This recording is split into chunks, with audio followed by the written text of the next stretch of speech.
That was loud. Hello. Oh my gosh. The video. Okay. Oh, I need to mute myself on my own computer. Classic. Anyway, hello everyone. Welcome to Devs for Ukraine. I'm so excited that all of you are here and oh my gosh, we have such a great lineup today. And I'm going to talk about a few logistics and everything and then we can get right to it. But I'm so excited to have this lineup, so excited to have so many people of here and I'm sorry because a lot of people had this not muted and that alarm sound scared us all. So great. I'm glad we had that going. Anyway, let's get right to it. I have some logistics I'd like to talk through and then we can get right into the talks. And I am so excited for all of these. I cannot say it enough. Okay. So first of all, logistics. Boom. You can donate at devsforukraine.io. If you would like to donate to our event, we are currently at a pretty decent amount, I think. Last I checked, let me see. Last I checked, we were at $89,555. This is how cool that is. We originally thought, wouldn't it be cool to raise 15 grand? That'd be nice. Look at where we're at. We're at 89K. It's so exciting. We are hoping to get past 100 this time. So make it happen, people. You can donate as small as $1. You can donate $2 or a lot more or in whatever currency you prefer. It's very exciting. Anyway, back to logistics. We also have a code of conduct, and this is particularly important. You can find that code of conduct at devsforukraine.io/code of conduct. Long story short, we are an inclusive event. We don't want any jerks here. We don't want anybody saying anything that they shouldn't. Be kind. And if you have any questions, you can reach out to the organizers of the event. You can message on Twitch. You can post anywhere in there and you'll be able to see all the details. We are streaming this on both YouTube and Twitch, but we encourage everyone to move over to Twitch just because we have more moderators in that chat. We'll also keep an eye on the chat if you have any questions.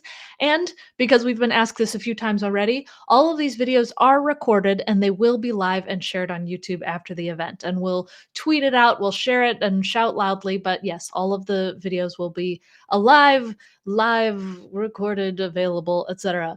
And day 1 is for front-end talks and day 2 is for back-end talks. Today is day 1. And so we're going to be focusing particularly on front-end talks first. I know I said alive. Yeah, it's fine. Anyway, I'll be keeping an eye on the chat. And so if you have any jokes, I'd love to hear them. But first of all, we have Charlie Gerard coming up first. I have worked with Charlie, and she is an amazing speaker and probably the most creative technologist I've seen ever. High up there, high on the list. And she's also in the chat, and she's Dev Charlie. So if you would like to chat with her and ask her questions as she speaks, the talks are pre-recorded, so you could do that. So on that note, I am going to switch this over to Charlie's talk and hope that I don't break everything. So let's go right now. Hi everyone, and welcome to my talk, Simple Gestures Can Go a Long Way. Before I dive into it, here's a little bit about myself. My name is Charlie Gerard. I'm currently a developer advocate at Stripe, where I spend my time either collaborating with our product teams before shipping features to make sure that we provide the best quality possible, and also after we've shipped, providing different ways for developers to use our products through educational material, SDKs, and more. Apart from that, I'm also a Google developer expert in web technologies. I'm the author of a book about machine learning in JavaScript. And overall, I'm a self-proclaimed creative technologist. I absolutely love exploring how far I can push the boundaries of what can be done on the web, and hopefully I'll show you a little bit of that in this talk. All right, let's get to it.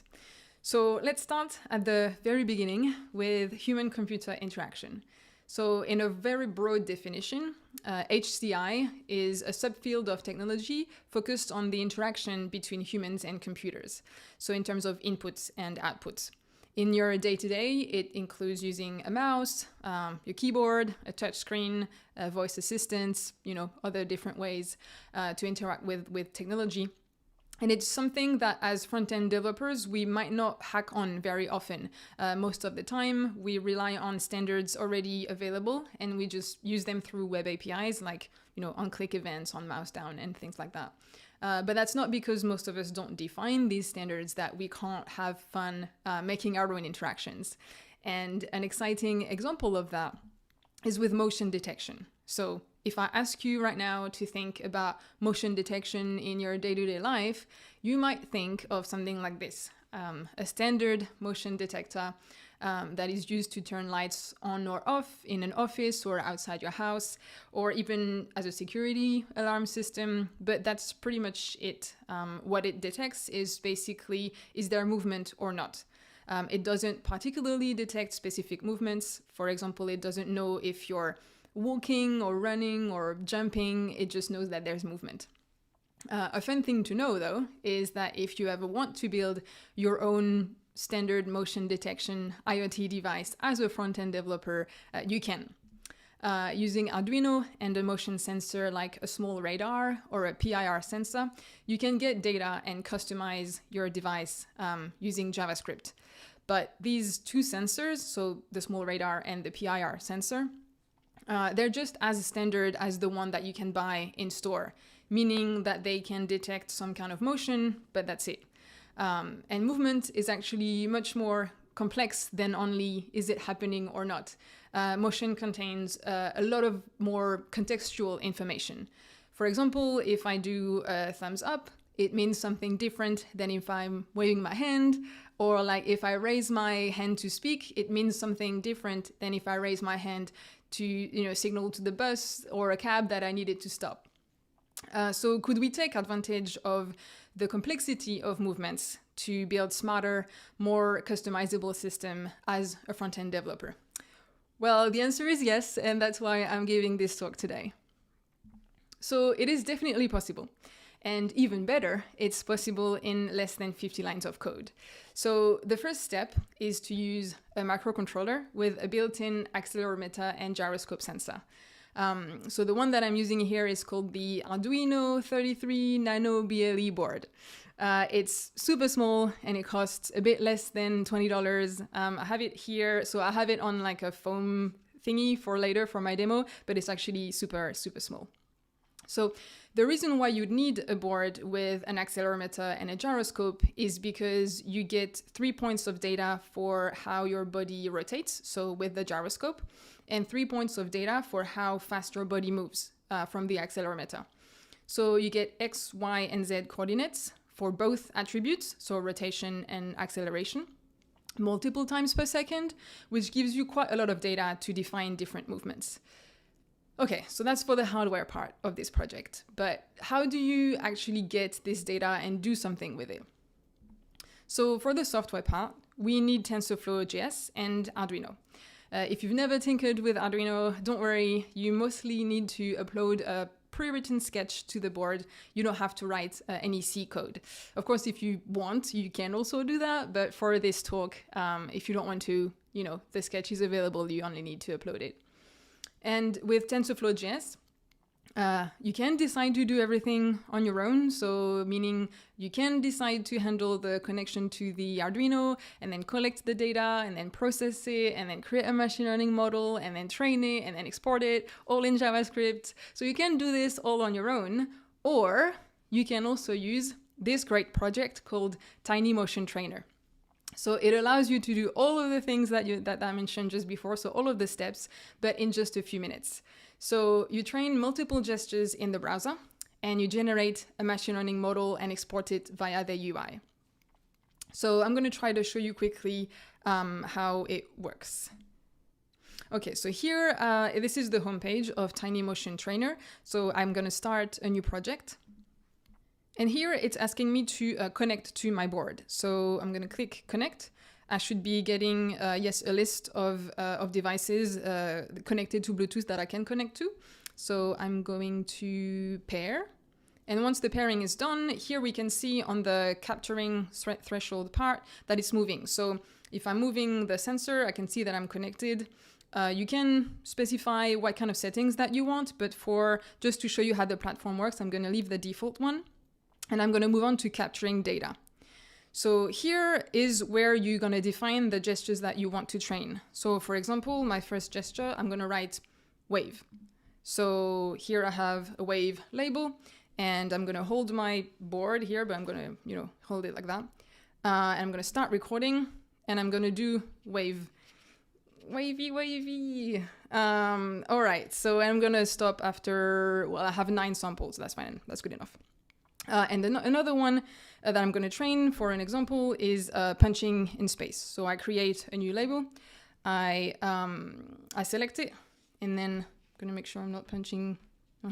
Okay, I'm going to click start, and I'm going to punch, and we punch, and I have 9 samples as well, so I have enough.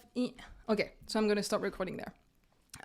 And now that I created at least 2 different types of gestures, I can click on the train model. It's going to start the process. It shouldn't take too long, so the length of it depends on how many samples you record per gesture, but also how many gestures that you want to train.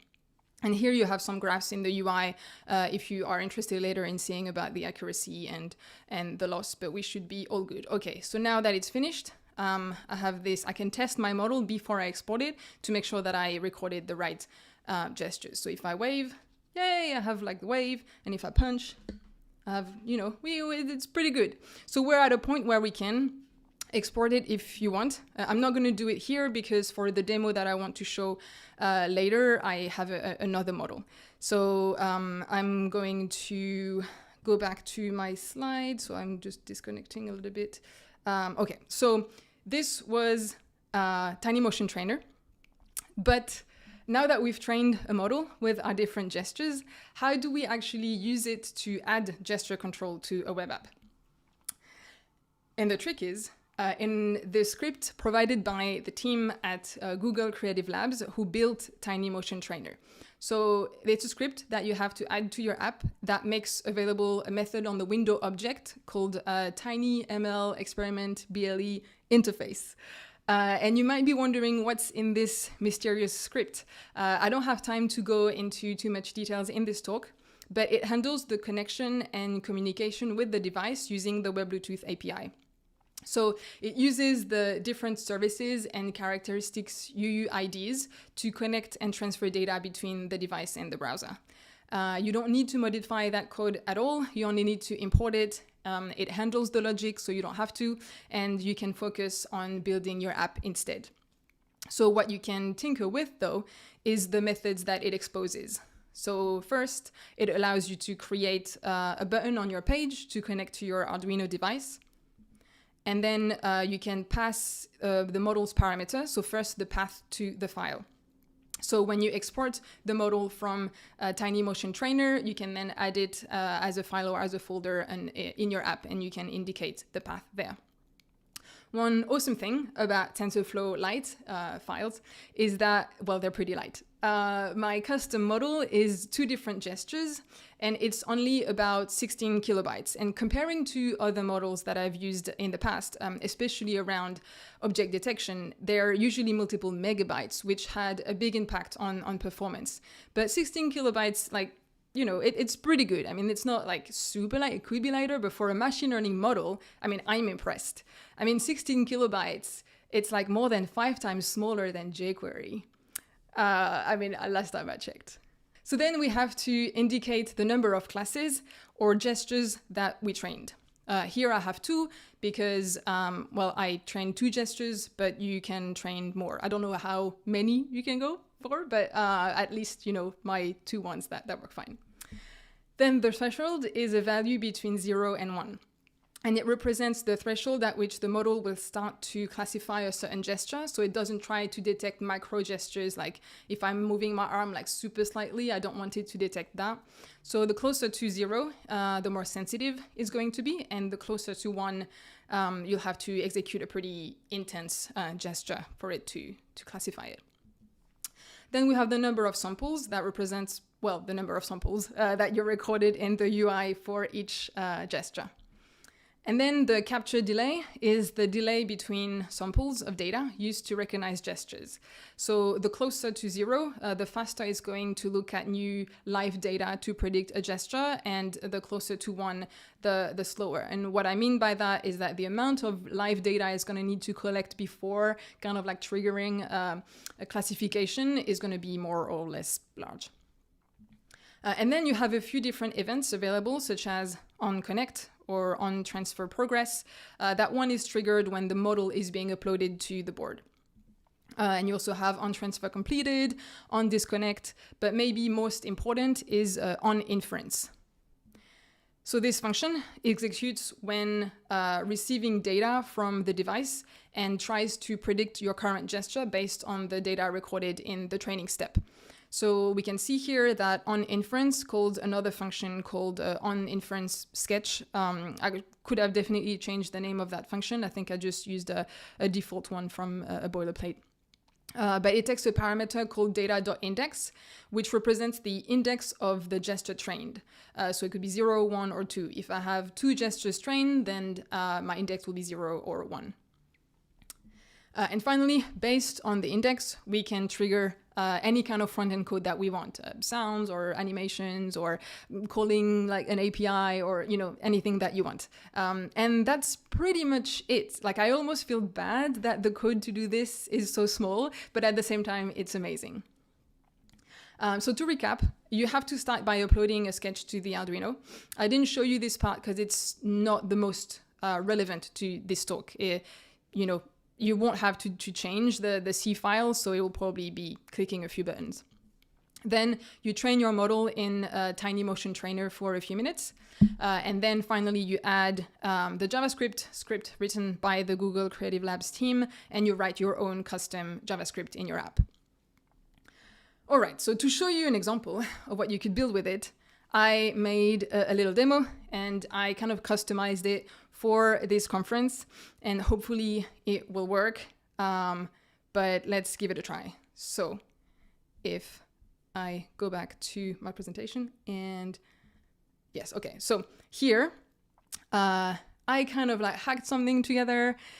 I'm on the prod site of Devs for Ukraine, but I made some custom changes using local overrides on Chrome. So it is the prod site, and I've added my own kind of like little code to it. So I'm just going to refresh just to make sure that I can connect my device properly. All right, so here you can see a little connect here. That's just to be able to connect my board. So I'm querying devices. I have my Arduino here as well. And then I'm pairing. And one thing that I didn't mention is that, look at this, like it's actually live, like transferring a machine learning model to the board via Bluetooth. I mean, like, it's amazing. I mean, it's really, maybe it's like not a big deal for you, but I think that that's actually super fascinating. I mean, like, that's amazing. I mean, I'm a fan. Okay, so now that the model is uploaded to the board, I'm doing my own, like, this is, I mean, wait, what, you're gonna see what I mean. Like, this is very DIY. This is, yeah. So basically, what I did is I created a gesture, and as it's about donating money, that should be doing a thing where if I do, I hope that you heard the sound because my microphone is kind of like filtering sounds, but there's a little like ka-ching. So if I do like, yeah, woo, okay, so I'm going to stop here. And so you could see that I trained a model to recognize that gesture. And then it's updating the inputs on the site, and then I can give money. And actually, I realized that there was a little problem because it's not showing me the pay button. So I'm just gonna, it should be showing this, and then you have like pay with Stripe. And yeah, so that was kind of like the demo. I'm gonna stop here because I was, I'm gonna stop here before it does something weird. So if I go back to my slides, so that was like my little demo just for this. So maybe if you're not interested in using this to throw money around, there's actually a lot more that you can do. For example, a few years ago, I used Web Bluetooth and JavaScript to connect devices called free drums to the browser to make some music and trigger animations. So this was not using Tiny Motion Trainer, but it was something else. But you could definitely do something like this with what I've shown you today. And actually, some people have done exactly that. It's an experiment called Air Snare. So if you already have an Arduino 33 BLE laying around as you do, you can check out this experiment and more on the Chrome Experiments website. And another example is my Air Street Fighter project that uses motion data from 3 different gestures to trigger the movements of a character on the screen. So the first version of this project was done without Tiny Motion Trainer as well. I think that project wasn't available at the time. So I wrote the entire logic, meaning connecting the device, collecting the data, and then processing it, making the machine learning model, blah, blah, blah. And then I wrote a second version of it that used a model exported from Tiny Motion Trainer, which allowed me to rebuild this project much faster and in a lot less code. So that was really cool. And that's an example of things that you can do if you want as well. But on this, thank you so much for listening. Hopefully you learned something in this talk. And if not, I hope that at least you had a bit of fun. That's also very important. If you have any question, feel free to let me know. But if nothing comes to mind now, no problem. You can reach me later. I'm at DevDevCharlie on Twitter. But thank you very much. Is anybody else just freaking in awe right now? I was so glad that my mic was off during that talk because I straight up went, wow, holy crap, multiple times during her talk. That was amazing. Charlie, amazing work. Oh my gosh, that was so cool. I did see in the chat, I have the chat over here, so that's why I'm looking over here. We do have these talks recorded so that you can look at them later. And Charlie is in the chat, so if you want to say hey, you can chat with her there. And then she's also DevDevCharlie on Twitter. Oh my goodness, that was so cool. I can't get over it. And the fact that you can actually do Street Fighter things, that was so cool. All of that was so cool. Man, amazing.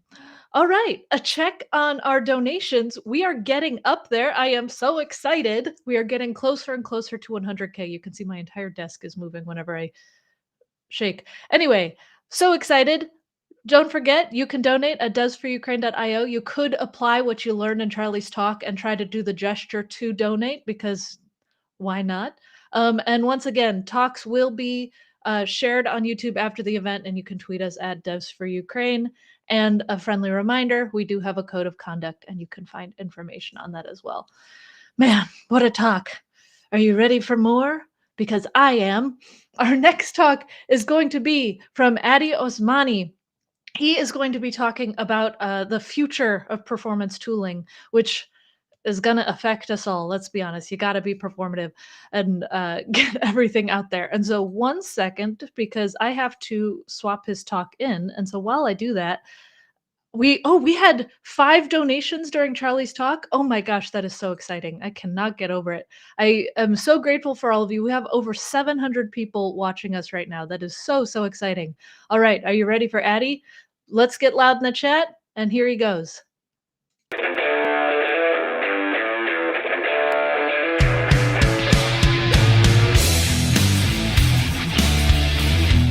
Hey folks, my name is Addy Osmani. I'm an engineering manager working on Chrome, and today we're going to talk about the future of performance tooling. It's been a long pandemic. There have been a lot of folks announcing they have new jobs recently. I too am excited to announce my new position. It's the fetal position. I will be in it for a while. The last 2 years were a pretty good dry run. This is also how I feel looking at performance traces a lot of the time. People look at the timeline in DevTools and they sometimes just find it really daunting. You know, they almost want to cry. I too sometimes cry at the timeline. Did you know that there are something like 17 muscles that get activated when you're crying? Yeah, fitness is my life passion. So there's often a lot of data thrown at you when you're looking at performance. Like here we see there's a long task. If you've ever wondered why time to interactive or that input latency when users are trying to push on buttons is high, it's often long JavaScript tasks that are keeping the main thread busy. but there are some fundamentals that can be useful to appreciate where all of this stuff fits in.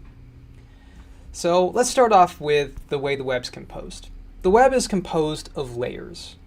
You can think of it very similar to a rainbow cake with lots of different colors for each layer. So there are kind of three layers here. There's the platform, the foundation, and applications. These are really your constraints. You start off with your hardware, your CPU, your GPU, your RAM, your network, and your operating system. Things like JavaScript execution are CPU bound. Network quality can also impact how soon things come across the wire.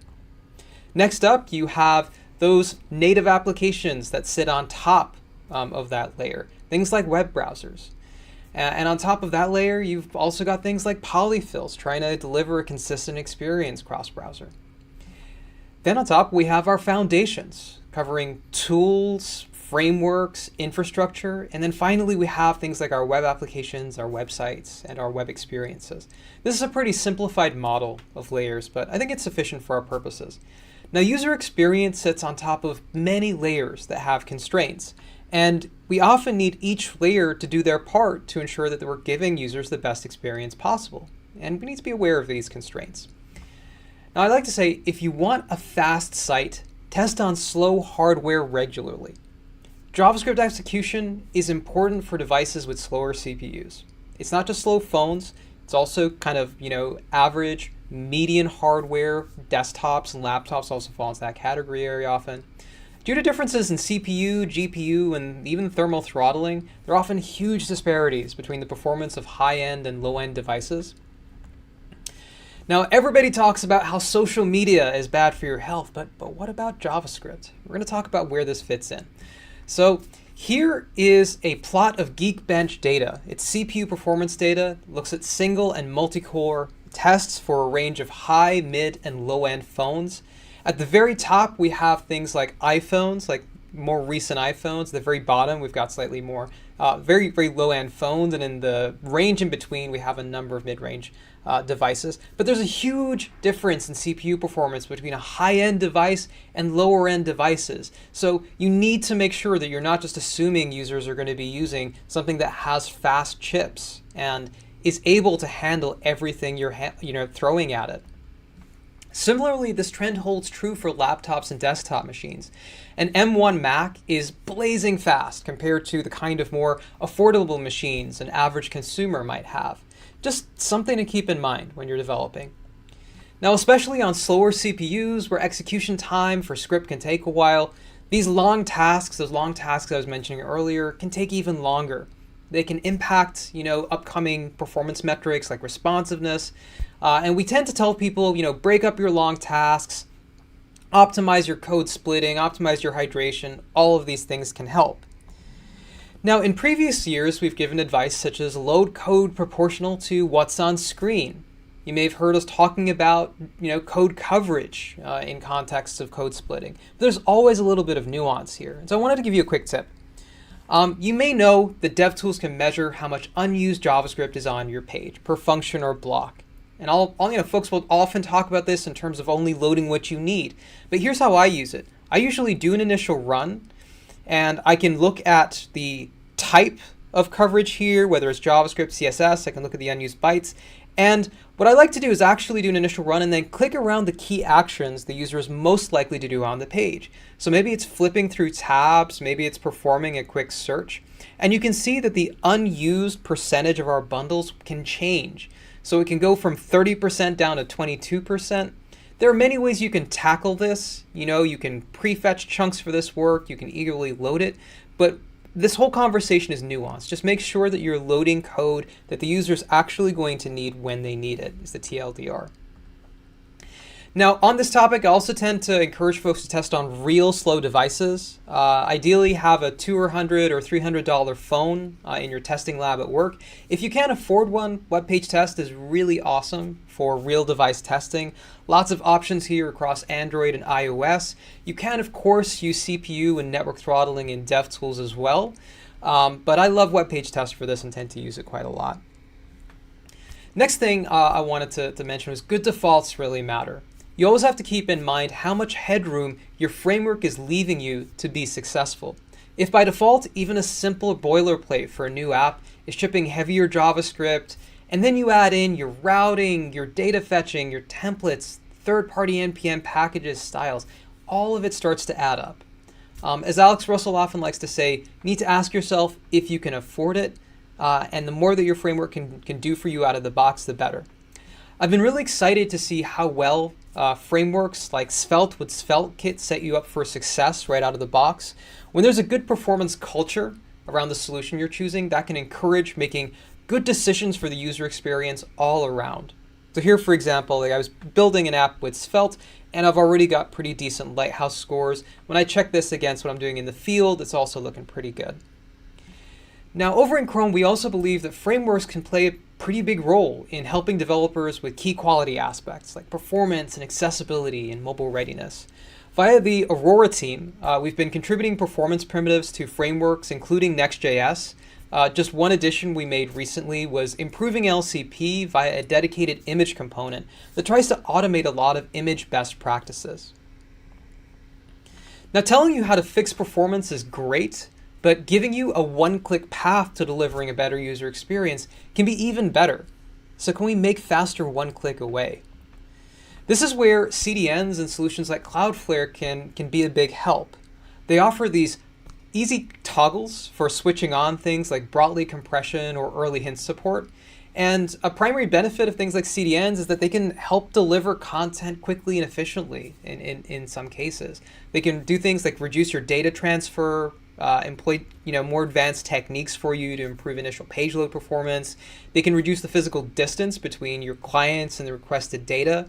And they can also do improvements to server-side infrastructure you may not want to handle yourself. Now, in my case, I love trying out early hints on Cloudflare. This allowed me to speed up page load by preloading resources from preload headers for my Shopify store. And I was able to see a 1 second faster largest contentful paint in my lab test just by using this feature, which is pretty cool. Now, another thing that's kind of cool about Cloudflare is that they enable you to experiment with performance. So wouldn't it be cool if you could experiment with changing production code without actually making changes to production itself? Well, that's where Cloudflare workers can come in. You can have a worker sit in between your production server and the browser and allow it to make changes to the server responses on the fly. We can then make performance tweaks in that part of the problem, and we can measure what performance differences kind of look like. What is the impact? Here's an example on screen of where Pat Meenan in Chrome used Cloudflare workers to show the impact of priority hints for kind of hinting that particular images were of higher priority so that they could be fetched earlier on. And this was done for Google Flights. Pat didn't go in and make any changes to Google Flights itself. We were able to show that there could be a nice impact here just using Cloudflare workers, which is nice. So on to our main topic. What does the future of performance tooling look like? Well, I think it's three things. It's user-centric, it's actionable, and it's contextual. And we're going to dive into these three, starting off with user-centric. Now, Chrome has talked a lot about the importance of focusing on user-centric performance metrics over the last few years. We've said that field data is really important for measurement, lab data is important for diagnostics, and we've been encouraging folks to check out the Core Web Vitals, which cover metrics for load, such as largest contentful paint, stability through cumulative layout shift, and then interactivity via first input delay. But there's more that we can do to improve how we think about bringing performance closer to the user experience when it comes to the lab.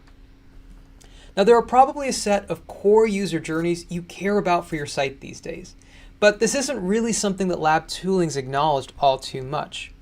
Instead, it's focused on things like the initial page load performance, which by the way continues to be really important, but it's a story we've told in a few places, including Lighthouse as well as in the DevTools performance panel.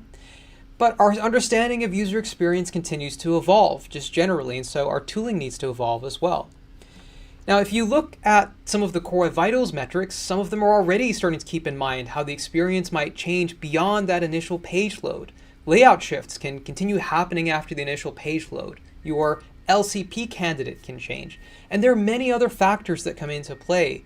Your architecture, whether you're an MPA or an SPA, browser optimizations like the back-forward cache, whether you're prefetching or pre-rendering, subsequent navigations, whether you are optimizing your warm versus cold caches, and many more dimensions you need to keep in mind. And this is where user flow comes in. Now, one of the best definitions out there of a user flow can be found by Alexander Handley. Now, a user flow is a series of steps a user takes to achieve a meaningful goal. It begins at a user's entry point into a product or a task, like a landing page or a shopping cart, and it ends at a final interaction, like them completing a sign-up or placing an order. We can unpack this. What is this user flow? So it's a series of steps, meaning things users do on your product to achieve an important goal. So people use your site because they have a specific goal in mind very often. It might be a purchase, it might be finding information, it might be creating things. There are a number of good categories here that are highlighted by pageflows.com. And I think that it's worth keeping in mind, like, what is the user actually trying to accomplish, and how can we make sure that we're optimizing that experience as much as we can? Now, one of the best ways to understand a flow is a real example. So in this case, we'll design a user flow for an online shoe store. This is a great example from Butter Academy. And we're going to start off with asking 3 questions. Who is the user? What is their goal? And what steps will the user take to achieve this goal? Now let's imagine the user is Sydney, and Sydney is interested in collecting exclusive sneakers. This is in kind of their persona. Now what about their goal? Well, in Sydney's persona, we saw a goal back here that said that Sydney wants to profit from buying and reselling sneakers. Now, as our store is only for buying sneakers, we can probably simplify our goal to just buying sneakers. And so here's where we map out the specific steps that Sydney might take in our product to achieve her goal. Sydney might visit the online shoe store, might browse categories, view product details, customize the product a little bit with sizes and colors, add it to a cart, complete checkout, and then finally receive a confirmation. Now, if we take a look at the user flow we created for Sydney and look at each of the steps needed to buy a pair of sneakers, they might boil down to the following pages. And we can use those pages to understand all of the different possible entry points and what are the things in our flow we need to ideally optimize and make sure are fast. Now, if we go back to the original screenshot I had on screen of our commerce store, our shopping site, users care about specific goals there, like buying a product. They want to complete that task of adding something to a cart and checking it out. But historically, the story in Lab Tools has been that you should be looking at the individual page load performance for every single part of this flow. And performance is more than just that initial page load. It can be influenced by all sorts of things like session depth and architecture. Now, this is where I think that there is a new fundamental capability that we believe could really help here. It's user flows for DevTools and Lighthouse. So here we're going to begin our journey in the DevTools recorder. Now, the DevTools recorder allows us to start a new recording and give it a name. So here I'm just going to say it's add to cart. I'm going to scroll to a product and I'm going to add it to my cart. Maybe I also want to look up other products I want to add and customize them a little bit. I'm now going to check out. And as you can see, I'm now on my final page, so I'm going to hit stop. Here you can see summarized all of the individual steps that were needed for me to be able to complete that flow. I can now replay flows because it's been persistent. I can hit replay and it will take me automatically through all of those steps all the way to the very end. You can already see where this is useful for things like QA. And now we can also measure flows. So if we click measure performance, it's going to take us through our flow. It's going to measure all of the different kinds of latencies the user experienced throughout. And we're able to look at the performance panel, and if we wanted to zoom in and see exactly where the bottlenecks are. We can also export flows to Puppeteer for our automated testing story. So here, I just saved it. I've got a Puppeteer script here. And if I wanted, I can also start using Lighthouse flows to be able to measure individual insights that can help me improve. So here I have added Lighthouse's flow support. I now get access to a brand new flow report that allows me to reason about individual bottlenecks for each slice of the experience and understand where are those layout shifts in specific parts of the flow. What are specific changes I need to make based on where I am in the flow? And we think that this is going to give you a much more insightful story that's slightly closer to what your real user might experience. Now I mentioned that you can export flows. In Chrome Canary, now you can export flows to JSON, to a Puppeteer replay script, as well as to a Puppeteer script, and you can also import user flows. This is a huge new capability because it means that you'll be able to export your flows, commit them to your team's Git repo, and share them with your team members. It can also be really useful for sharing reproducible bugs reports with your QA team.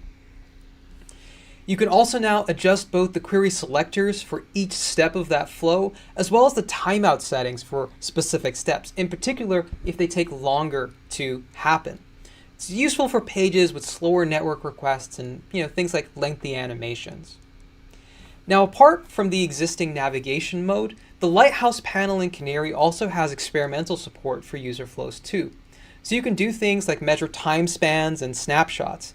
Here, I've hit record and I'm actually able to perform interactions while Lighthouse is still recording. So I'm customizing my product, I'm adding it to the cart, and I can now hit end time span.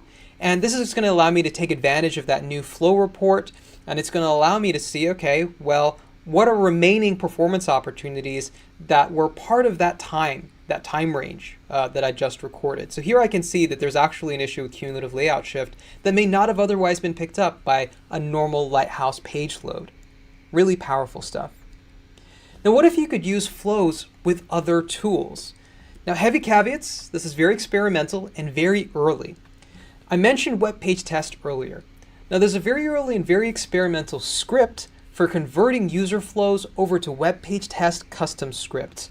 It supports things like navigations, clicks, changes, key downs, and key ups. And you can use it by checking out this repo that I have up here right now.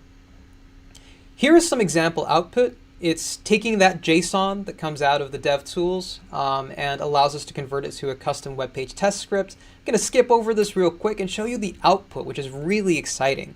So here, off the back, we can see that we've been able to measure the performance of many parts of our flows. We start off at the top with navigation. We then have our clicks. We then have getting to other parts of the flow, such as adding items to the cart. And we're able to click into individual parts here and actually measure what is the kind of latency that is experienced. How long was largest contentful paint for that initial experience? What was the bottlenecked experience as I was clicking through trying to get that item added to the cart? I can drill down and I can see kind of my network waterfall. I can get access to all of web page tests, really powerful low-level tooling.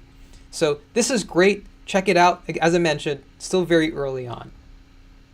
Now, what about cross-browser testing? This is one of those one more thing moments. Now, Cypress.io is a user-friendly test automation tool for end-to-end testing, UI testing, regression suites, as well as integration and unit testing.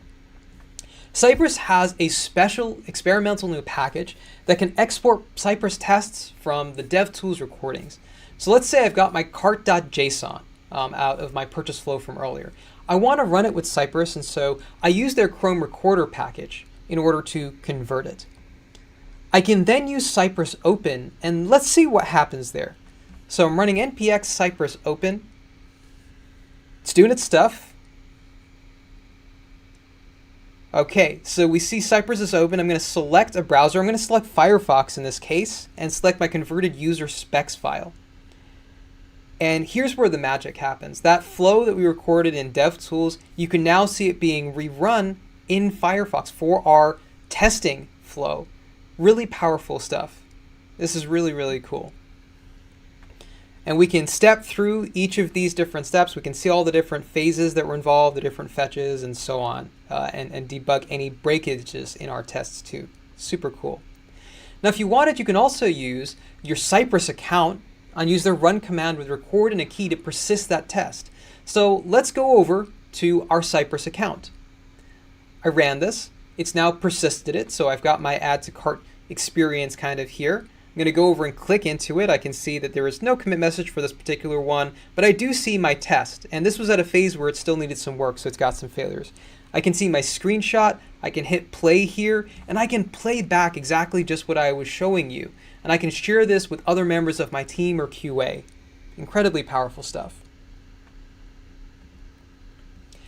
Now, I mentioned the importance of field data earlier, and that's another place where PageSpeed Insights comes in. So PageSpeed Insights is one of our tools that combines real-world data as well as lab diagnostic data.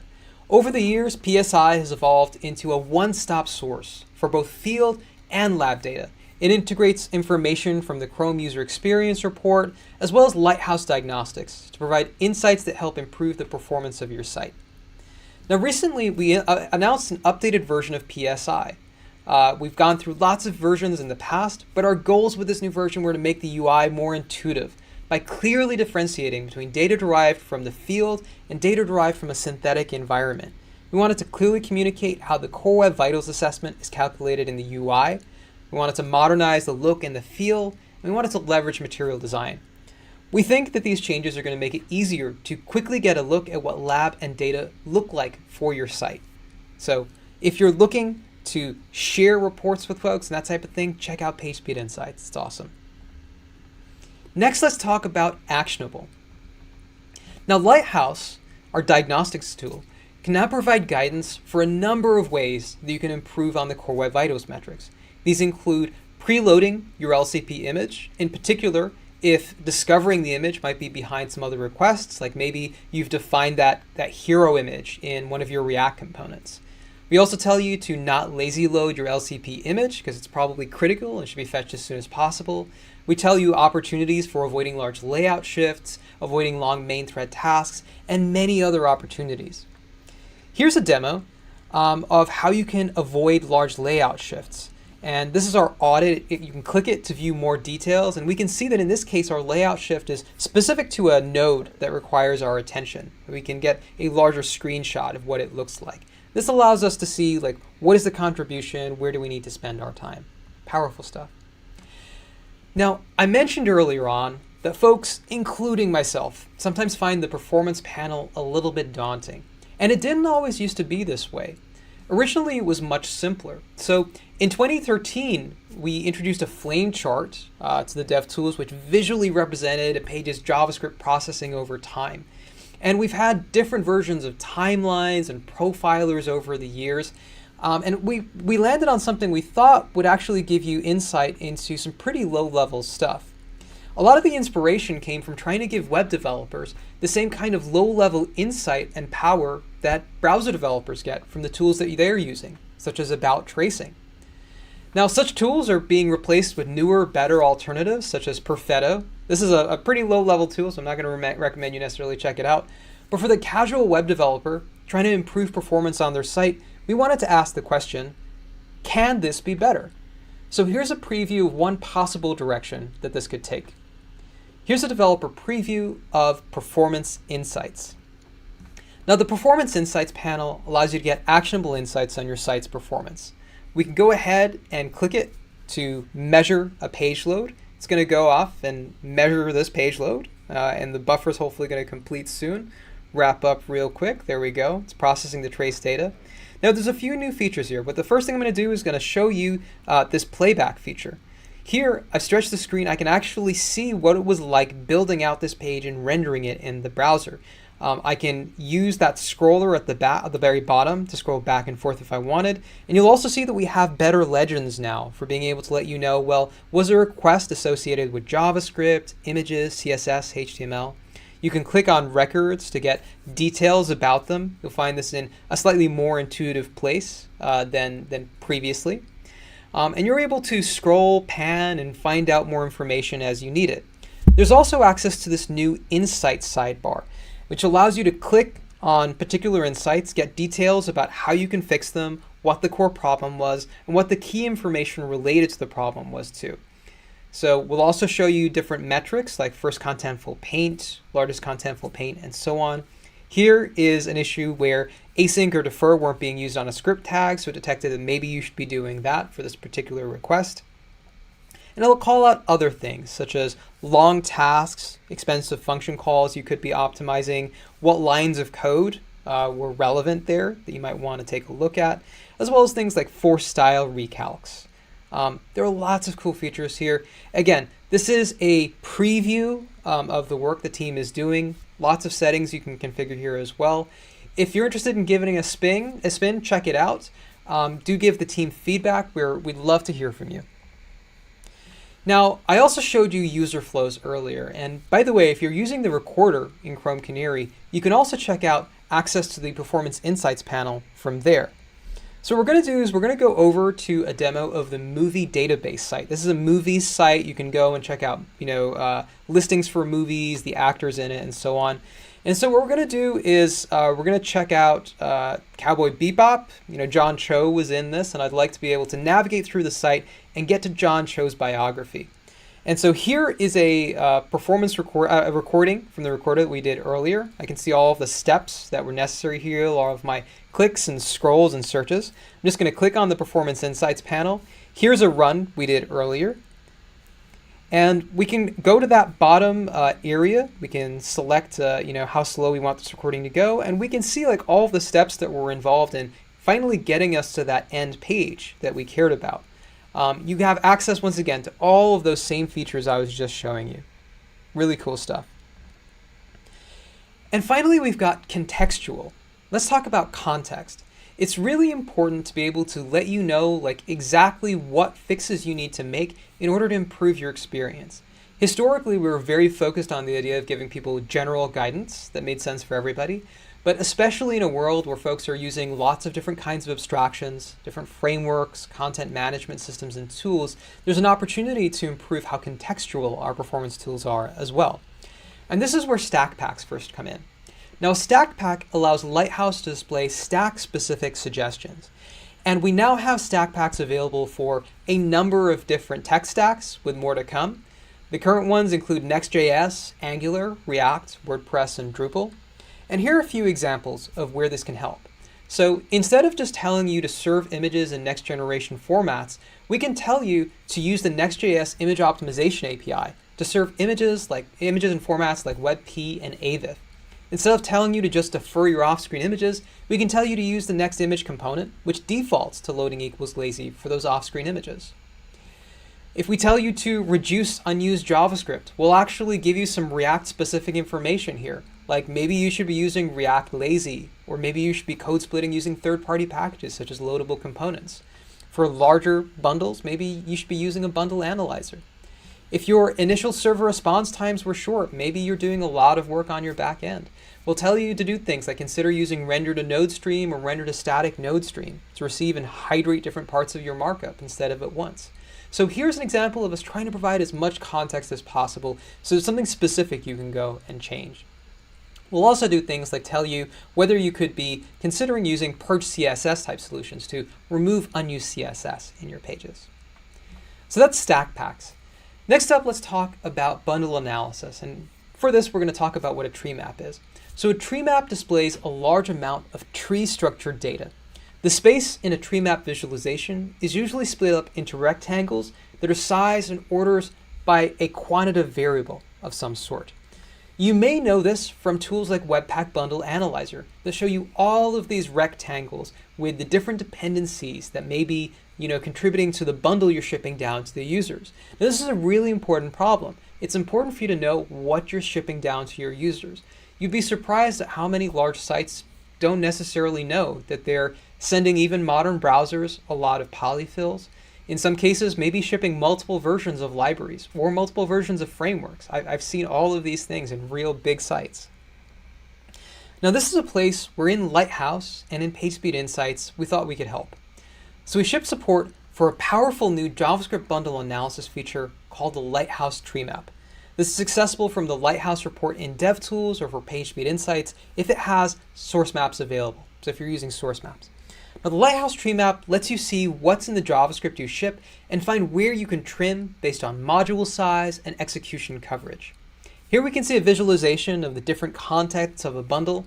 Because we're using source maps, we can get very low-level information about exactly what's being delivered to our users. Now, if you're unsure where to start, you can click on Unused Bytes to see an overlay of what's being used versus unused. You can also click on Duplicate Modules to see if you're accidentally including the same library twice in different parts of your code that maybe aren't being deduped by your build process. Lower down, we can see coverage information for all of our scripts, and notice that large monitoring libraries are quite a bit of the bundle down here. some surprising things. We've got different frameworks in here. We've got I thought I saw Angular. I thought I saw React. I saw some jQuery in there. Some lots of different things. We've also got like this recorder thing. But this page is using quite a few things they could potentially be optimizing. But check out the Lighthouse tree map. One of the other things this has allowed us to do is also build out a suite of audits that tell you exactly where in your bundles you could be optimizing things. So here, for example, we have an audit for legacy JavaScript telling you exactly what features you may be over polyfilling and may want to improve. Similarly, we have audits for things like duplicate bundles. So if you're not quite comfortable reading, the tree map yourself, we've got you covered. So that's Lighthouse tree map. I hope you find it useful. That takes us to the end of this talk. I think that the future of performance tooling is user-centric, actionable, and contextual. So that's a wrap. I'll leave you with this quote from Steve Jobs that I've always found powerful. One of the things I've always found is that you've got to start with the customer experience and work backwards to the technology. Wise words to keep in mind. I hope you found something in this talk useful. I've been Addy Osmani. Thank you so much. Wow! Man, was anybody else just writing down everything? I had both a physical notebook right by me and then also just like my note-taking software, like I need to learn all these things. That was really, really awesome. Addy, thank you so much for that talk. It was so good. And my mind is spinning with all the optimizations I want to play with. That was really, really cool. Whew, whew. Well, we did get a ton of donations during that talk. Very, very excited. We are now crossing the 91,000 mark. Oh my gosh, we're so close to 100,000. I am so excited. It is so great. I also want to take a moment to thank our sponsors of the event. These sponsors donated a lot to us and made this event even more possible, and we're so excited and grateful for them. Front-End Masters, OSS Capital, Incredible.dev, Linode, Akamai, and Stripe. Thank you so much for donating so much to this event and helping us make this a reality. So exciting.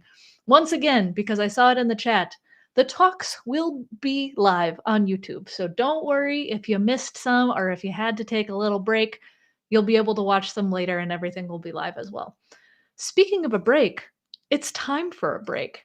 So if you would like to go get some water, go get a cookie, I definitely am going to get a cookie myself. It's time for a break. And we're going to be back on the hour, which is noon my time, and I'm in Chicago. And what are the times in the world?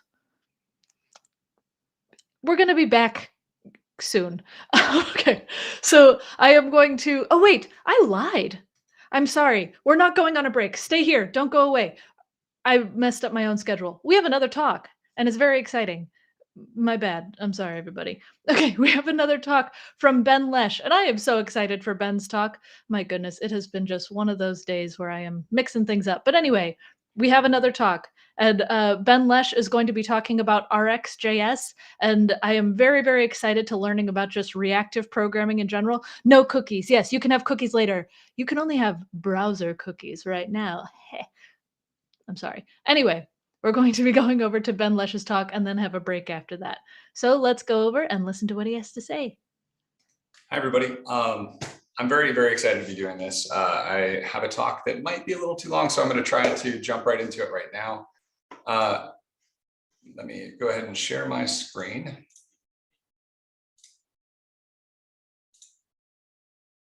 And hopefully everybody can see this.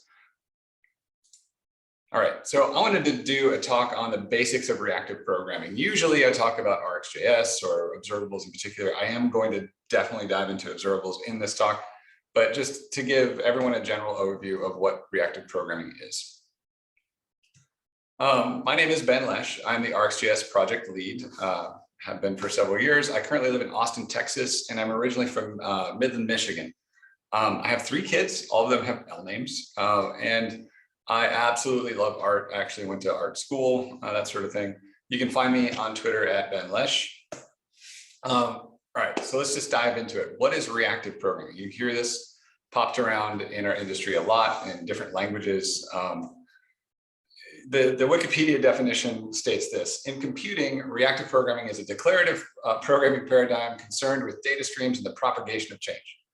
That's pretty right on, but it's kind of hand wavy. It's maybe not the most understandable summary. But reactive programming is essentially about data flow, things flowing from one part of your code to the next part of your code. So specifically, you're talking about managing the data flow as a series of steps. Like here, we might have steps A, B, and C, and it will flow from one step to the next. And that's kind of it. Each piece doesn't need to necessarily know about the previous step. So but it does imply kind of a set of dependencies in a way, because you've got this graph of how things are kind of going through. C depends on B, which depends on A, right? But C doesn't directly depend on A. So C doesn't really know that A is producing values. All it knows is it's getting values from B, right? So that's the interesting thing. So when you're working on C, you only know what the input is. You don't really know how B gave you the input. You just know that that's how you got the input. So each step then is reacting to input from the previous step, right? So B reacts to input from A, C reacts to input from B, and so on. So what does this look like in practice? There's lots of different shapes and sizes of this, right? So you hear people talk about, is React really reactive, or RxJS is reactive, but this other thing is not, and so on and so forth. There's lots of different shapes and sizes of this. So let's have a look. The biggest one that what people are really talking about when they talk about reactive programming, generally speaking, is functional reactive programming. There's a lot more depth to the original forms of functional reactive programming as put out by academic papers years and years ago. But the basic things that I want to talk about here are really push versus pull. And there's two other types called push-pull and pull-push that are kind of more complicated versions of reactive programming, but they're still functional reactive programming. These are the two that I'm really going to focus on, and they're also the two that Wikipedia really focuses in on. One of the reasons for that might be because push-pull and pull-push are kind of weird combinations of the other two. So one of the things that comes from the original definition of functional reactive programming is the idea of discrete time. So that's the idea that you can go to a particular point in time or kind of replay time in some of these systems. We're not really going to get into that because not all functional reactive programming these days really adheres to the idea of discrete time. Okay, so the first one I'm going to talk about, because more people are familiar with this one actually, is pull-based. So pull-based is where you have C says, hey, B, give me a value. And then, because C is ready for a value, and then B immediately gives C a value. And then B says, I need a value. Before it can even give it to C, it's got to say, hey, wait, I need a value to calculate what I'm going to do. And it gets it from A, right? So C says, give me a value to B. B says, hey, I need a value. I'll get that from A. And it synchronously gets all these things and sends it back, right? This is all synchronous. So the moment that C says, give me a value,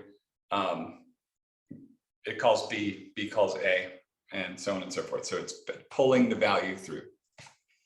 The most common pull-based types, one of them is extraordinarily common. It's a function. It returns one value. You call a function, you get a value, right? So that's super common. The other one that's actually really common are for n values is their pull-based types are iterables or enumerables. And the way that those work is you just say, hey, give me the next value, or do you have a next value, or whatever. You just keep pulling these values out. So push-based is the other way around. Push-based works like this. A says, hey, I have a value, and pushes it. And B receives it. And B processes the value. And when it's done processing the value, it says, hey, I have a value, and pushes it. And then C receives the value. So A and B don't really know where they're pushing. They're just pushing, and anybody that's listening gets it. So the common push-based types, one of them we all know is promises, right? So in other languages, they might be called futures or tasks. And then the other one is the one that you'll hear me speak most about in this talk and in other talks, observables. So that's when you have more than one value. So you're pushing multiple values, but it's not just observables just in a general sense, pretty much anything where you're passing something with a callback and you can subscribe and unsubscribe, that sort of thing is an observable shape, so to speak. This is more what we're talking about, like a standardized thing would be observables. Again, though, this is most likely the one you're least familiar with, but it's also the one that's most associated with reactive programming. I'm here to tell you that all of these other things I just mentioned are forms, if used properly, forms of reactive programming. So what about pull push and push pull? Really, there's combinations of these things. So you know, you might have like an iterator of promises, for example. That would be pull then push. Or maybe you have an observable of, I don't know, functions or something, right? Like you can totally do these things, push, pull, pull, push. There's lots of different mechanisms for this. There's ones where you get pushed a notification that it's time to pull a value.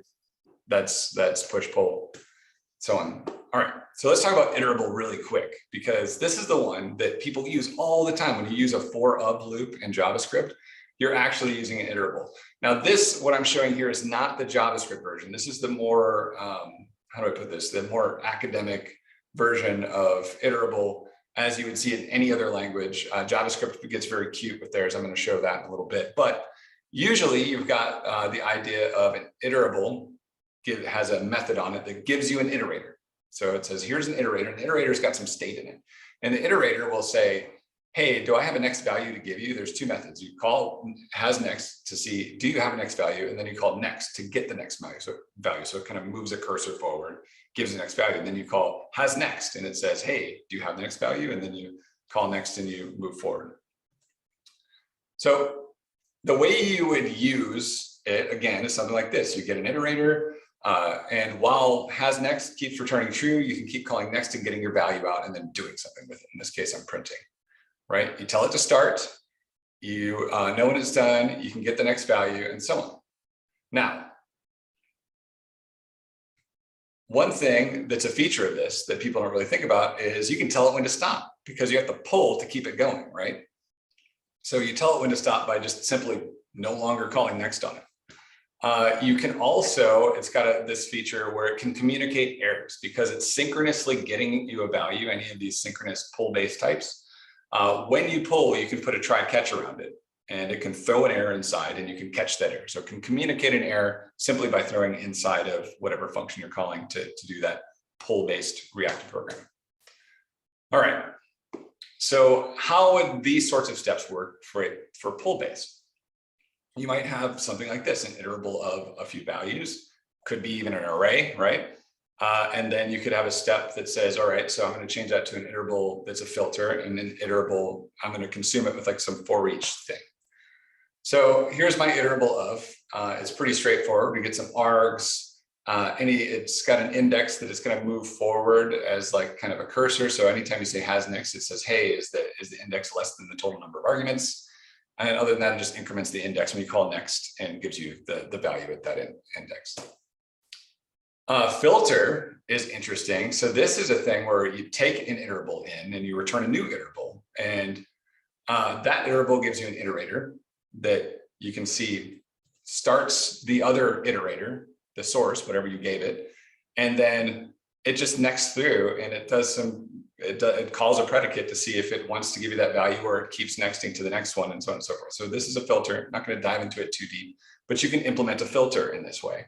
Then finally, for consumption, we already kind of looked at this, just a for each method. You give it some source and some action you want to perform on it, and boom, you can just iterate over your iterator after you start it and perform the action on every single value you get. Now, that's what our steps look like, and you can compose them in a relatively straightforward way, like so, just by setting variables. But most of the time, people accomplish this with more of a fluid API. So they'll say an iterable that you call filter on it, returns another iterable, then you call for each on that, and that's like kind of a finalized thing where it's going to execute all the other stuff that you set up ahead of time.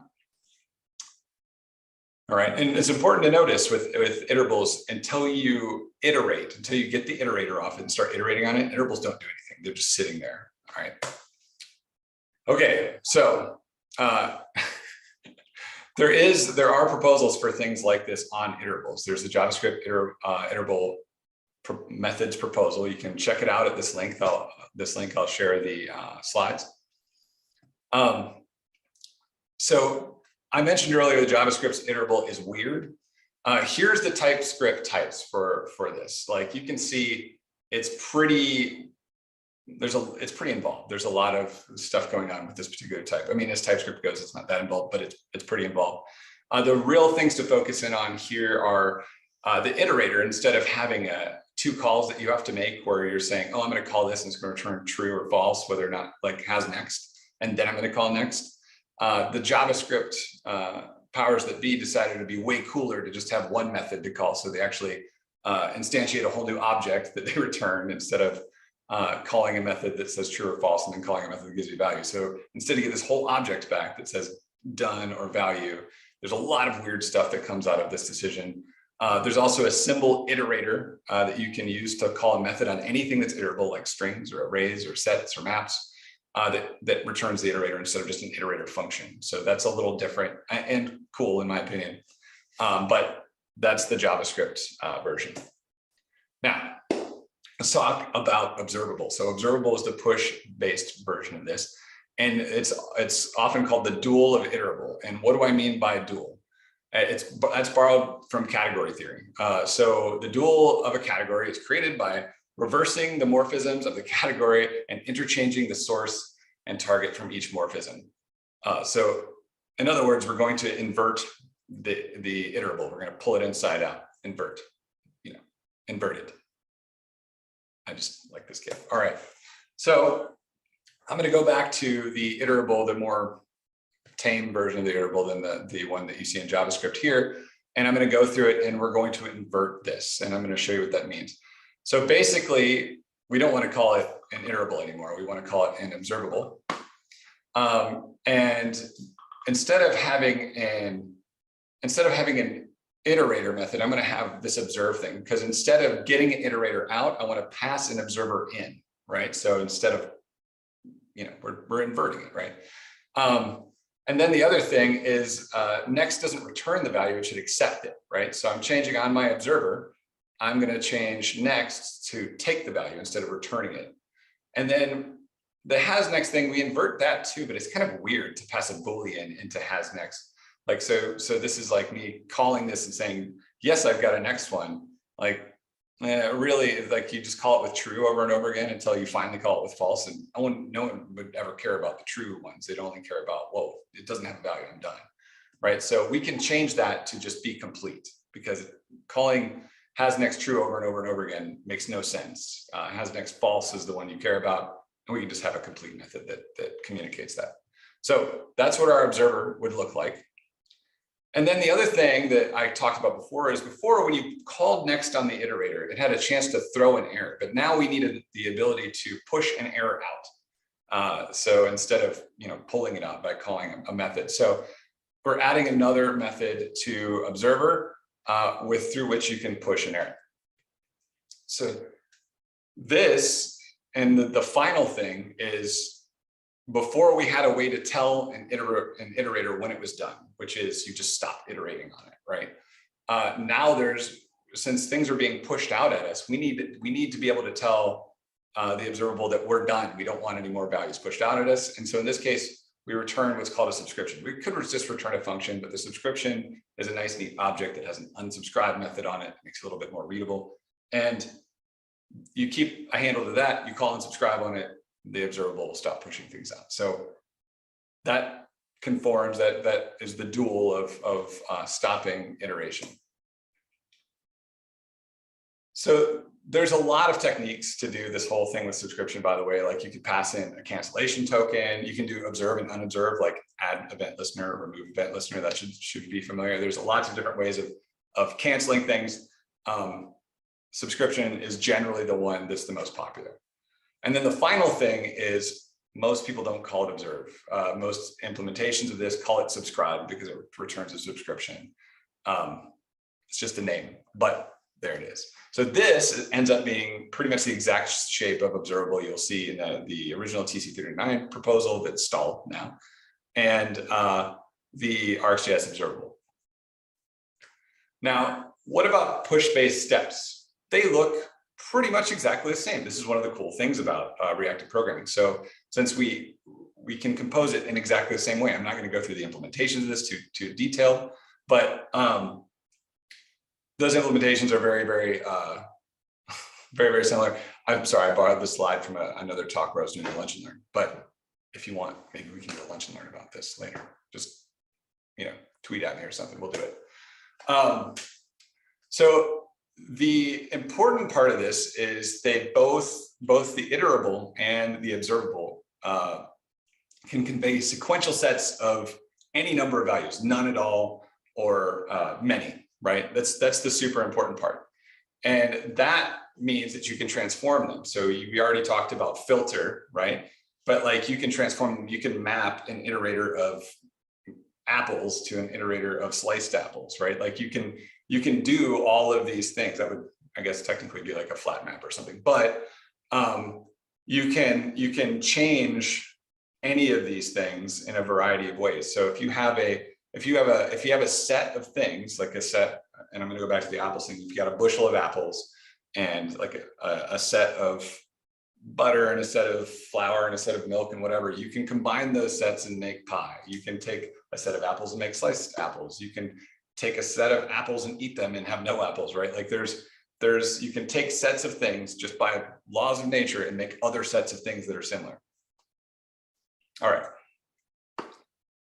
They can be queried, right? So you can query an iterable. So you can say, you can filter it, right? Filter it down to just the ones I care about. You can skip a few, you can take a few.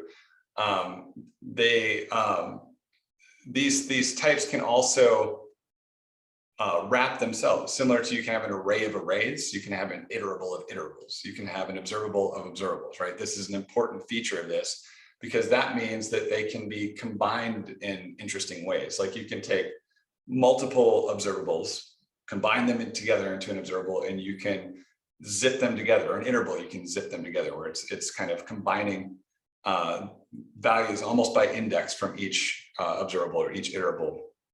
You can see if they match, right? Like you can look at two different iterables and see if all of them match by the time they get complete. Do you have the same values? You can compare them in different ways, right?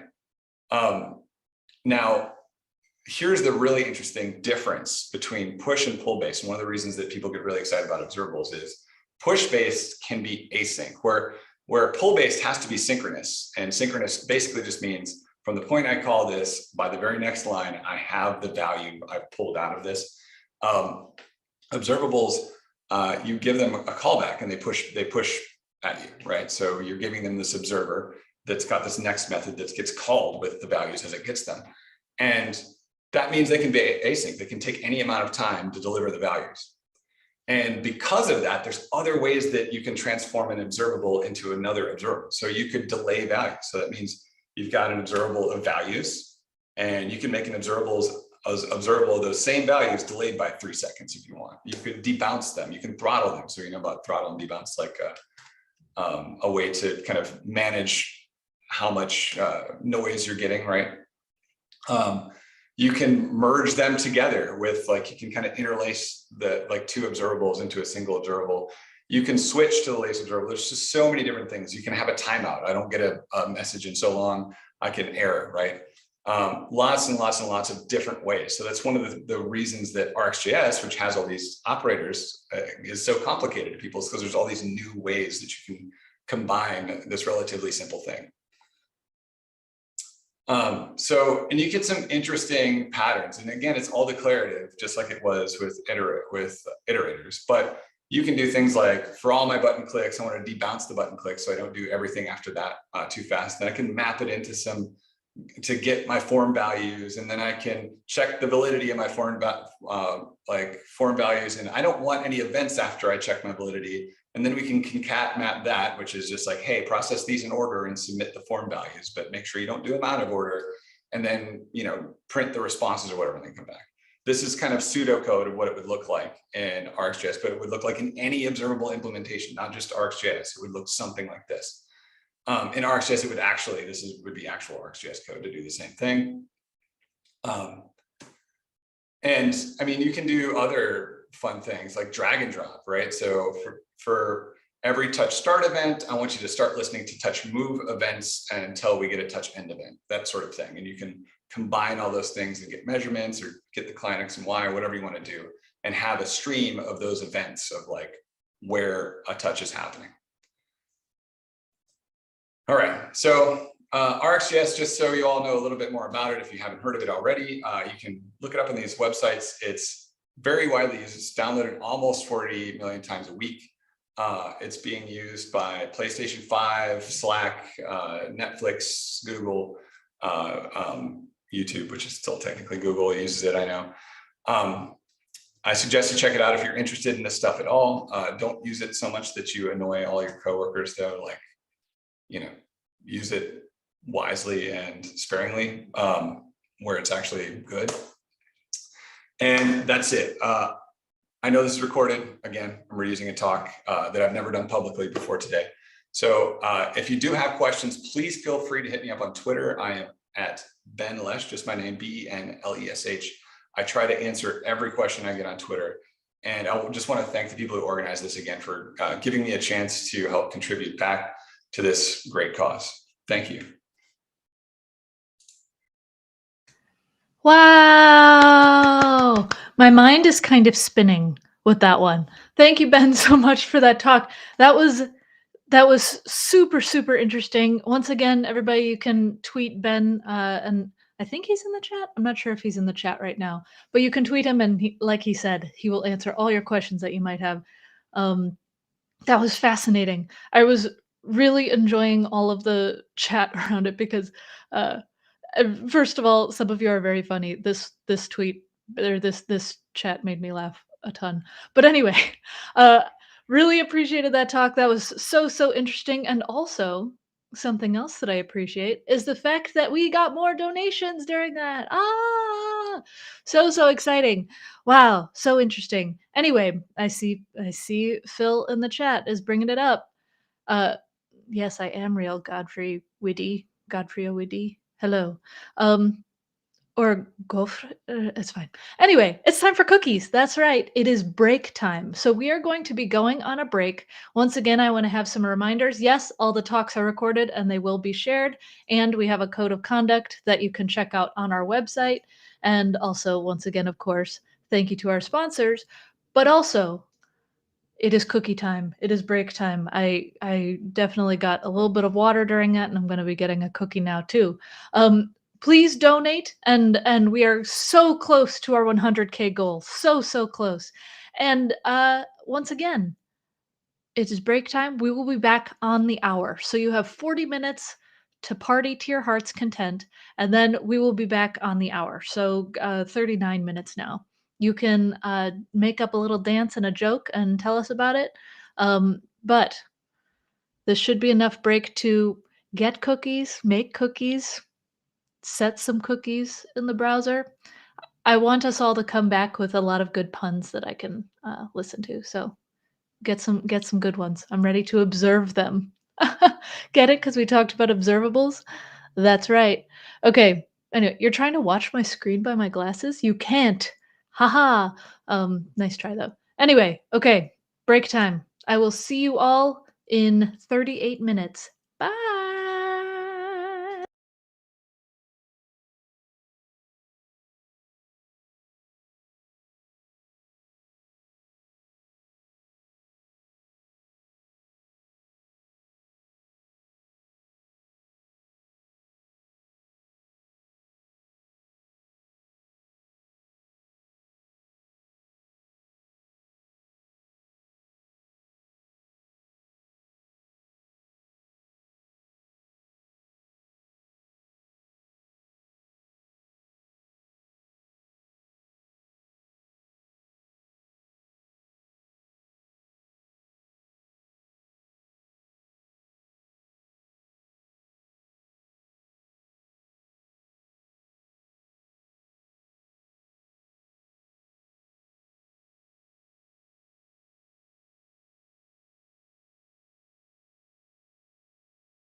What up, friends?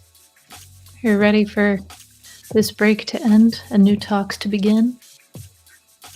I'm keeping an eye on the chat. I'm glad to see that a lot of people actually did get cookies. Leaf Shoe's making curry. That's awesome. Welcome back, welcome back. I found this like royalty-free music right at the end there, so we can kind of get in the vibe of the next talk, listening to some lo-fi, which would be pretty good. One thing I did want to point out, in case you missed it in the chat, I'm going to highlight it again. One thing that I think is very cool and that our team open sourced is this React URL modal repo. It's something that on the Devs for Ukraine website, it's open source, and you can check how a lot of it is implemented. But I love that the modals have URLs.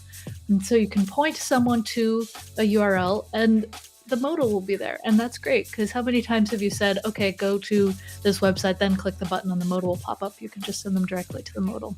How cool is that? Am I right? Love it. Fun little open source thing. I see that some people are excited about Elixir. I am too.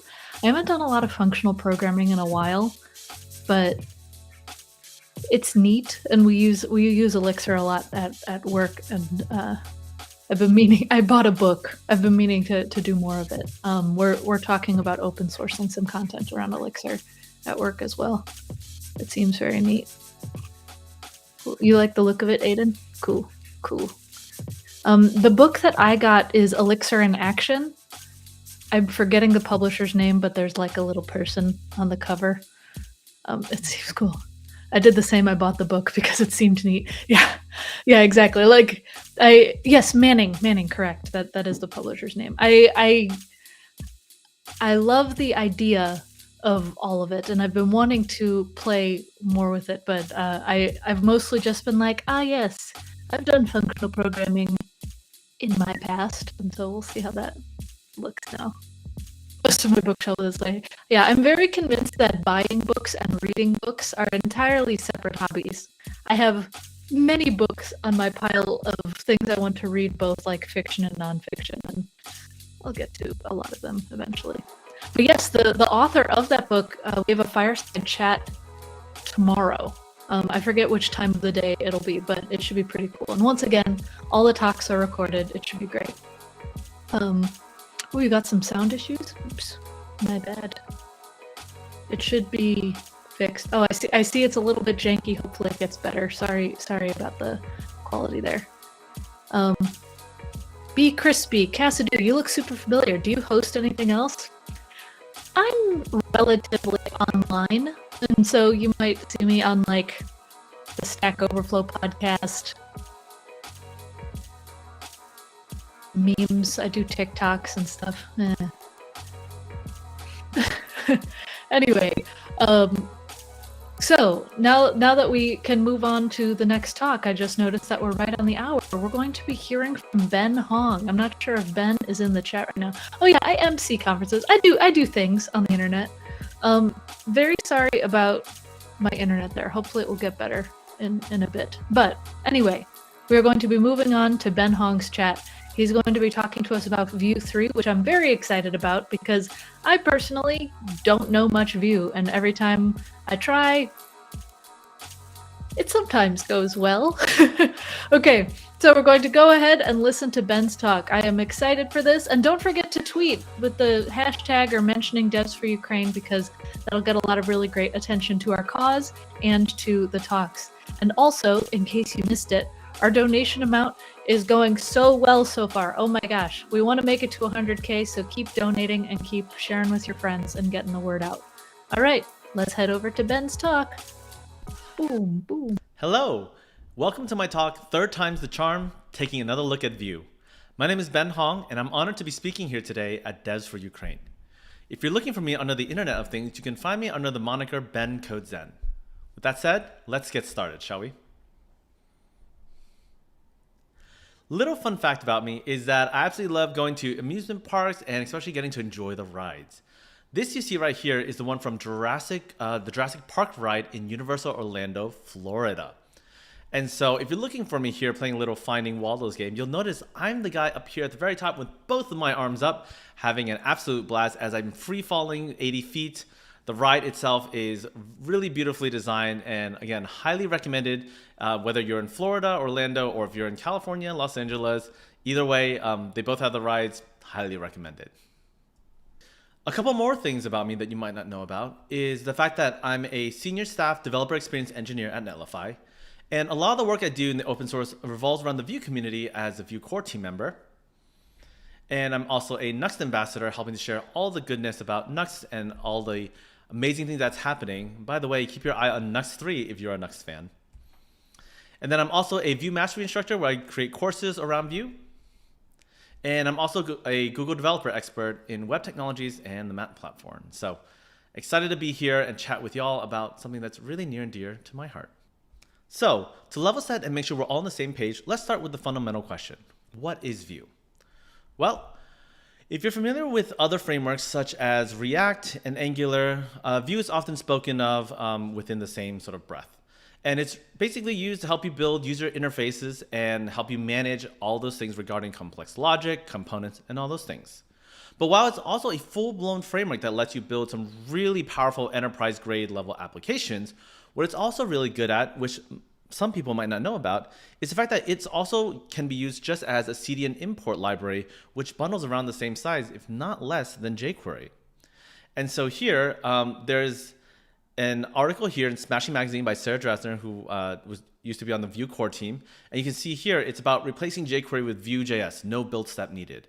And so one of the great things about this approach with Vue is that it allows people to progressively enhance their apps who might not be ready for, say, a full-blown rewrite of their legacy app where they had a full stack application. This allows you to basically inject the CDN package of Vue and allows you to progressively enhance your apps to the point where you're ready to go ahead and make that migration. And if you're wondering, like, okay, that sounds nice in theory, but who's really done that? GitLab actually was successful in doing that migration that way. So just so you know, it's a perfectly viable way of doing things and something worth considering if you're working on a legacy code base. With that said, let's go ahead and shift now to talk about some of the things that made Vue as popular as it was. Basically, things that we loved about Vue. One of the things that Vue helped to really popularize is the idea of single file components. And so let's go ahead and recap what exactly that is. So if you're ever looking at a Vue code base, you notice that they're under these .vue files. And you notice there will be 3 different sections. The first we'll start with is the template section. You notice here we have the template element, and this contains the HTML template that will be rendered onto the page or for a specific component. In addition, on a page, what else do you have? Well, you have styling, right? So why not associate that styling with that HTML? So see here, we included a style block with the class of current count, which applies to this specific template. In addition, what if we wanted to couple logic with it as well? Well, that's easy. We also then just drop in the script block. And that allows us to incorporate reactive data, event firing, and all those things all in one file. And the beauty of doing things this way is that you're actually encapsulating and scoping all of your logic, your templating, and your styles in one file, which means that whenever it's time to delete something or move something, you know what was basically impacting the file, and you don't have to worry that something else is depending on it. Anyone who's done any migration of any legacy CSS styles will know that feeling of being afraid of moving things in one place and having it change somewhere else where it has dependencies. So that's one of the major advantages when it comes to single file components. On top of single file components, one of the things that made Vue very popular is the Options API. And so what is the Options API? Well, let's go ahead and take a look at this script block up here at the very top. Let's focus in on it. What you'll notice here, though, is that it's a script block where it's exporting a default object. And inside of this object, we have a bunch of basically different configurations. So if we pay attention here, you'll notice that there is this data and methods option, right? Data is basically a place for you to store all of your reactive data that Vue will track for you and make sure that it updates using its reactivity system. And then in the second one you see here, you have your methods, which basically are functions that you can call within your component that will be basically connected with the rest of your component. And the reason this is called the Options API is because, as you can see, what you're essentially doing is you're configuring an object with various options regarding how the component actually works. And this was actually a very elegant solution for helping people to provide guardrails on how to write their components and organize their components in a very consistent way. So every time you walked into a component, you knew exactly where to look for different things. The other thing about Vue that I really love, and I think a lot of people have loved, is this idea of computed properties. And I think it's one of those hidden gems that not as many people are aware of. And really, in my opinion, it's basically reactive data in one of its most reliable forms. All right, so to take this example here, we have a component here that's tracking the count, and a lot of times we know that data has a lot of dependencies. So let's go and take that look in sort of more abstract example. So first off, we have like a count, right? This reactive piece of data. And let's say you want to have something that doubles that count. Well, to do that in most frameworks, it's fairly straightforward, right? You have your reactive data for count, and then you have something watch that data to update another piece of data that then goes ahead and based on like the update of the count, then it'll double that count. Fairly straightforward, right? But then as we know, applications grow more complex and that dependency chain can get pretty complicated. What if we also had another piece of reactive data where we had an item? And from that item, we can go ahead and derive a price. And then when we combine the price with the count, that's where we can go ahead and say, ah, yes, this is the total that we need to render out to the user. And then on top of that, that's just the beginning, right? What if we also then wanted to account for the fact that, hey, there's also the location that the user is in, which then we'll go ahead and factor into some sort of tax property, which then we'll also want to factor into the calculation, which is then the total. After a while, you get a pretty complex network of dependencies, and especially if you're managing your reactivities like independently or manually, you'll notice you have to make sure that you invalidate the right things at the right time. You have to be careful about what's caching where, because if you don't cache correctly, you'll have performance issues because things will be rendering when they're not supposed to, or things will trigger as you're not expecting. And so you can imagine when you have these really complex pieces of data, especially on things like data visualizations, it's rather unrealistic to expect a developer to hold this entire workflow in their head and figure out what to invalidate, what to cache, and so forth. And so one of the things Vue did was basically come up with a pretty elegant solution for how this works. So you have your reactive data here, right? Here we have the count. Well, how do we do that? Well, we have this idea of computed properties, which is, in other words, these are things that are derived from the source of truth. In other words, your reactive data. So how might this look? Well, we have double count, which is a function, and the function then will go ahead and basically return a value that's calculated based on the dependency to the original count. And so because of this, every time count updates, double count will go ahead and update accordingly, be cached correctly, and then render accordingly and performantly to the rest of your application. And what's even better is that computed properties not only work with other reactive data, as we see here, but you can actually combine it so that it works on other computed properties. So you can build these really intricate chains of dependencies and not have to worry about it, because as long as you update count correctly, all your other properties will be updated exactly as you expected and cached exactly as you expected. So one of the things I absolutely love, and just wanted to share that with you. So once you have your computer properties, I mean, gosh, it's like, it totally frees the way you think about data, because it allows you to really focus on what's important, which is the logic and building a really beautiful application rather than having to basically manually invalidate and track every single dependency. So happy dance for those who have used computer properties with success and know just how easy it makes the mental model of managing your reactive data. Okay, with all that, that's sort of some of the highlights of what make Vue what it is. And of course, if you hadn't heard, Vue 3 was released a little while ago, actually. It's a year or so now. And pandemic time, right? It completely distorts the way you perceive time.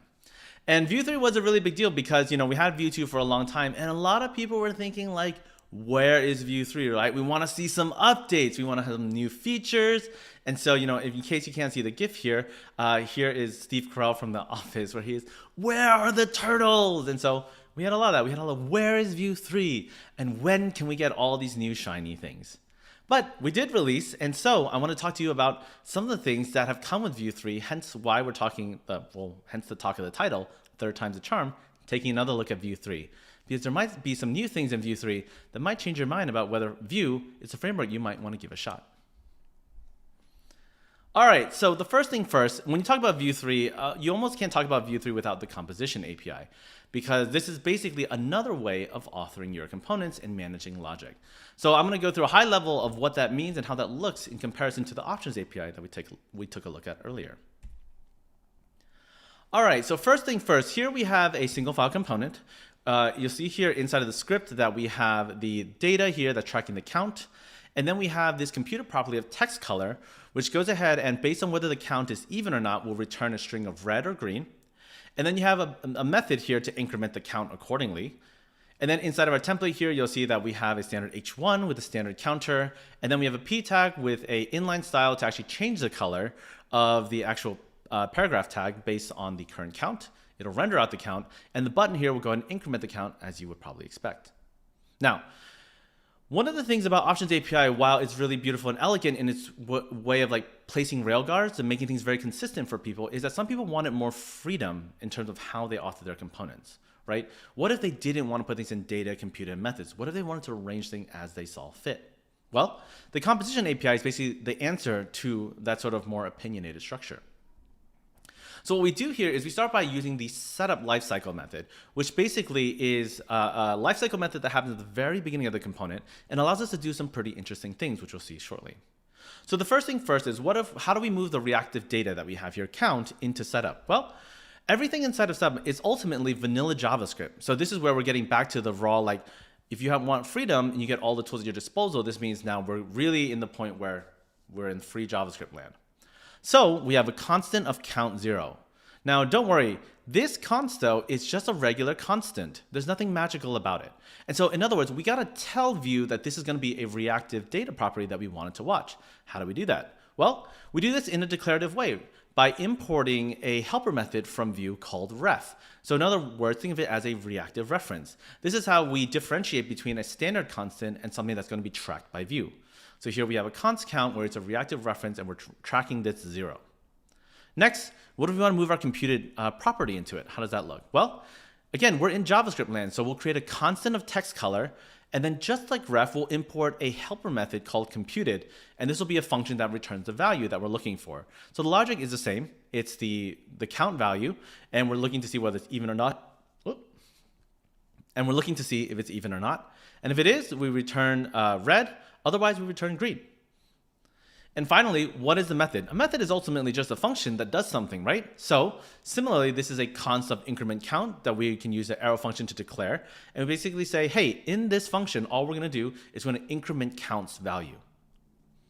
Now, the final step to all this though, is that because everything's in vanilla JavaScript, we need to also to define what we're actually gonna expose back to the component, kind of like an API. So at the end of all this, what we're going to end up doing is we're going to return an object that contains all the properties we want to expose. Because after all, when you're writing your JavaScript, sometimes you have things that you might want to be private or you might not want to be exposed. So this allows you that sort of manual configuration of what's going to actually be exposed back to the component. And so as you can see here, we have vanilla JavaScript and it works exactly as it did before in Options API. But here you're really in JavaScript land. So this is something you have to be really comfortable with. Now, of course, some of you are probably immediately thinking of the question, the $1 million question, which is on everyone's mind, which is like, does that mean that like Options API is dead and Composition API is the future? Honestly, I have a whole talk devoted to this and I don't have time for a whole thing, but what I want you to know is that while it might seem like the two are at odds with each other, I do think that there is a place for both, and depending on your use case and how you're writing your components, you might find yourself choosing one in one scenario and choosing one in another. But again, that's for another topic another time, but just know that both methods of authoring your components are still valid in the Vue ecosystem today. Okay, so let's talk about developer experience, because one of the things that Vue 3 does is that in addition to thinking about how can we also improve the ability of our developers to write and author components in a way that suits them, we also want to make their lives easier as well. And so in Vue 3.2 and onwards, we introduced this idea of script setup. So what does that mean? So here we're back to the component that we talked about earlier, right? As you can see here, we have the exporting the default object, but then everything here is in Composition API. And so that's part of it. Some people in the ecosystem really love Composition API. They want to be pure Composition API. But as we can see here, there's a fair amount of boilerplate that's happening, right? Because every time you define something you want to expose to the component, you got to return it. And so, you know, people kind of got this feeling of like, oh, like I got to write boilerplate every single time. This is tedious, right? That's the last thing we like to do as developers. We don't want to write boilerplate. And if you can't see the GIF, this is a turtle who's just like falling flat on his face on the way down. And so how might this look? We thought about the developer experience for this and we said, I think we can make this better. For those who want to be pure Composition API, let's change it up a little bit. So the first thing first, let's go ahead and move this setup lifecycle hook into as an attribute of the script tag, because what this is going to do is tell the compiler that this entire script block is going to be basically run inside of the setup lifecycle hook. And so this is the first piece we want to do, because we can assume that, right? If you're pure Composition API, you're not going to be using anything else in the Options API. You're just going to be using setup. As a result, you don't need to export a default object anymore. So once again, a little more boilerplate starting to disappear. And finally, because of some compiler optimizations, what we end up getting is you don't even need to define what's being returned. If we see it's being used basically within the template, we can figure it out from there and make sure everything is bundled and packaged accordingly as you would expect. But at the same time, look at how much more concise this is, right? And it's like, yo, that was awesome, right? Because now you got this thing where you're defining all this stuff in vanilla JavaScript. It looks very clean, declarative for those who love that style. And then you still get all the power and benefits of what makes Vue amazing. So I know a lot of people are super excited about it, and a lot of people authoring things these days have already bought into the script setup way of writing components. And I'm very happy for them. All right, so what else is there? Well, something that's worth mentioning here is that the TypeScript experience with Vue. In Vue 2, we had a little bit of trouble when it came to integration with TypeScript because, well, Vue 2 wasn't written in TypeScript. So when it came to exporting types or integrating, people had some problems. But with Vue 3, that's no longer the problem because we now have improved TypeScript support. Because Vue 3 was rewritten entirely in TypeScript, which means going forward, you can expect improved tooling support, and there is much better support in official libraries for types and those things. But most importantly, one of the things that makes Vue I've always treasured about Vue as far as ethos goes, is the idea that we let you choose what's best for you so that you can decide how you want to build your application, and then you get to do your own thing. And an example of this is where, you know how we're talking about single file components and the template has HTML? If you want to use JSX, you can totally use JSX instead of template blocks inside of your single file components. But that's once again, a whole nother conversation. But again, this is really important to me as far as Vue's ethos of letting you choose what works best for you. And so as a result, even though we have all this stuff typed to scope ready for you, this is 100% opt-in. So I just want to stress that it's not a requirement for use it, but the moment you do, know that the ecosystem is here for you. All right, so with that, there comes a So here's the little me here. If you can't see it, it's a turtle here eating mashed potatoes, and it says, "Oh my God, mashed potatoes," and it's having the time of its life. And so if there's one feature that I'm really excited to tell you about when it comes to Vue 3 is this concept of dynamic styles. And so what do I mean by dynamic styles? Let's go ahead and take a look at our component, shall we? So we're back here inside of our current count, basically our little standard counter with the ability to change the color based on whether the count is even or odd. Now here's the thing, right? If you look closely, you'll notice that on the paragraph element, the way we're changing the color is we're doing basically a dynamic style attribute bind, which will dynamically update the inline style of color based on whatever text color is. And so that's a common way of dealing with dynamic styles. But this feels a little hacky, especially because at some point this becomes tricky to manage.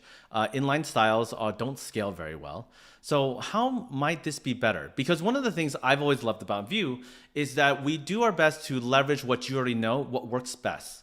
So in other words, we took HTML and we said HTML works as it is. Let's sprinkle on a little bit of magic, some directives, some vbind and those sort of things in order to make it work even better than before. And at the same time, we want to also use what makes CSS powerful, right? Why inline everything with HTML and just JavaScript? So in an ideal world, what we have? Well, we have a style block inside of this component. And let's say we have a class of current count. And what we'd want to do is we want to move this dynamic color inside of the CSS, right? And then what would end up happening here is that we'd go ahead and bind, right, our class current count, but then the text color would go ahead and automatically update everything that's inside of the CSS so that it's dynamic. And this way we leverage what makes CSS very powerful while still making use of what makes JavaScript really powerful in terms of dynamic values and those sort of things. Well, I'm here to tell you this doesn't work, right? If you write your code inside of Vue 3 or 3.2 and above like this, nothing happens. In fact, you're probably going to get an error. On the other hand, though, if you go ahead and you wrap your value, though, in this vbind, call it command, and you pass in the variable that you're looking for, believe it or not, this works. And so you're probably wondering how, I don't believe you. Show me how this works. All right, so let's go ahead and switch on over, shall we? Let's do a live demo. Okay, so here we can see this is the same code that we had earlier. And here we have the standard counter. You'll notice that when I add it, it switches color. This is great. And so if we go ahead and inspect this inside of our Chrome DevTools, we'll see that the color is actually being switched here, right? Color red, color green. This is what we expect. Now what we want here then is to go ahead and let's try out this new dynamic style that I told you about. So we have current count. This will be, and let's just go ahead and switch it to color blue at the moment, just to make sure this works. So we're going to go ahead and we're going to replace this inline style with a class of current count. And then you'll see here, there you go. It's blue now. But what we want is for it to be managed by JavaScript. How do we have our CSS managed by JavaScript? Well, the way we're going to do this is we're going to vbind the text color. And so once we do this, you'll see now that it'll update and everything changes as expected. Now you're probably wondering, how does this work, right? This looks like black magic. Well, the way this works is the fact that actually what's going on here is that when what you're binding inside of the CSS, it's actually using CSS variables. And that's what's actually being updated in line on the style here. And you can see it even has a unique hash so that you prevent basically clashing with other naming. And so now when you update this, you can see everything changes and updates as you would expect. And this is really powerful because, I know that CSS is kind of a controversial topic when it comes to front end, but let's be honest, when it comes to CSS, it was designed with a cascade for a reason, and that can be extremely powerful when utilized correctly. And so if we can leverage CSS variables that's natively built into browser technology, and then with all the benefits of JavaScript reactivity, we have some basically infinite possibilities when it comes to how we might let users actually customize things that's scalable and maintainable for us. Because in other words, if we were managing this app and we wanted to let users choose what colors they prefer, this would be rather tricky, right? Because you're not going to store a string of everything. But what if you wanted to let people pick the color, but you don't want to have to manage everything yourself, and you want to be able to share how things are? Well, one of the things we could do, for example, is let's go ahead and do this. We can go ahead and do an input, and let's say type color.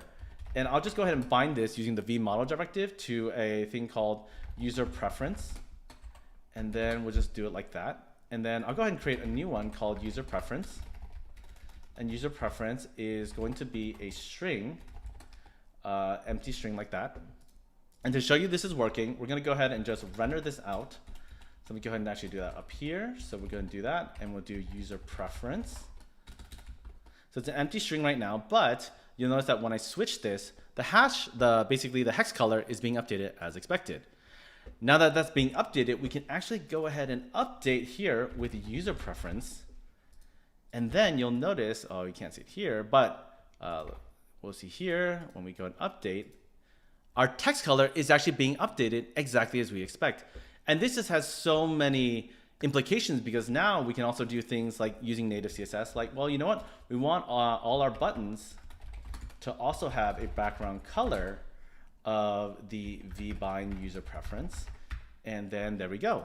And so now you can see that when we switch it, everything is updating as you would expect. And so if you scale this across modules, state sharing, there's a lot of fun things you can really do with this.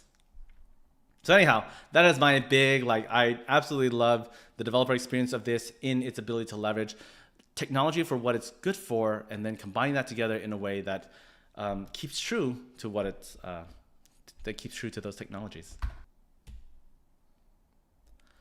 All right, with all that said and done, I know I've thrown a lot at you today, but honestly, my main point at the end of all this is, if you're starting a new side project or just testing things out and want to learn new things about how things might be done, honestly, I think it's worth giving Vue 3 another try and seeing if that might be a good fit for you, because I think that's one of the things, honestly, I love. Even though I'm a Vue core team member, I think the web is about learning from one another, right? We see all the different frameworks, and they come out with various good ideas that really help to push the ecosystem forward. So, even though I'm a Vue core team member, I always like to see what other frameworks are up to, because at the end of the day, I think we're all trying to do the same thing, which is to build these amazing user interfaces that help to solve people's problems and basically help move the world forward a little bit at a time. So with that said and done, thank you everyone for spending the time to chat with me today.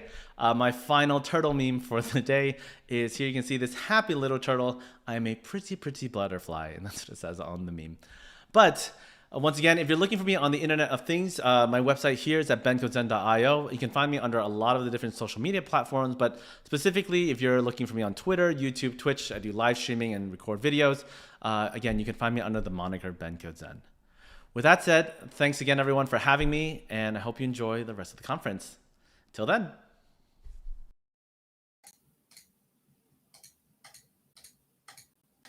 I'm doing this repeatedly to show my true awe of that. I had no idea that you could use vbind in Vue like CSS. The fact that CSS is treated like a first-class citizen, I'm coming from the React world, is amazing. I really want to play with that. That was so cool. Once again, definitely check out Ben's socials. I like to watch his stream. He regularly streams on Twitch on Tuesdays and Thursdays, I think it is. And he often has productivity things where he talks about his slides, because you saw those animations. And then also he talks about Vue and stuff on the other days. Dang, that was amazing. I loved that. Anyway, we got a bunch of donations during that talk. We are so close. Look at how many we are at, 92,303. I am so excited to see how far we have come. It is great. And also, once again, the talks are recorded. I saw that in the chat a few times. The talks are recorded. We'll share them on YouTube ASAP so that you can share that to your team. I saw a few people mention that because that was so dang cool. Oh my goodness. Wow. What a time. I'm still like, my mind is spinning with that. Have any of you used Astro? They do like that islands architecture thing. And even though it's probably a bad practice, you can use React and Vue in the same application. And I played around with like making them talk to each other.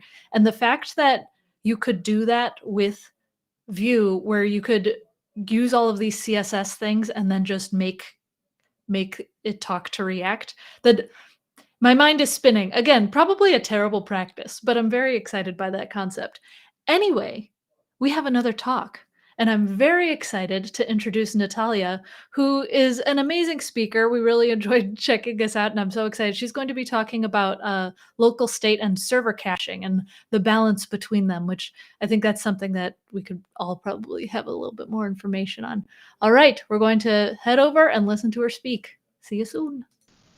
Hello, everyone, and thank you for joining this event. And as a Ukrainian myself, I want to say special thanks to those who made donations. You're the best. Today we're going to speak about a really complicated topic with a cryptic name, local state and server cache, finding a balance. You're probably wondering what's the difference, what is local state, what is server cache, but we will find out during the talk. And first, let me quickly reintroduce myself. My name is Natalia, and I'm Vue.js core team member. I work mostly on Vue documentation. I'm also a staff front-end engineer at GitLab and a Google developer expert in web technologies. And considering the first title, the examples in this talk will be more Vue-specific, but this talk can be applied to any kind of a framework. And it actually was inspired mostly by React ecosystem. So let's start. First of all, let's think for a moment about the global state of your application. What is a global state? This is obviously some data that you need to share across your application. So different components, different routes can have an access to the same data that you keep in your global state. I believe every single developer that listens right now to this talk had worked with a global state at least once, but let's reiterate just to remind you how it works, and also I will give an example in Vue. So for example, we want to have a counter in our global state to be accessed somewhere in the application. And first, of course, we create a state property, count. And we need to change the count somewhere in the application lifecycle. So we add a mutation that increments the count in this particular case. And if you were using Vuex, our common state manager for Vue before the last version, you would also create an action. Actions were added to handle asynchronous operation, and you shouldn't be using them all the time. This was a very common way of doing things. So whenever you have a component, you could only dispatch an action, not directly accessing the mutation. Right now, with the new state manager Pinia, it's a bit different, but still you would need to create something to modify your state property. It looks quite simple, right? Even with the action boilerplate. The problem is we are dealing here with a very specific kind of local state. First of all, the change we're doing is synchronous. Simply clicking on the button and incrementing the counter. Second, this state is not persistent. Whenever you refresh the page, you will have your counter at 0. Third, it has only one source of changes. You create an application, you establish the property count, and then you modify it with your mutation that is also a part of your application. So your app is the only one source of changes in this particular case. And also, it does not create a lot of boilerplate. Arguably, because we had an action here, but it's still very straightforward. If you read the code, you understand what is going on here. However, real applications very rarely exist without any accessing of the server data. So we need to have an API calls. And let's try to have a look how this will affect our global state whenever we add server data here. So let's say that we have characters. As an array of characters we will be working with in our application. And your mutation receives some kind of a payload, and you save these characters you save this payload to state characters. And of course, in Vuex you had an asynchronous section because mutations were only synchronous, where you're fetching the characters, you're waiting for some API call, and then committing the mutation. Still looks quite doable, but we need to handle loading state, because here we're dealing with a synchronous operation. We wouldn't have data immediately when we requested characters. So you need to display some kind of a loading indicator in your app. So we add two more properties because also we need to handle errors. So now we have a loading and error in our state. And one mutation becomes three mutations because we have three different cases. First, we start with a request. We set the loading state to true. We set error to null, and we are waiting for the result. And then we have a fork, like basically two branches, success and error. And in the success case, we are setting loading to false, error to null, and we set characters. And in error, we need to display an error. And now we are also working with try-catch. So we are trying to get the characters. When there is an error, we commit in this mutation, and this creates a lot of boilerplate, in all fairness. Because our tools for handling the local state are not really designed to work with asynchronous operations and with something that is persisting on the server. And it brings us a bunch of other problems. First, very common question happens with every state manager: how to fetch data only when it's not present in the local state. It happened to me when I was using Redux, MobX, Vuex, any kind of the state manager. So you're performing a manual check.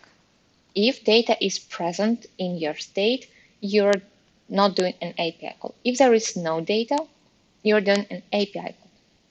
And in Vuex, it was especially painful because people are using getters sometimes to retrieve the data from the state, and they were trying to squeeze a side effect into getter with this check, which is very bad. Never put any side effects in getters. How to keep my data up to date? Because we just have created a snapshot of the server in our local application. And now we need somehow to make sure that this snapshot is updated. Of course, when you're sending post requests or GraphQL mutations to the server, you're probably updating your app. But you cannot control the server, and you need to deal somehow with the fact that data on your server are changing. It can be polling, it can be WebSockets, it can be trying to expire your local cache. But again, all these solutions you would need to do manually when using a typical local state manager. What if two components start fetching simultaneously? Again, this is a very common case that we have a few components that need the same data. They perform this check. The data is not in the cache. And then these components start the action to fetch the data, and we need to deduplicate this. So we need to cancel the second request. And again, we need to do this manually. All these problems come from the common root that we are dealing here with asynchronous operations, with a state that is persisted remotely somewhere on the server, somewhere outside of the reach of front-end developer. And this data has a shared ownership. So you can change the data on the server. Someone else can change data on the server via the API. Data can be changed on the server even without the API calls by directly modifying a database. And you need somehow to ensure that you still have the freshest data in your front-end application. Not all states are born equal. There is a big difference with something that is local, client-only state. It is not persistent, and something that we are using as a snapshot of our server state. That's why the name of my talk actually has this distinction: local state and server cache. And we need to deal with both, usually in the application. So we have a global state, how we used to think about it, something that is shared across components, but in fact we have local state and server cache. From my experience in the applications I've been working on, server cache is around 80% of the data, sometimes even more, that we have in our app. And if you think about cart in the shop, even the cart is usually synchronized with the server. So whenever you put any goods to your cart in the internet store and refresh the page, you will see they are still there, because we're either using local storage or we already send a request to the server notifying that user has this good in the cart. And local state, sometimes it's enough to move completely to the server cache and have local state in the components. Sometimes you still need a state manager that is handling local state. The server cache, I think the first time I've been working with server cache actively was Apollo client. And this is very common for those of you who had been using GraphQL extensively in your applications. Because Apollo client is capable of caching the data automatically with their default policy, cache first. So whenever you're fetching your data from the GraphQL API, Apollo is storing them in the cache. Whenever you modify them, these changes are reflected in the cache. So it's quite simple. If we look at the GraphQL API, you have a library for the integration. For Vue, it's Vue Apollo. For React, it's just Apollo, and you have your result loading an error just using the query composable. And imagine that we have this kind of the query where we're fetching the ID, name, and description of the character. Of course, we can still handle the data that are fetched not even from GraphQL, but this becomes complicated. If you look at this resolver, you can see that we're already doing lots of black magic only to put the characters array to the right shape. And now even worse. Imagine if we want to modify the data locally. So simply replacing the array of existing characters with adding one new character. This is how mutation resolver would look like in the Apollo client. And remember, I was speaking about the boilerplate. Here is a boilerplate again. So when we want to modify things, this very local thing, it becomes problematic. Apollo is super focused on utilizing the server cache, but they have a lot of pain when you're working with a purely local state. One size doesn't fit all. It seems like it's super hard to invent a silver bullet that works perfectly with a local state and as perfectly with a server cache. So maybe we shouldn't have one tool to resolve two very different tasks. And with this, I'll come to the demo of the tool. For Vue users, it's called Vue Query. And Vue Query is an integration built on top of React Query, of the core of React Query, actually. So I believe that we can best explain these things with a live demo. So here we go.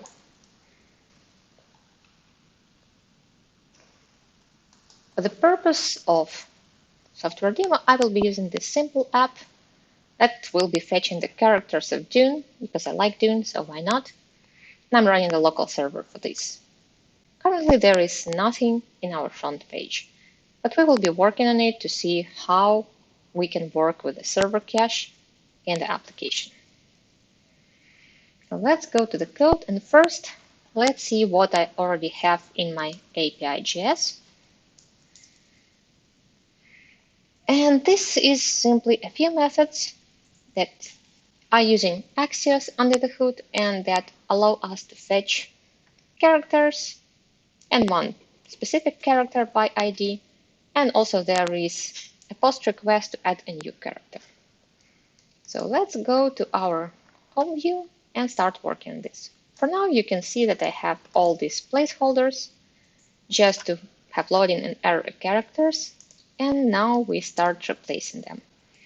So first, I will start with just fetching data for characters list from our API using the view query composables. So there is a const. So there is const result, and we will use it as use query. We need to give the key to our query a name of this query, and with this name we will be able to access this query later. You will see in the demo. So let's call it characters. And now we need to tell our use query what we're using to actually fetch the characters. And for me, it will be get characters. Let's put this to the console. Console log result. And let's go to our application and see what do we have here. And there is an object that contains actually contains a lot of things like is fetching, is idle, is loading.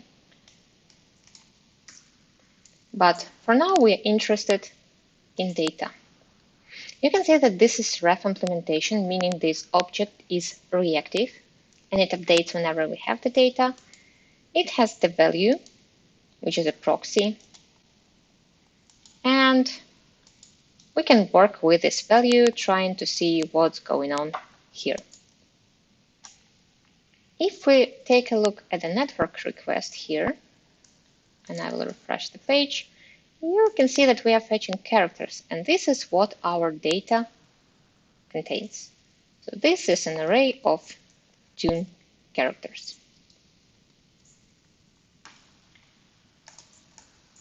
As you can see, data is reactive object. And this is just one property of the result. So I'll start with destructuring. And if I put the console log here now, I will probably have data value as undefined because it will be synchronous operation while I'm still waiting for use query to resolve. I need to have a reactive property that depends on the data. So I could track the changes and reflect them properly. I will use viewComputed for this to derive the data that I need from the data object. So this will be a computed equal to data value, if it already exists, data. We have value here simply because this is view ref, and view ref is a reactive object with a single property value.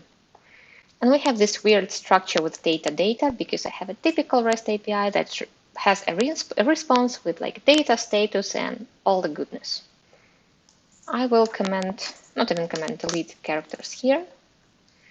Let's go back to our page, and as you can see, we are fetching a list of characters here. Nothing super magical.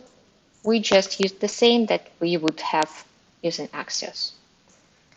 Let's also add is loading and is error here, because use query is smart enough to return the loading and error states for us. So we don't need to track them manually. And with this, we can remove to these options and check again what's going on. There is a super short moment you can see loading here. I will change to fast 3G. So there is a loading state, as you can see, and it just works. And let's also change the URL here. So we will have an error. And here is something interesting happens. Let me refresh the page to show you. 1, 2, 3. So there are 3 retries and we're still in the loading state. And after this, the API actually throws an error. This is a default behavior of the view query. If the response is not obtained, if there is an error in the API, it will retry 3 times before actually throwing an error. This behavior, of course, is completely modifiable. So if I would like to say that, nope, I want, okay, I've done something bad, so if I want to say that I want only to retry 1 time, let me refresh the page, there is 1 retry and then an error. There is one more interesting thing. Let me clear the console here. I'm changing the focus and turning back, and here is a refetch. Again, this is default of view query. Whenever you have the window focus changing, it considers your data stale and starts refetching. And again, this is completely modifiable. So refetch on window focus, false. Okay, window focus, and we're not refetching anymore. Let me restore my characters. And for the sake of playing around the cache, because right now we are just fetching data, I would also like to add the query for a single character, because currently we're doing nothing. It's very similar to what we have already done. So here in the character view, I will also have the data and it's loading. This will be use query, and it's a bit more complicated syntax because first argument will be an array where we're defining the key of the query and the parameter for the query, because we will be using ID to fetch a certain character. So here we go, character, and the ID of the character will be props ID. If you think about what the props magic is, we actually have a view router that is passing the ID dynamic part of the root as a prop to the component. So this will be, let me show you in the browser, this will be this part. So we are dealing with ID 1 here. And now we need a second parameter. In this particular case, we want to call getCharacter with the parameter, with the prop ID. That's why it will be a callback. So getCharacter, not characters anymore, and we are passing props ID here.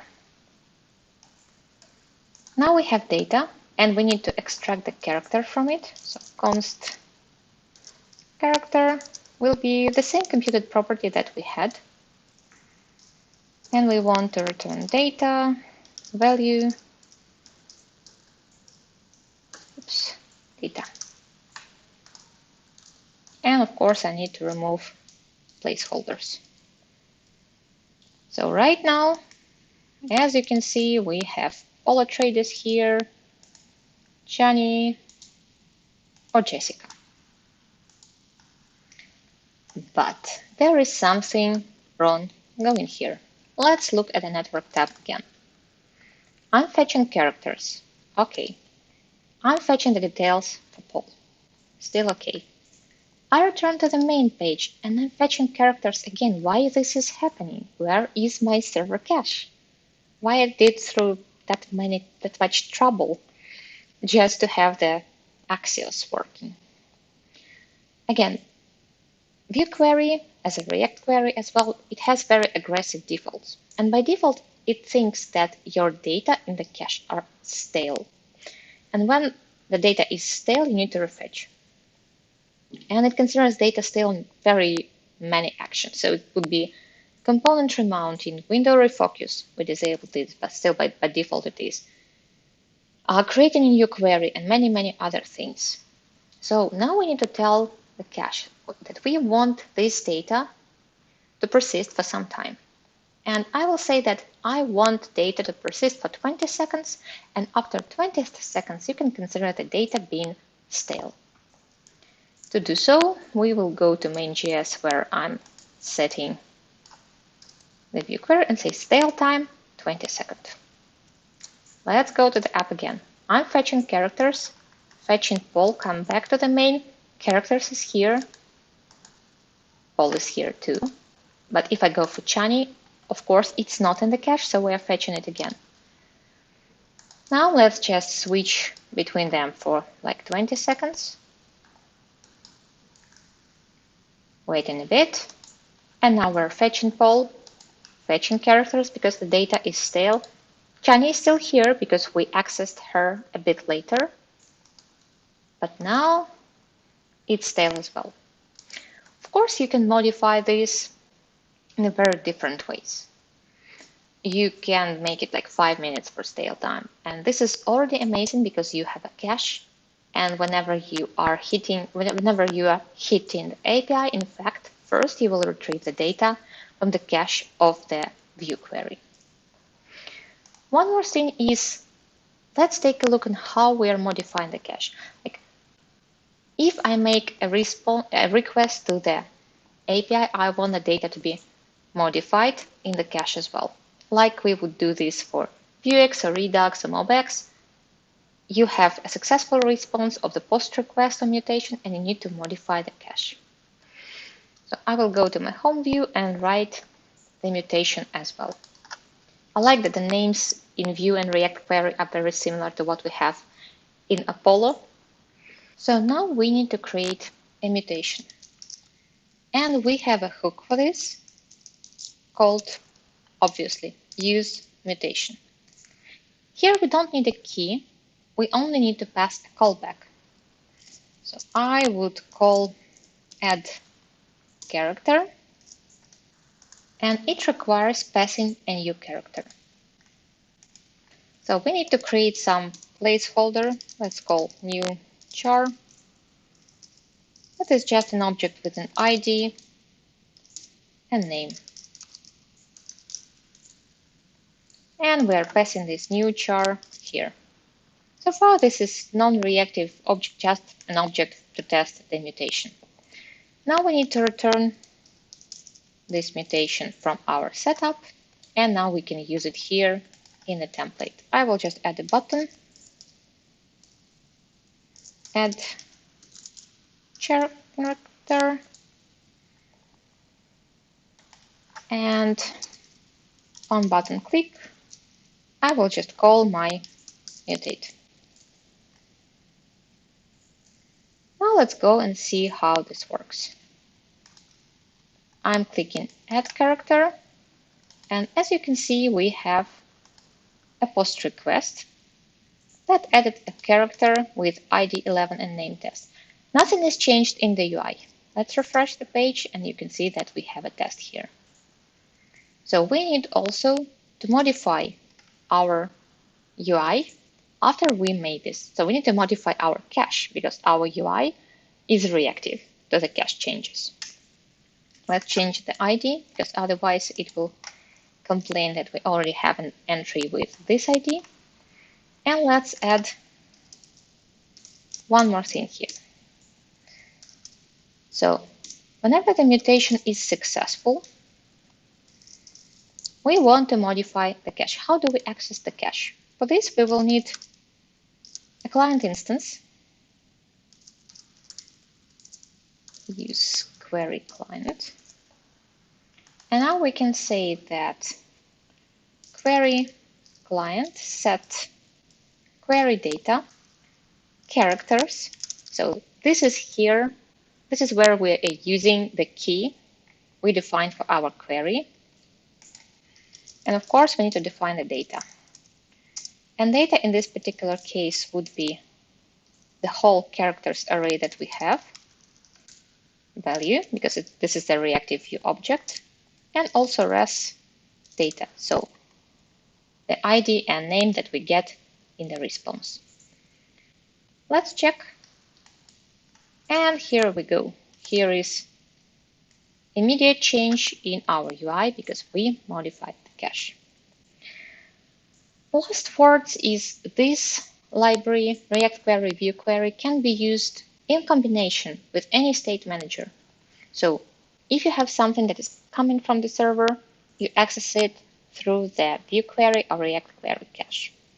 If you have totally local data, you can use the state manager of your choice, or from my experience, sometimes you don't need the local state. You realize that all the data that you needed to share within your application were already coming from the API.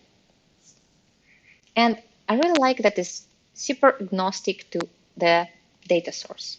Because if you're going to use a follow client, it's very inclined towards GraphQL. Yes, you can make it working with REST. It's complicated.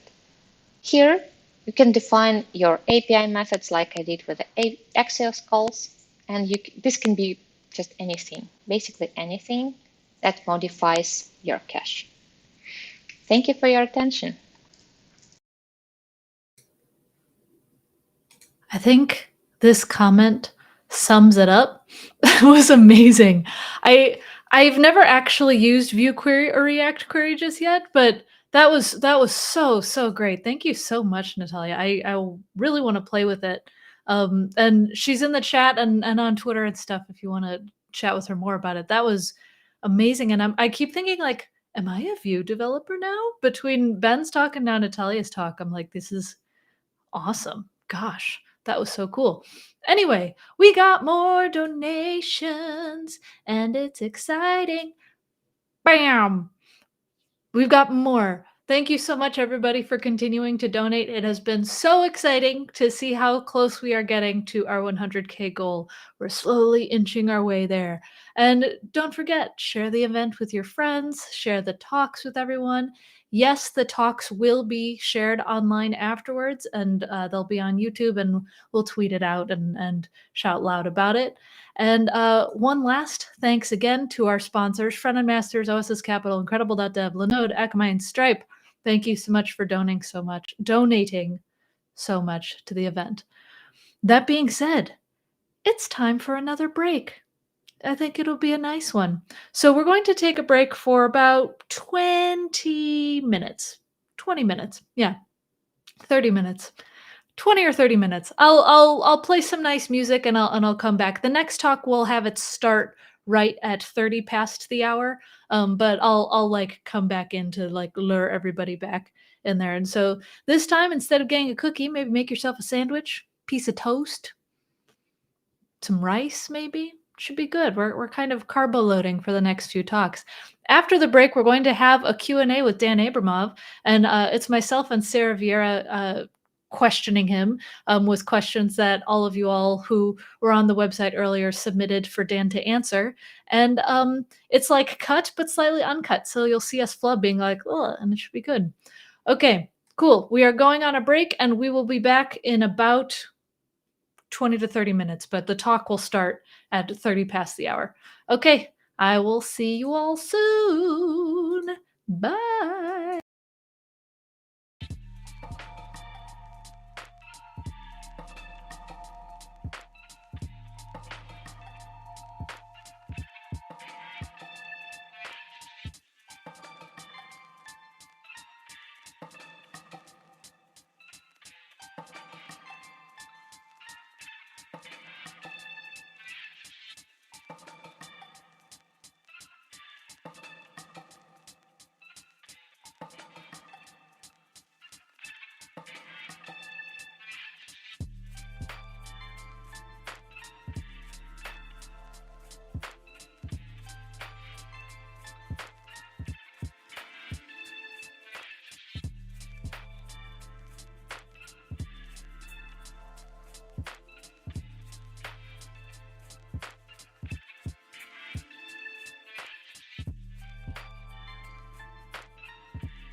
Hello, everyone. Back in here, just kind of chilling until we start, and in like 3 minutes. Leaf Shoot, what kind of dancing does your partner do? I'm so curious. I used to do like swing dancing and salsa dancing a bunch, but that was pre-pandemic, so it's been a while. Hello, Toby. We're back. Slowly chilling into it. Scoff down the cookies, yeah. Exactly, Aiden, exactly.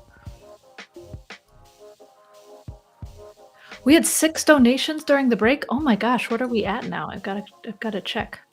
Doing some refreshing. We'll see where we're at. 93,000. Oh my gosh. Okay, hang on. I got to write it down in my little thingy. We are at 93,553. Oh my goodness. Look at that. Whew. That is so exciting. Yeah, we had, last I checked, we were at 850 donors. So now we're at 864 donors. So I really, really appreciate all of you. That is so exciting. Donations are tastier than cookies. That's right. That's the spirit. I had some bread and olive oil. That was my snack. It was pretty good. I'm very curious about the lemon bars. I think that was Melanie who made those. That sounds great. Man, love it. Love it. In a couple minutes, we're going to start with our Q&A with Dan Abramov. Honorary Portuguese, Cassidy. Yeah. I mean, I do have Spanish blood, so there you go. But I'll take the Portuguese as well. But yeah, we'll have our Q&A with Dan, which should be really, really interesting. I know it's not the same, but y'all eat bread and olive oil. It counts. What did we start the evening at? Let's see. I think we started today. I think I actually, wait, I wrote it down. I can tell you the exact amount. Last I checked, we were at just over 80K. So we've gotten like 14K just since the event started. That's really, really exciting. Gears your ears, grind your gears. I feel it. I get it.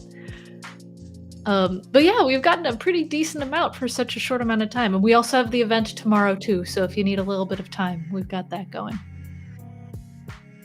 I wish I knew the website was open source before today. I would have done a donation temperature thing. We do have a little progress graph, which is pretty fun. Yeah, it's very, very exciting. We've had quite a few people jumping in and out and stuff too. And I'm impressed with how many viewers we've had this whole time. It's been great. But But anyway, yes, the website is open source. If you like how it's built, that was mostly Sarah, who's here in the chat, as Nikita FTW. Nikita for the win? Yeah. And so if you would like to check out the website in general, first of all, once again, devsforukraine.io, and then let me pull up the GitHub repo for a second, because I have that in a shortcut. And then this is the GitHub repo, if you'd like to see how it was built. It's using Stripe, it's using Next, it's using the React URL modal, all kinds of fun stuff. So definitely check that out. But now it is time for the next talk, and it's a Q&A with Dan Abramov. If you don't know who Dan is, he is on the React core team, and he also made Redux and originally. I know it's a different team now, which is very, very exciting. We interviewed Dan and used talks that people submitted to the event, which was pretty fun. And also, I will say, I didn't make cuts in this, so whenever we mess up, you just get to see that because that's fun. Anyway, we will switch over to that talk right now and keep an eye on the chat because we are there to answer any questions you might have. All right, let's go. Hello, everybody, and welcome to the Q&A portion of the event. I'm so excited to be here with Sarah and Dan, and we're going to be asking Dan some very intense questions that some of you submitted to us. Hi, everybody. Hi, Desiree. How are you doing? Hi. Good. How's the weather over there? It's weirdly sunny for Berlin. Hey, I that's know. not bad. We've even got leaves on some of the trees already. The sadness is coming down. Yeah, the winter's over, I hope. No, it's not. How about you, Dan? How's it going? It's pretty good. Are you asking about the weather or? Just I you in could general. be. It's London, so I'm assuming there are some clouds.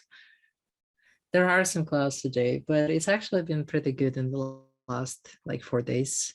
But I think like all the trees are shocked because it seems like the winter has been going on for much longer than anticipated. Oh, yeah. Yeah, it's like the spring fake out that happens every year. And Yeah. then Global eventually warming. it'll be beautiful, but Yeah, for like 3 weeks, and then it will be like 40 degrees Celsius, which doesn't say anything to you, Cassidy, but it's a lot.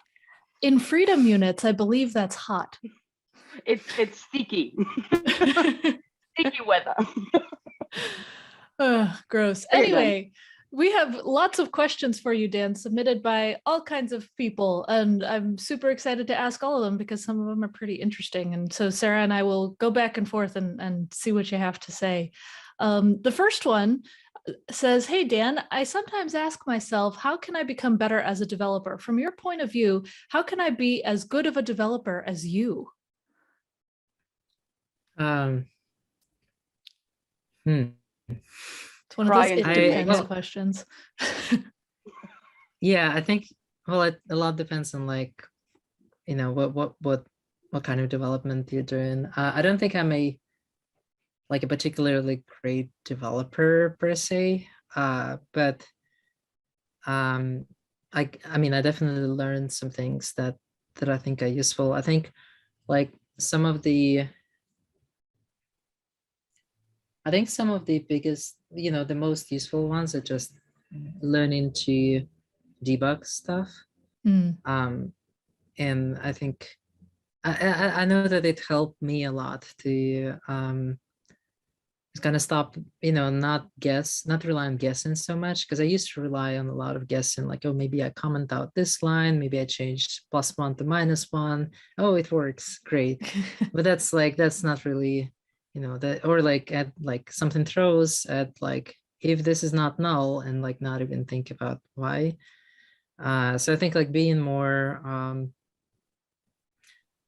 kind of trying to figure out like if there is a problem, like really understanding the problem before trying to fix it, and kind of being almost pedantic about it, to the point that like if I don't understand why the bug exists, I shouldn't fix it, because I'll fix it in the wrong place and just create 10 more. So I think being methodical, and specifically like I think a lot of this is it's just discipline, like knowing and a little bit of planning, right? Like, you know, there is a bug, so you know that it must have happened from this point to this point. Like you can kind of prove to yourself there is no bug at this point. So you can start from here. So somewhere between here and here, something breaks. And like the common method to kind of solve that is like slice it in the middle, like, and figure out a way to see, does the bug occur here?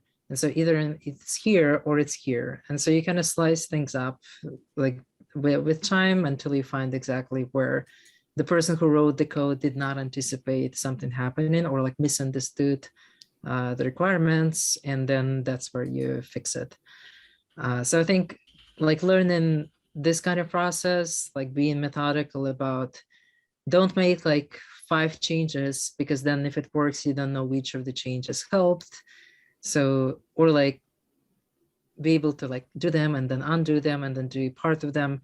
But I think most of these things, they really come down to the same thing, which is just not guessing and trying to establish what exactly is happening in your program, what was the expectation of the person who wrote it, and what is the reality, and where do they not match. And once you find it, you fix that part.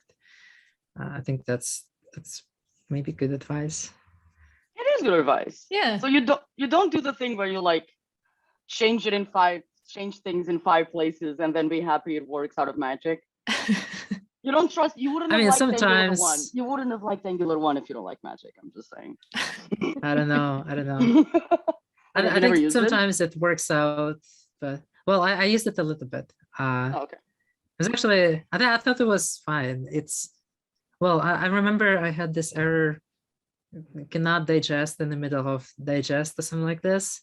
That was pretty confusing. But then 5 years later, well, not 5, like a few years later, I was learning React and I used this Flux library, and it had an error that said cannot dispatch in the middle of dispatch. And I was like, oh, I guess it's a more universal idea. I remember now. Okay, so moving on to the second question. Are there any browser features, in your opinion, that open up possibilities for frameworks, like full browser support for web streams, like the file API? I think it's called the file API, like stuff like that. Is there anything that you can think of that will, like, make your job easier as a framework developer?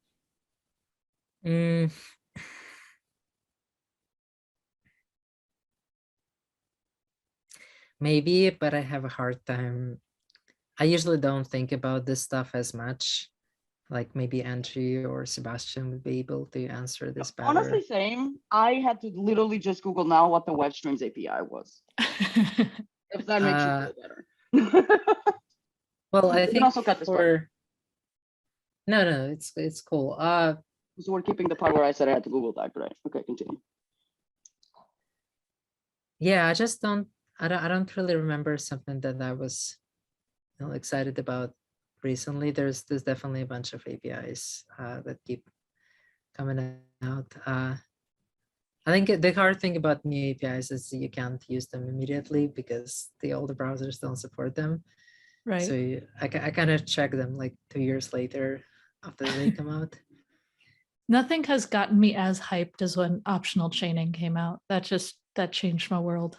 Yeah, but you can do that with Babel. So like Babel. True. Babel.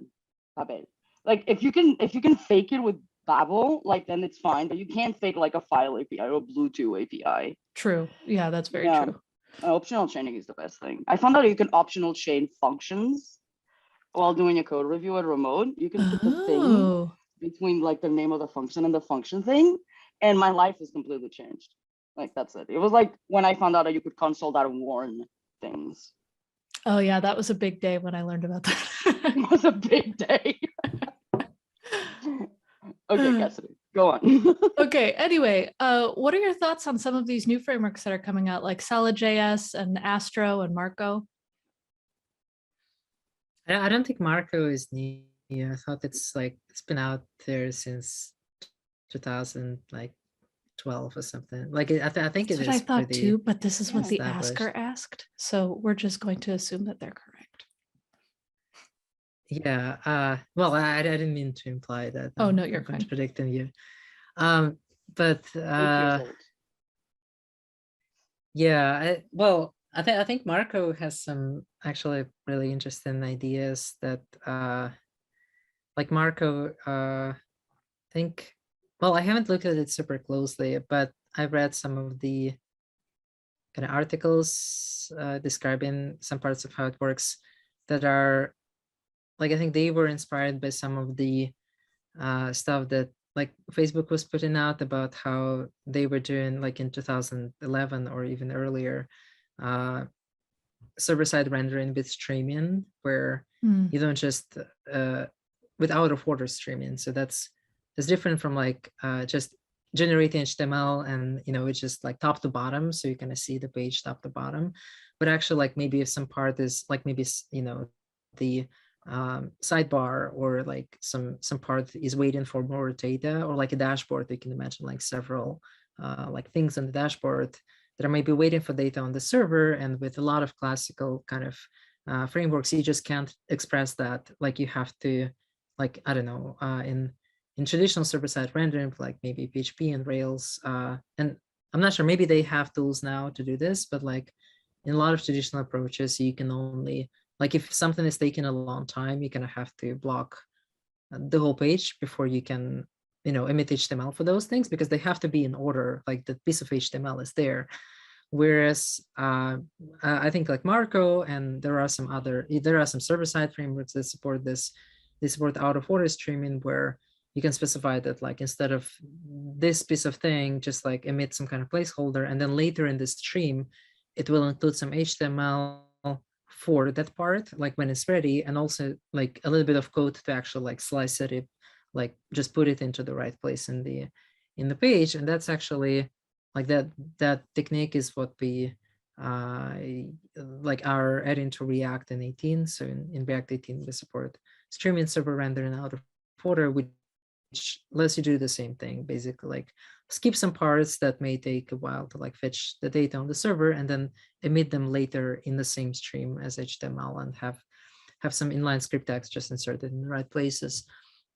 So I thought it was interesting that like Marco did that many years ago with different constraints. Like it doesn't work the same way as React, but Marco did that, and like none of the popular frameworks do that. Like I thought like that's an example where like if you're looking for interesting ideas, they're often not in the popular hype space. Yeah, but actually like sometimes they're a bit on the fringe, and then eventually there's like they gain some spotlight. And I thought that's interesting. I don't personally see myself very interested in things like Astro, because, and not again, I'm not saying it's bad or anything. I think that philosophically, I don't very much like the idea of kind of like islands of code, like, or like mixing different technologies, which you don't have to do, of course. But I think a lot of people with like microphone and mindset like to put like different libraries in different parts of the product because teams can't agree to each other. I don't think this is good. And I'm not saying Astro like encourages that, it just supports that, which is, I guess, great. But I did have Vue and React talk to each other once, and I was just like, whoa, this is weird. And it was Angular 1 ran the React once, and it was very cursed. Yeah, I mean, I think there are all sorts of like environments where like social environments where you maybe have to do this because you just have two teams that really can't agree on anything. But I don't think it's a good, mixing things is a very good technological decision. But I think in general, I don't really like programming models where you kind of have to use different types of programming for different kind of parts of the page, where you have this strict separation, like this is dynamic, this is static, and then they use different technologies for those, which is kind of like, I think on some level you could say that Astro may be a little bit like this. Like some of the new Rails stuff is a little bit like this as well, where it's just like kind of different dialects for different things. And I think I'm a lot more drawn to, you just have a single paradigm, you just have a single way of doing things, but then somehow it's designed in a way that it compiles to the most efficient output for like each kind of content, which is kind of what we're like trying to do. It's still like super experimental. It's nowhere near, don't make benchmarks, but like I think server components is in React is part of this idea where you have a single programming model, but some things run on the client, some things run at the build time or on the server, and you still look at it as a single application made of components. It's just that we can kind of pick where they execute, and hopefully with like more iteration and more work, we can get the an output that is compact enough and efficient enough that actually it's a pretty good base to build on. But I mean, it's and this was solid. Again, haven't looked at it super closely. I think it's interesting that they're like, I think they're one of the few kind of libraries that are currently exploring some kind of like concurrency primitives built in the front end space. I think there's something that React does that is pretty unorthodox, and a lot of people are like, no, this is this is not necessary, or they don't see the value. And I think it's pretty interesting that like Solid is experimenting in that space, but it's also a pretty different approach to what we're doing, and there are like some philosophical differences where I'm biased to prefer the React approach. But it's always nice to talk to Ryan. Ryan's the person, one of the people developing Solid. I think he has very measured and pleasant presence on Twitter, so it's always a pleasure to see him. Yeah, the proxy objects in Solid kind of broke my brain at first when I was like, wait, I can't destructure this. I gotta organize my signals and stuff differently than I would in a React context. Yeah, I feel like there's there are things that are maybe unintuitive to people about the React model, and that gets a lot of criticism. But I also think people kind of underestimate, that with other approaches there are also weird things, but they're just different kinds of weird things, and it's like which weirdness do you kind of prefer? And I think some of it is just a matter of taste. Yeah, which weirdness works best with your brain. Yeah, no, I think it's literally that. Yeah. So the next question is, imagine it's the year 2030. The pandemic is over. You can go outside. And React is just version 35. And what are some things that you wish to see in React in 2030? And like, do you even imagine React lasting this long? Like, just general questions for the future. Just some food for thought there. Yeah, sure. Yeah, I imagine React as a programming language for building user interfaces that is runs on all platforms. There's a shared set of primitives, so like you can, like your Create React app like runs on iOS or whatever, and there's like good built-in animation, data fetching, routing, like there's answers to all of those questions. Again, they also work across different platforms. And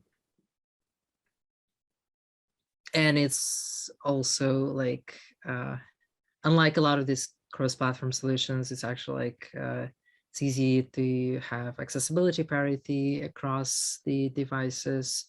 There isn't really, like when you compile it to web, it's a real web thing. It's not a, like a thing that, yeah, that's what the young ones call it. Well, I mean, if it's diffs with all the right attributes in a way that they actually work, like it's possible to make it work. It's just really hard. But I just think like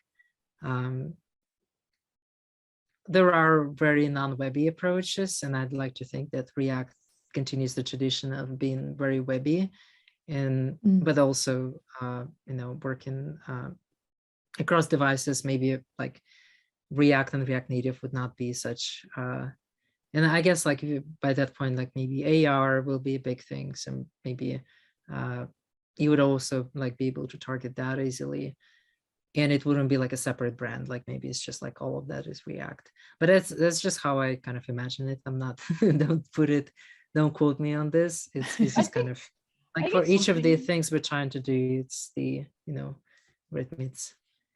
I think it's something that is definitely already happening. Like there's a React wrapper for a lot of things that sometimes you're just like, that's kind of cursed. But like PDFs, I'm like, I get it, but why? Like And that there's kind of React stuff. 3JS and stuff like that too. So I Oh, could. React 3 Fiber is Yeah. great. Don't cry. Oh, I'm just saying it exists, but it's not I- the first thing you would think of. I think the most incredible thing that I found that exists by accident is a React thing that renders UI in Unity. So all the UI for games, you can build it in React because it's a pain in the Oh. ass to make any of that in Unity. So like, I think it's a future that is actually like happening, literally.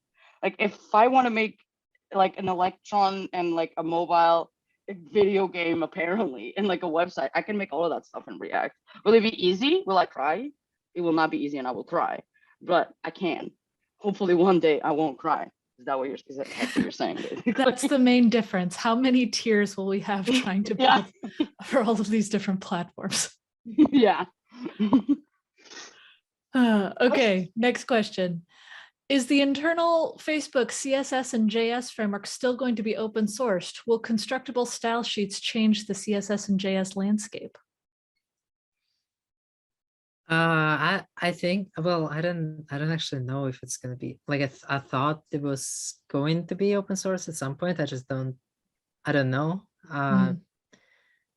Is it I mind don't know. blowing though? I don't CSS well, lets you use there. I'm also not sure, like, I don't know the landscape in open source enough, but I think it's probably comparable to something that already exists. Maybe there are some things that it does better, but I think the important parts is just like it's fully compiled, so it turns it into actual CSS. It's not like dynamic. It's not dynamically generating rules or anything like this. So it's actually efficient. But I know there are libraries in open source that do something similar. So like maybe Linaria, I'm not sure, but yeah, Linaria is the one that does it to everything. There are some that do it if you don't use like props in it, for example, and then just leave props as dynamic. I think is a good idea. Yeah, but I think overall we're kind of moving towards, like, we used to be very unopinionated about styling, and I think we're getting a few more opinions now because there are more constraints, like like streaming server rendering, server components, a bunch of other things, where like we start caring a bit more about like APIs and also about performance and how that works. And I think like overall we're kind of thinking like for dynamic stuff, like just use inline styles, and then for things that don't change, use something that compiles it to CSS, so that it doesn't have like extra runtime cost, because otherwise it's like, well, a lot of these approaches with runtime CSS and JS are really, really expensive and inefficient. So well, I'll get quoted on this. I don't know. They're not extremely expensive, but they are more expensive than not doing that, right? Yes. So in general, we're kind of like solutions that are able to compile static parts to plain CSS, and maybe atomic is even better because then you don't, like, at some point you reach a plateau where you maybe add new styles, but you don't get more rules because each rule is unique. But this can be implementation detail, right? Like it doesn't need, you don't have to author things this way like Tailwind. You can, but like also you don't have to if your tool can generate it automatically. As for constructible style sheets, I have no idea. I haven't looked at them. I feel like you mentioned a lot about a world, which sounds great, by the way, but it's like where a lot of the tools do the things in like the back end. I can't think of a better word. Like in like the back end, so you don't have to deal with it. Like you just write your CSS, and then the tool will be like, okay, I see that this can be automatically done with just, I'll give you a CSS file, and I can't do this, so I'll do that. So like you're kind of removing a lot of the manual labor that we have to do now in a lot of stuff. That's definitely a feature I can get behind. So this is in general not about just React or JavaScript. If you could give any advice to yourself about anything, like past self, what would it be? Well, that's kind of tricky because like if I could give the advice, then I might not have the, Life and like experience. if he give you some, yeah, like then how would I know to give this, right? Like it's not. Okay, Yeah. imagine it's 2050. You came back from the future to 2008. To no, wait, what a year is this? 2020. Okay, 2015 to like 2015, Dan, and you could only tell him one thing. What would you tell him? Ah, Don't watch I Suicide don't. Squad. Buy Bitcoin. Buy Bitcoin. Yeah, Don't watch Suicide Squad.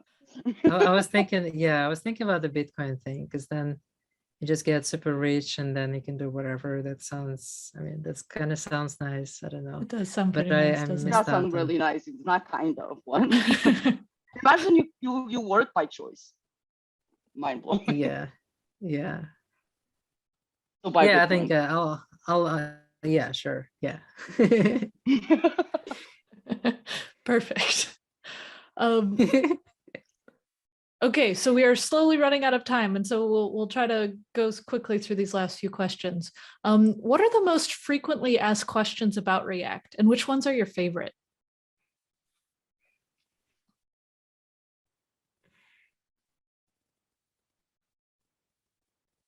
Hmm.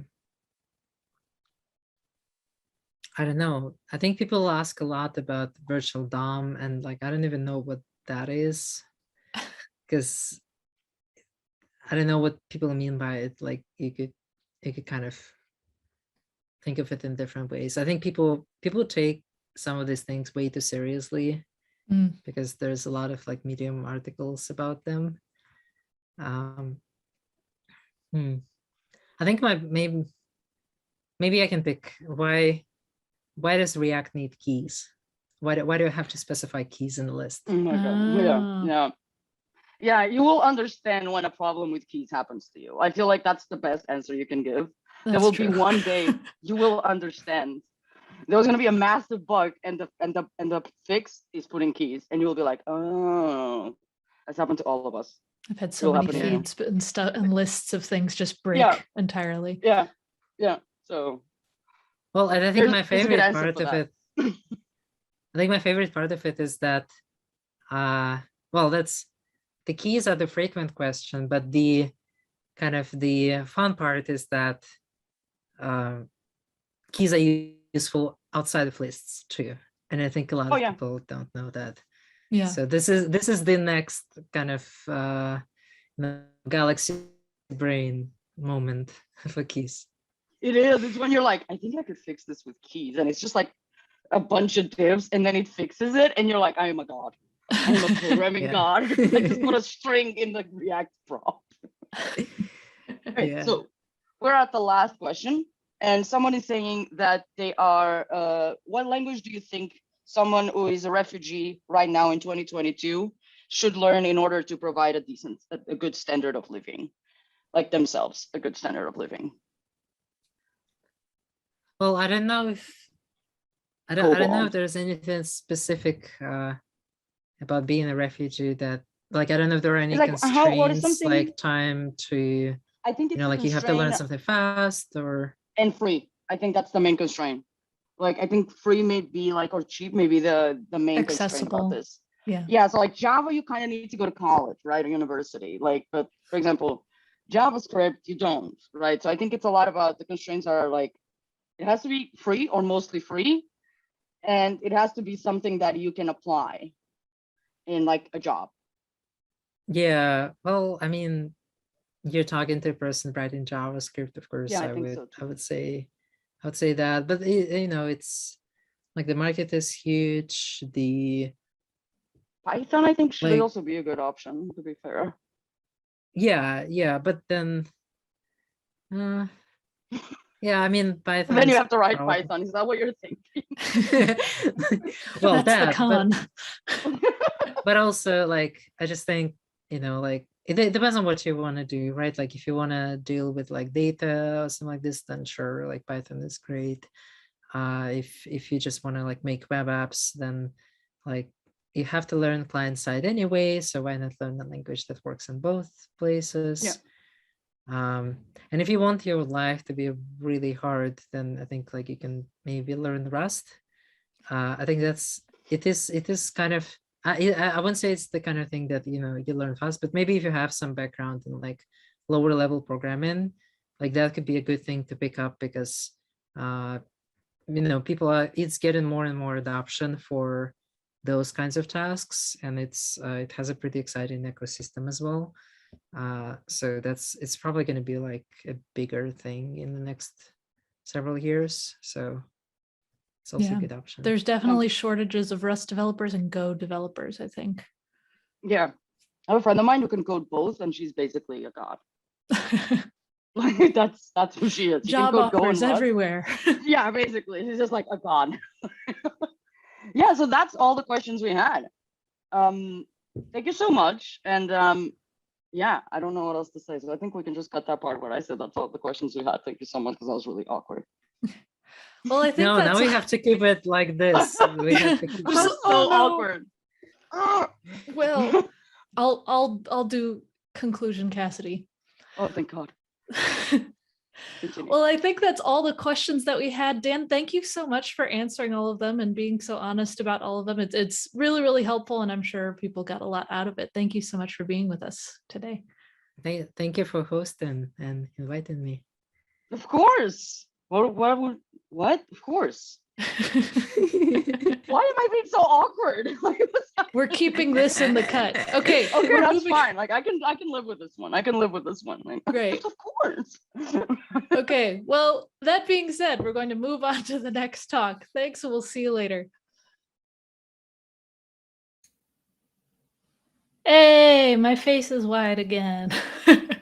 Sorry about the awkwardness at the end there. I was going to cut it, and then I was like, nah, we're keeping it.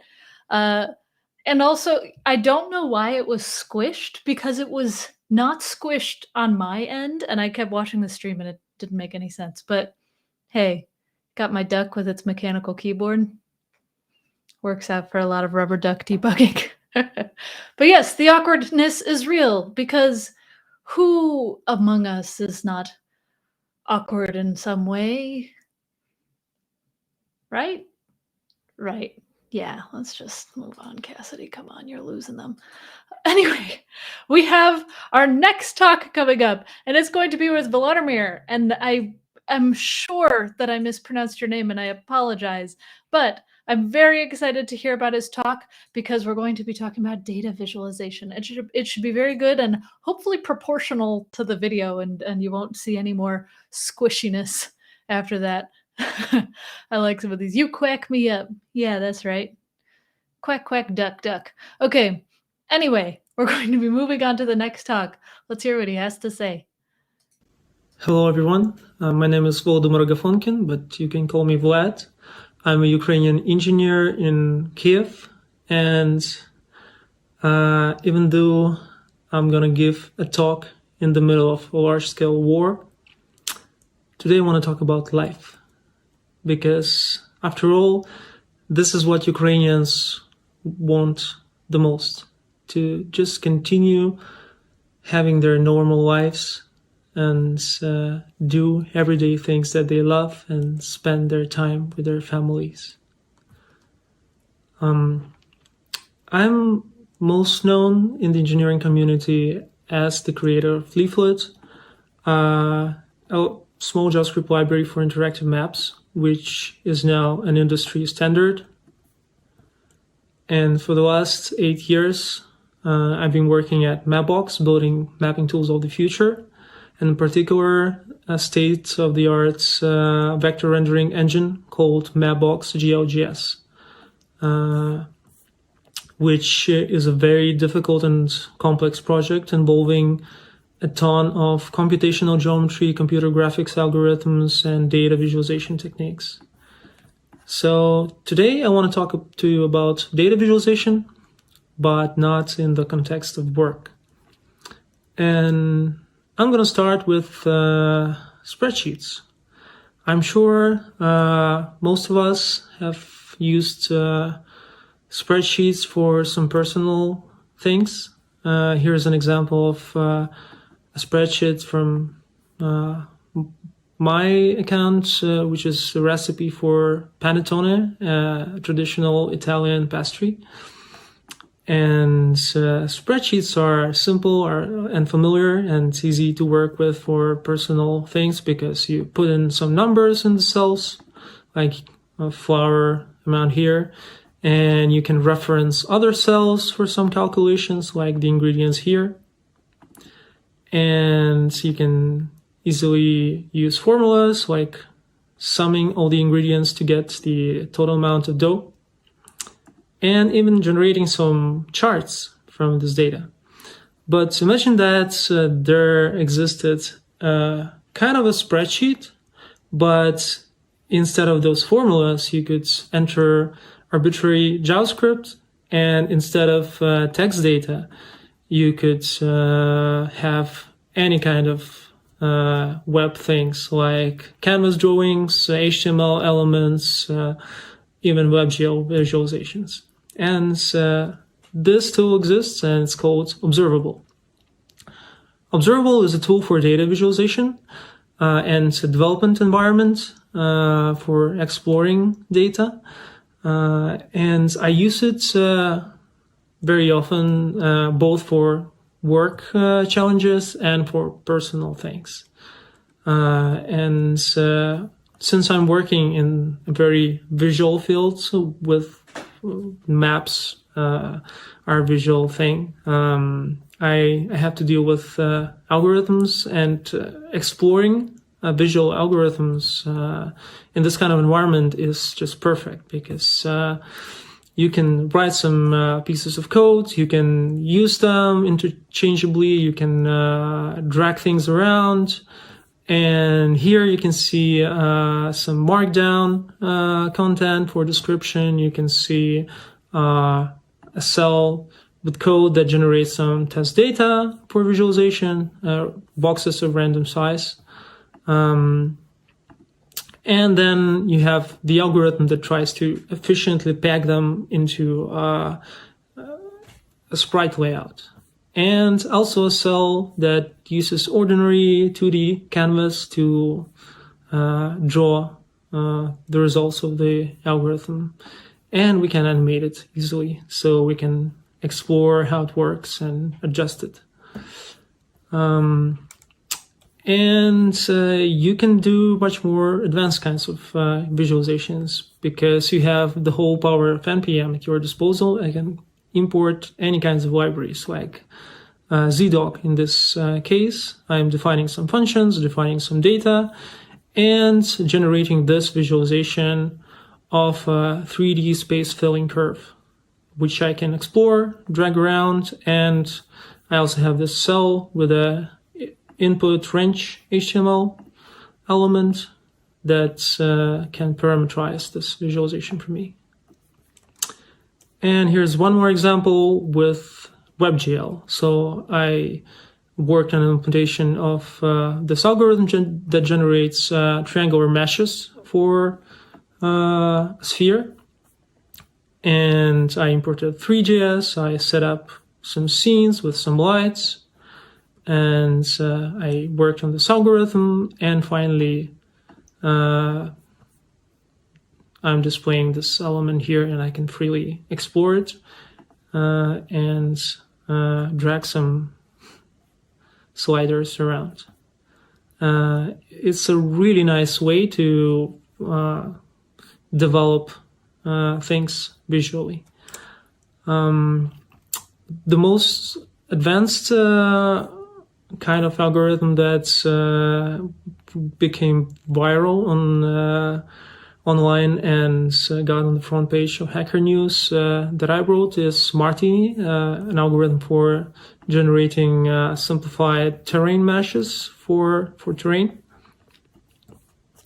And here's another algorithm where I'm exploring floating point errors when used in computational geometry algorithms, which look kind of like art.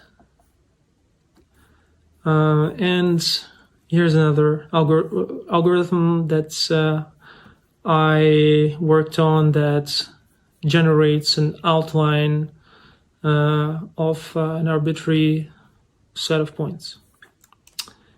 And besides these kinds of algorithms, I'm also using this tool for debugging. Like I had an algorithm for texture mapping a sphere, which acted in a buggy way, and I explored it for a long time, changing the code here, trying out different things, and finally settling on a set of fixes so that it could look like I need it to look.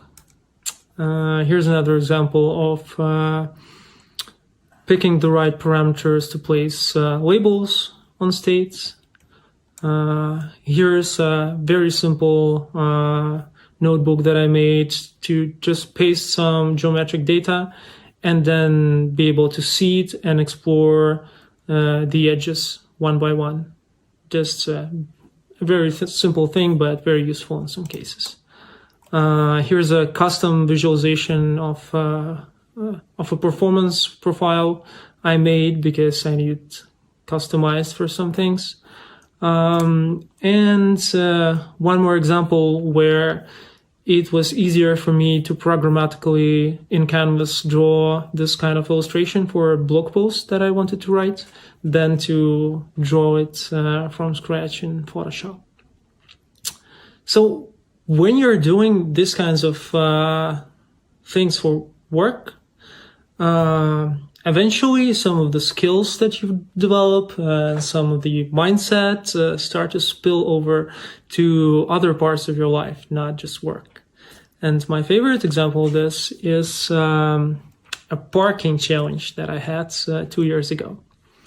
So 2 years ago, I got a driver's license. I've never driven a car before, and I just started driving.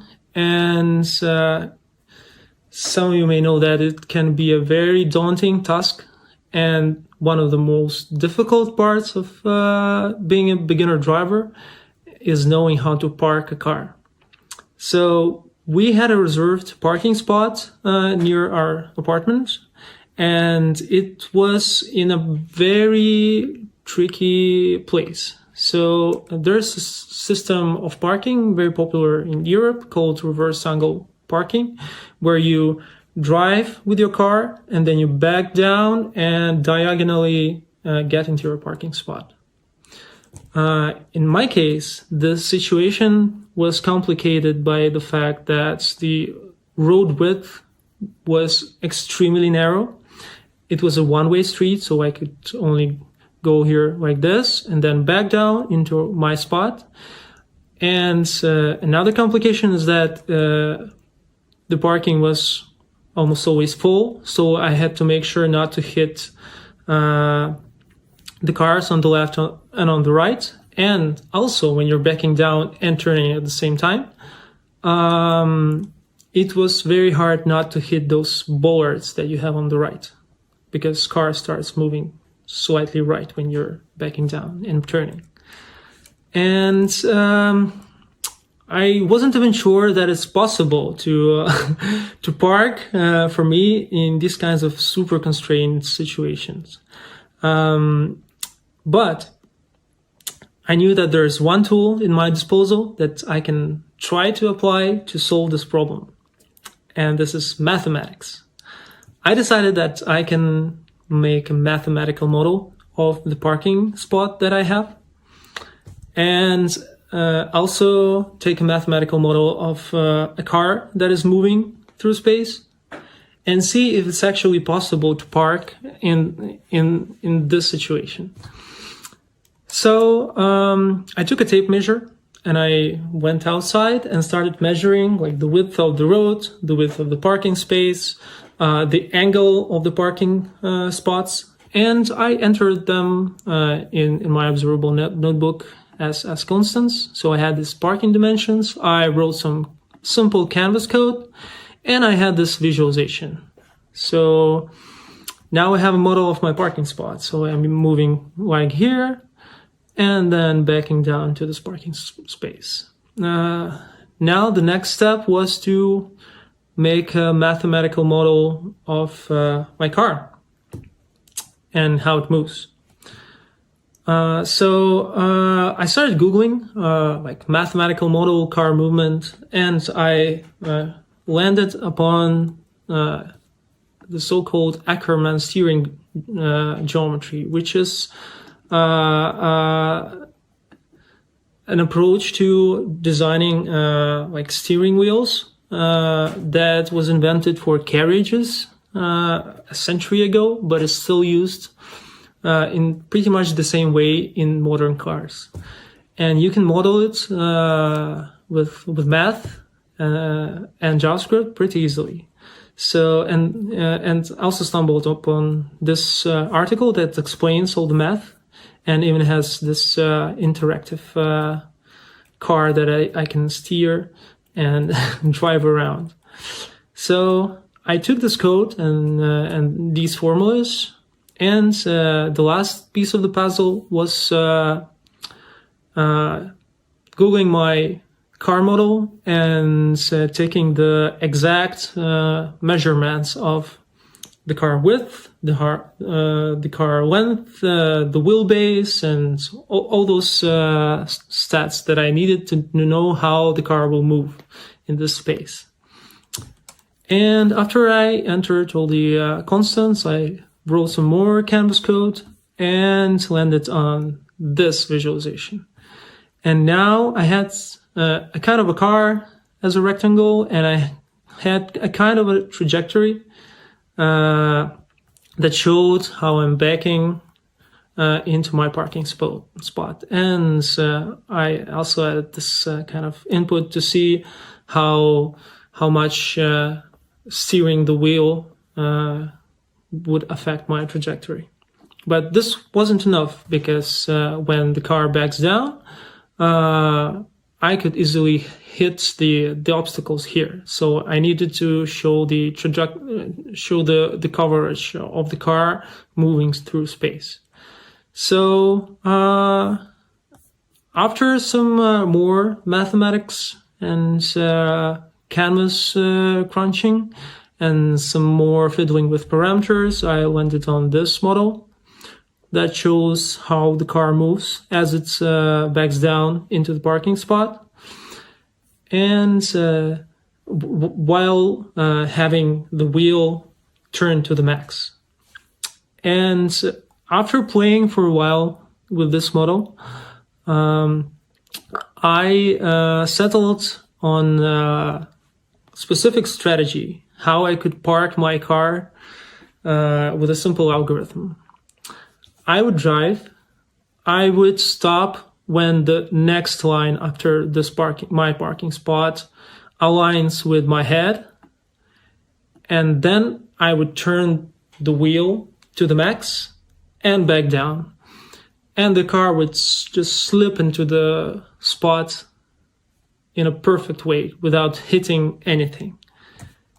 And 2 years has passed, and to this day I use the same simple algorithm that I derived from this mathematical model. So if I didn't do this visualization, I don't know if I could park there, but this helped me tremendously. Let's go to some other examples of visualizations in my personal life. So I'm an avid baker, which you may have figured out if you follow my Twitter.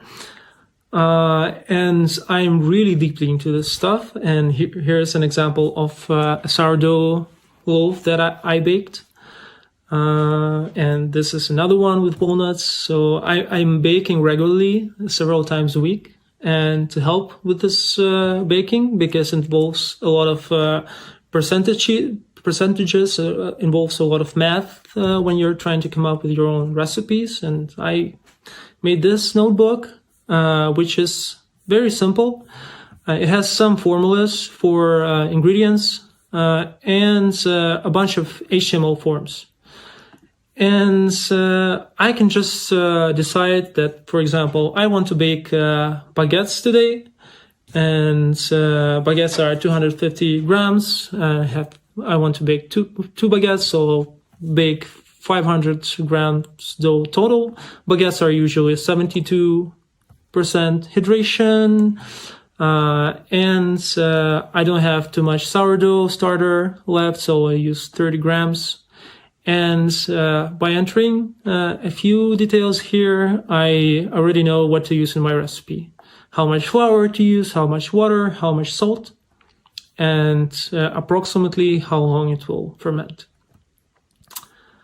Now, as I started going deeper in the baking scene, I started attempting more difficult pastries. And one of the most difficult things to bake for a baker, for a home baker like me, is croissants. Those are also croissants that I made myself.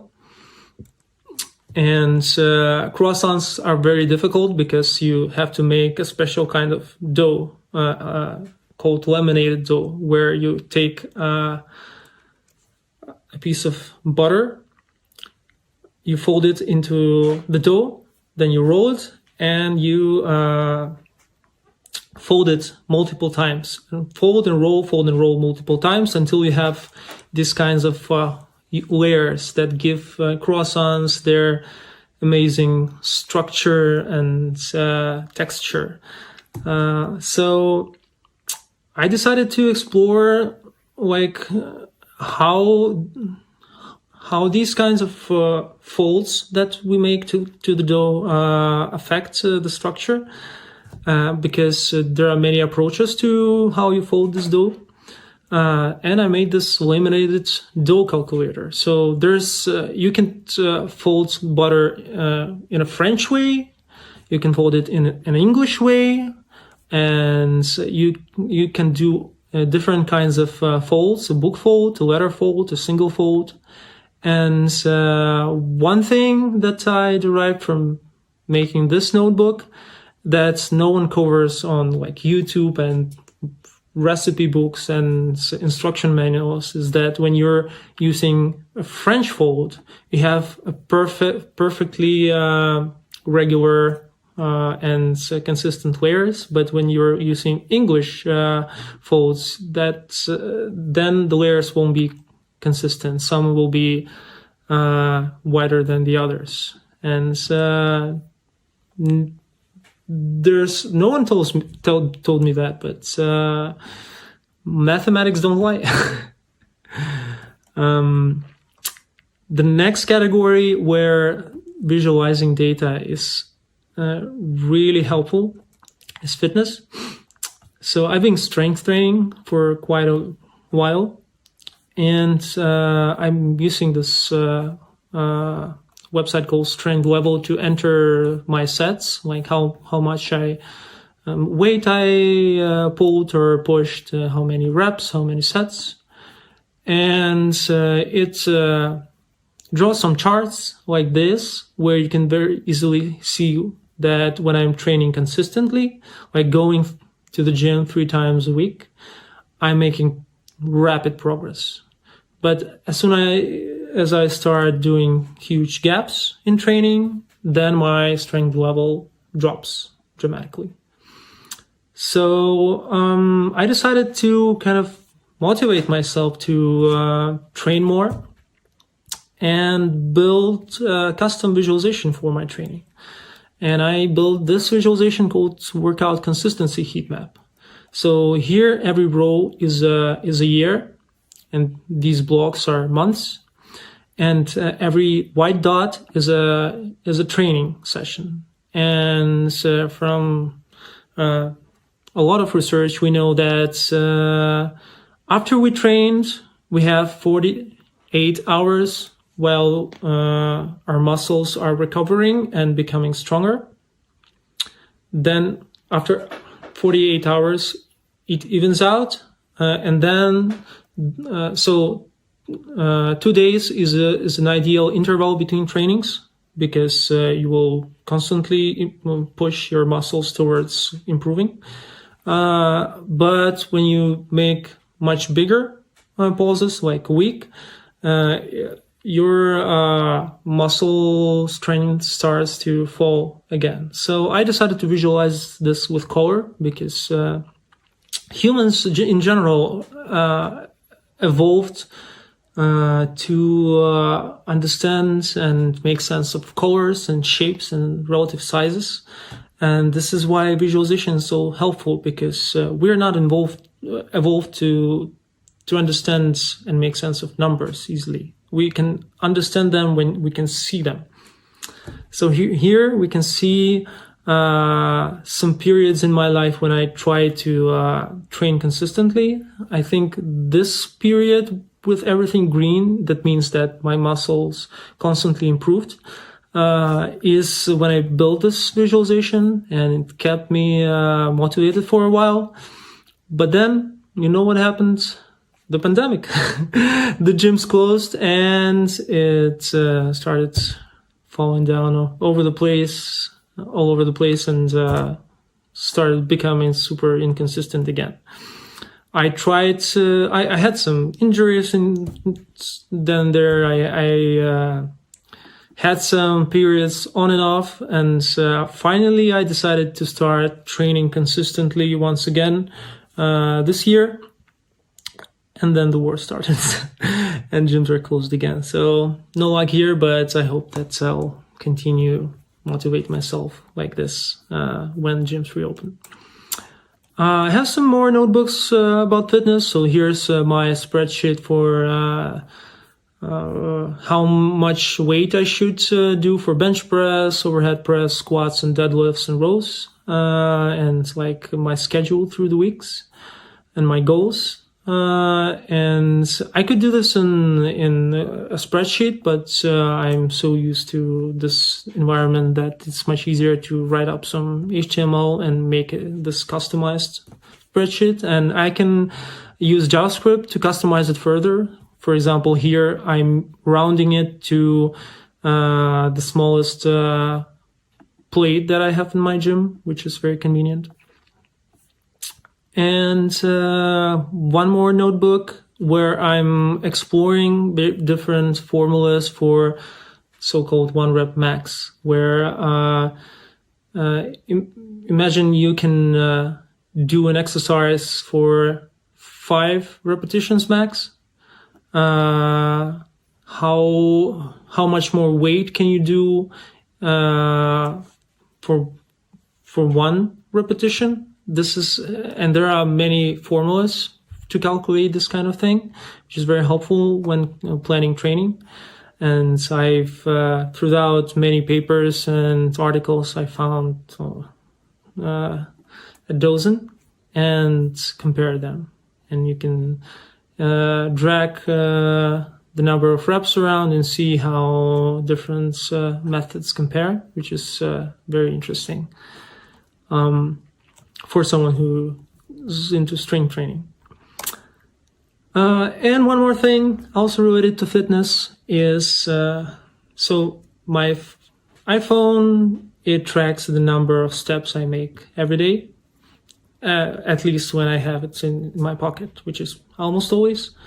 And it tracked this data for quite a while. And I decided to visualize this data, how many steps I make every day, and try to get some kind of global trends, like to see whether I would walk at some years more than the others, and see if there are any interesting patterns. So here you can see steps visualized for 8 years of my life.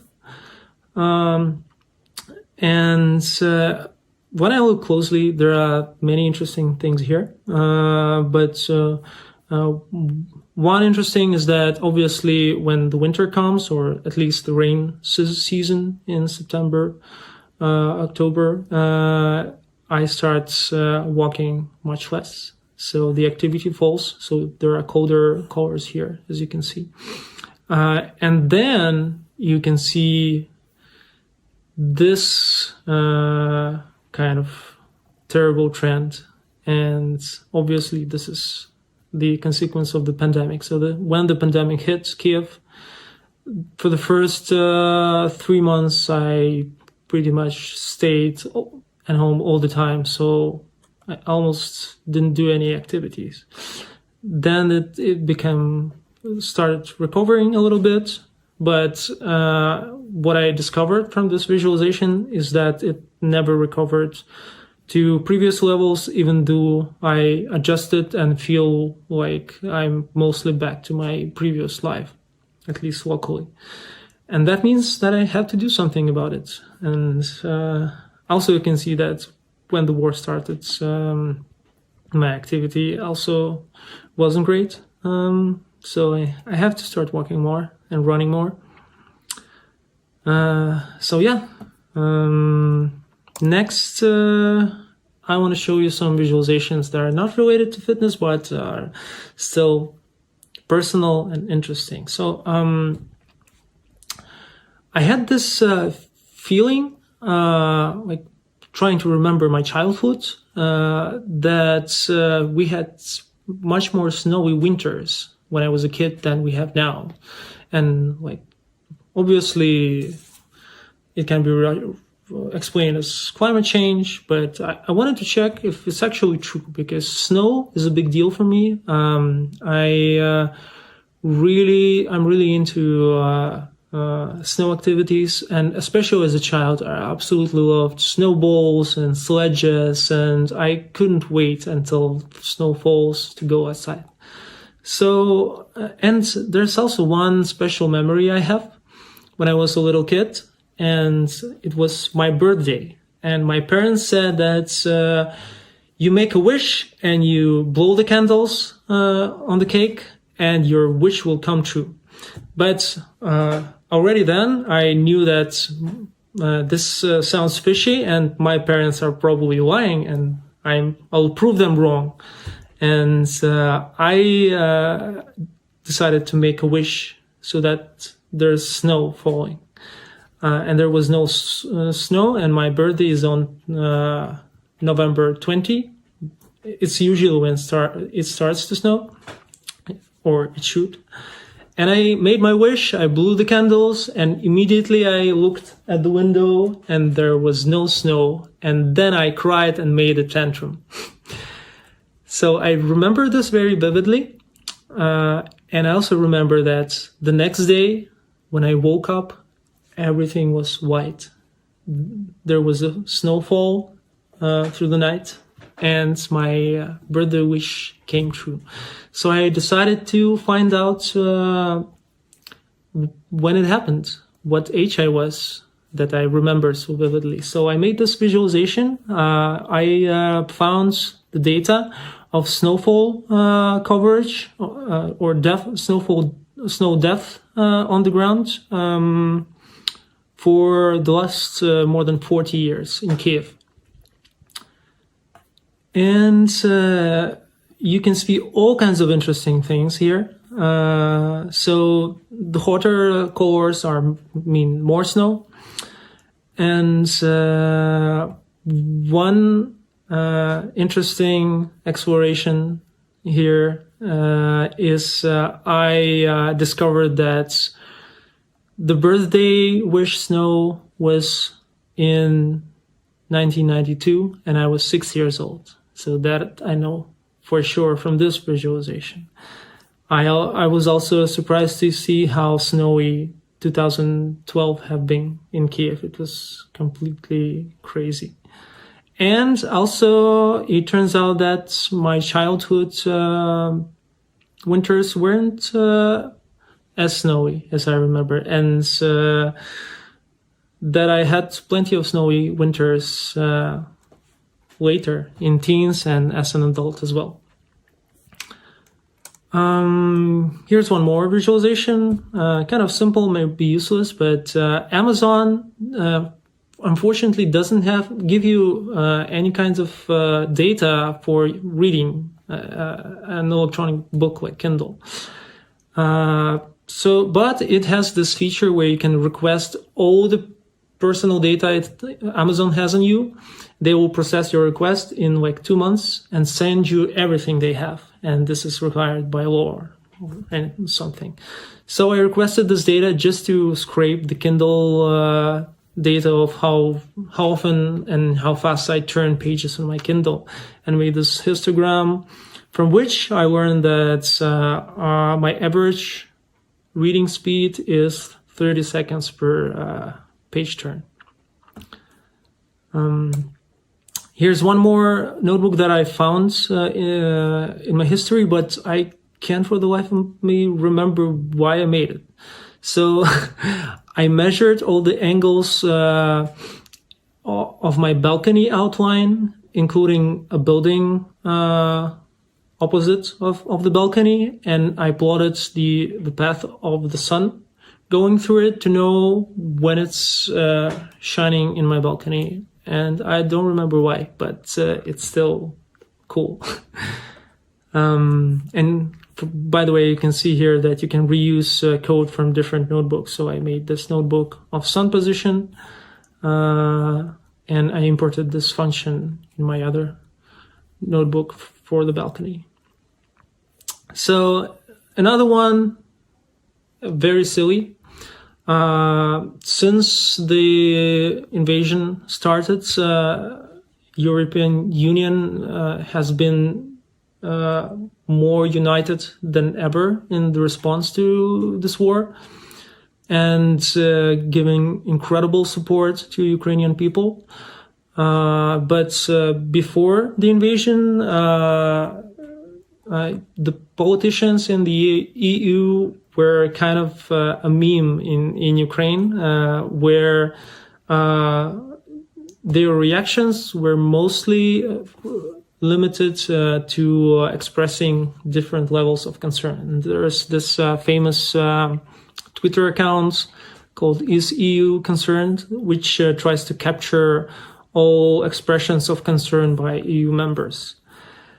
And I decided to scrape this data. I scraped 1,000 tweets from this account, I parsed it, and I generated some statistics, and I discovered that EU has been concerned in the last years for 212 times. It has been deeply concerned for almost as much, and it has been gravely concerned for 16 times. So it's, I don't know how useful is it, but it was fascinating for me to learn. And this is the kind of silly stuff that you can do with data visualization and scripts. And one more example, Wordle. Everyone plays Wordle now. But we have a Ukrainian version of Wordle. And while the English version of Wordle has been mathematically and scientifically researched to the brim, and of course, everyone knows the best words to start the game with, like create or list. But Ukrainian version of Wordle, no one did the math research, and so I didn't know what word to start when playing. And so I decided to make this notebook with all the words in the Ukrainian version of the game, and kind of try to get some good words to start. And now I have some good words. One of them is karta, which means map, which is very fitting for someone who works on maps. And finally, my last personal visualization that I want to talk about. When the war started, we fled Kiev because there were airstrikes, and I didn't want my twin daughters, to experience this. I wanted them to be safe.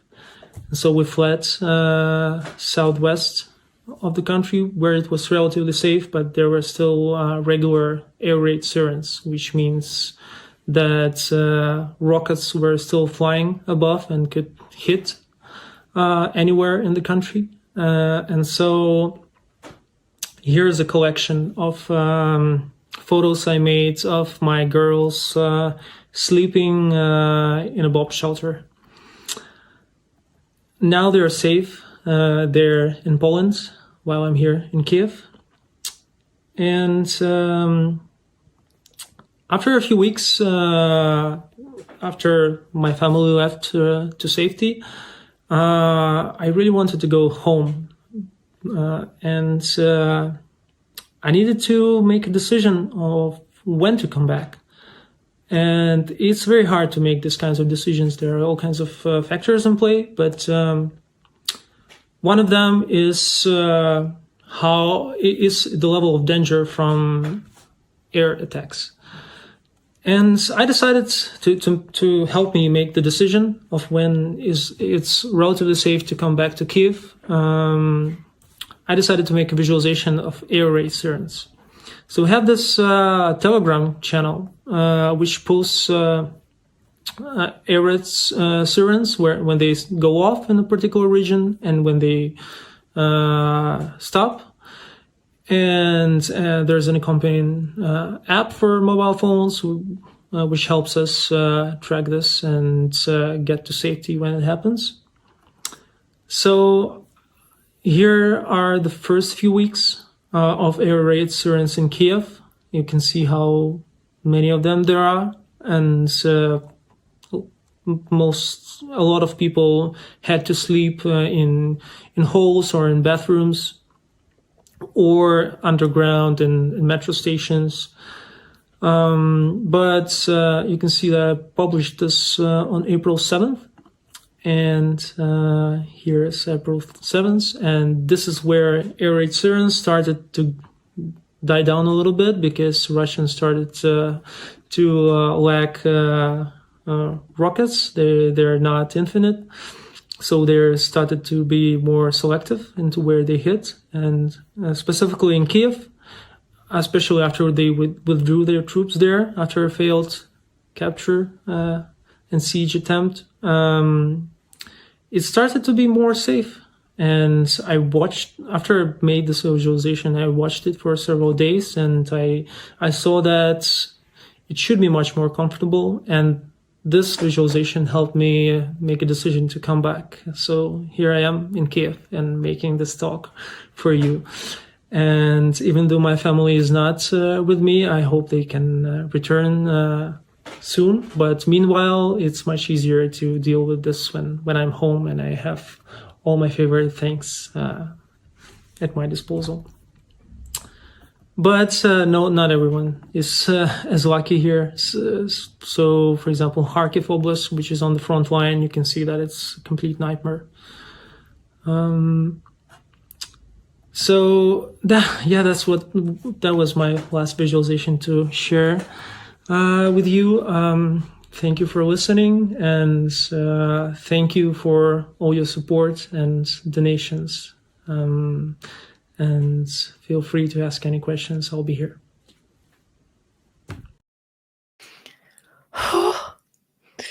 Thank you so much for that talk, Volodymyr. It was, first of all, incredible to see all of the different visualizations that you did, from your working out to your bread, but also the fact that you were able to apply it to real life, so that way your family could be safe and you could be safe.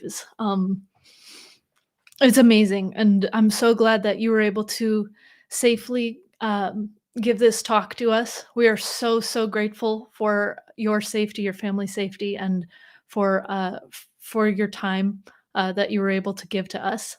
To everyone else who has been watching, we've gotten a lot of donations, and we could still use more. We got a bunch during this talk. We're at 93K 971. Can you push us over 94? That would be awesome.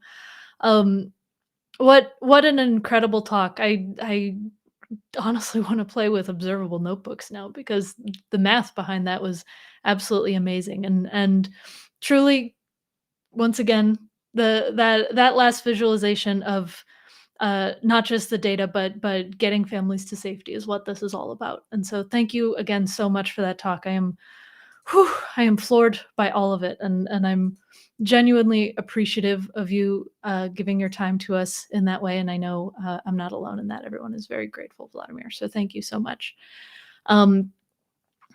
Anyway, we have our last talk of the day before we stop for the day and then move on to tomorrow's talks. And so I want to say really quick, once again, the talks are recorded and they will be live after the event. And so you can share these to your teams and watch them again. And also, once again, please do donate because this makes a real difference in a lot of people's lives. That being said, our next talk is from Jessica Janiuk, and she is talking about a RESTful API for your well-being. Get it? Because we should all rest. All right, and so I'll let her take it away. Hello there, friends, Kenobis, Grievuses. My name is Jessica Janiuk, and I am a senior software engineer at Google on the Angular Framework team.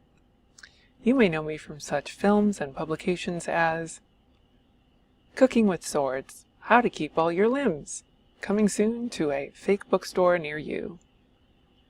Imposter Syndrome, a heckin' thick case study, also coming to a fake scholarly bookstore near you.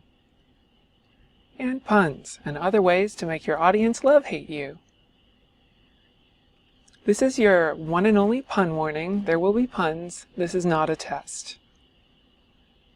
And of course, I work at Google, but my words are my own. I don't speak for Google at all. Today we're going to be talking about a RESTful API for your well-being. You know, we all want to get it in our careers. Most of us want to be successful and accomplish things. But where does that put you? We don't have to do this at the expense of our mental health, well-being, or work-life balance. Did you know that 33% of people don't feel comfortable taking time off? 33%, that's according to a 2015 Deloitte survey on workplace employee health and well-being.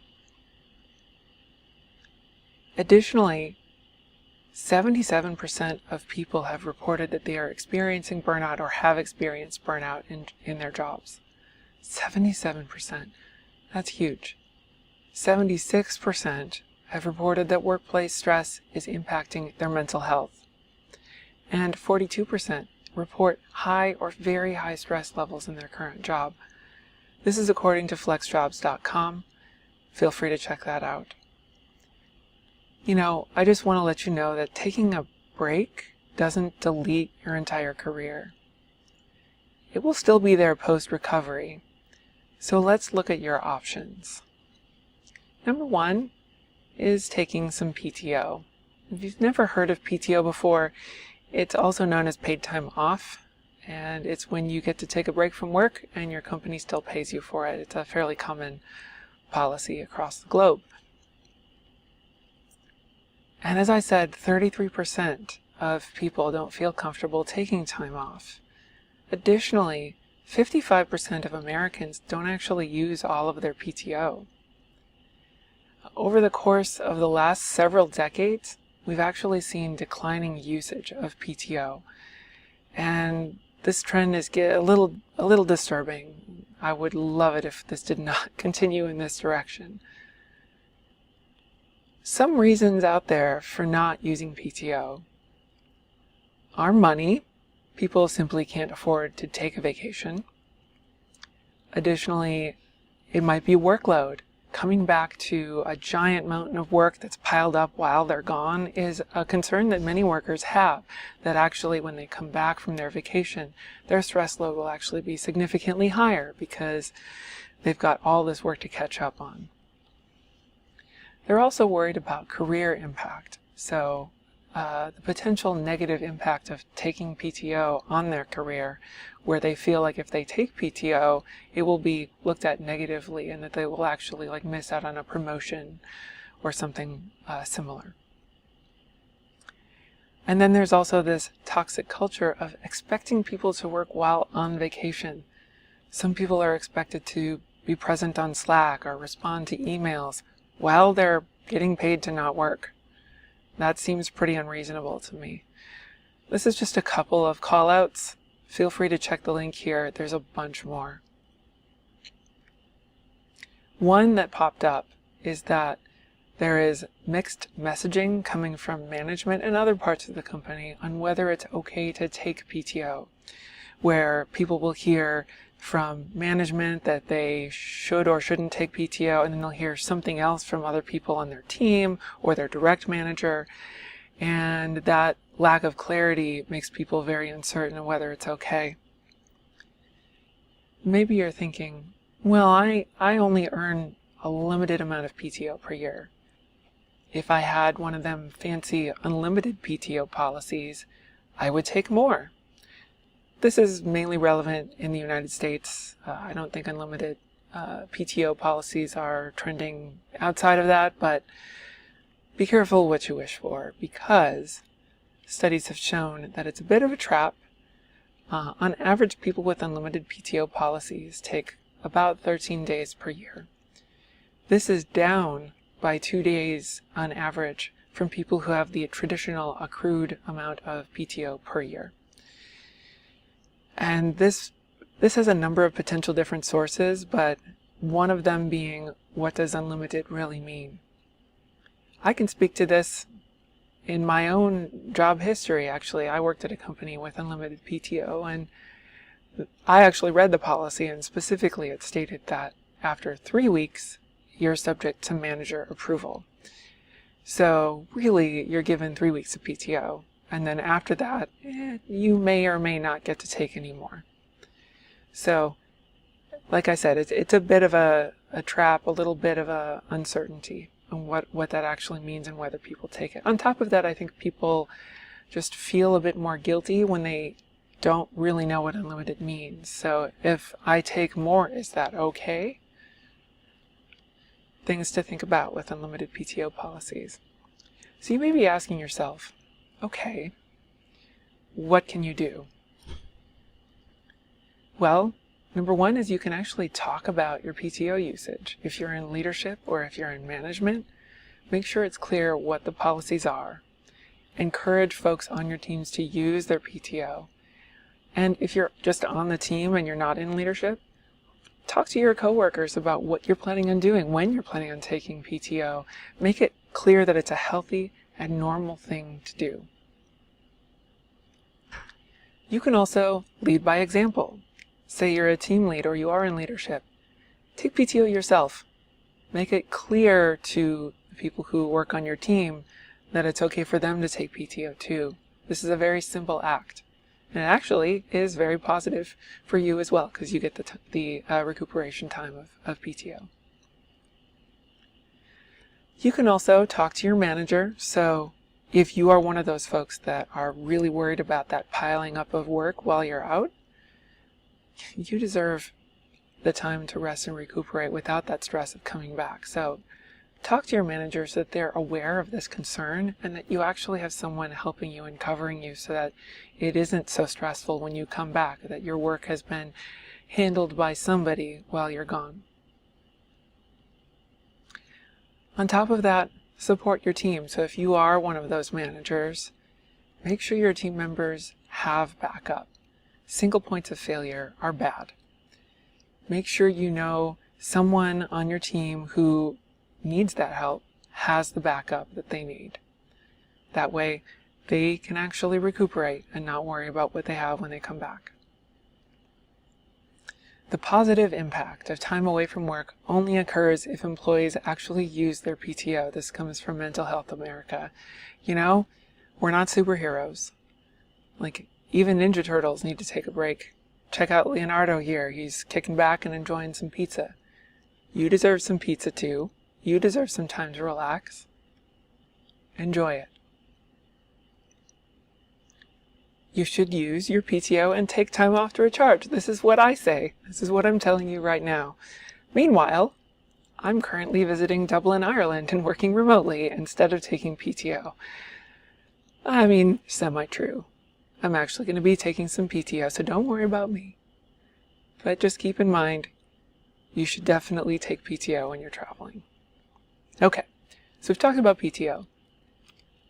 Let's talk about work-life balance.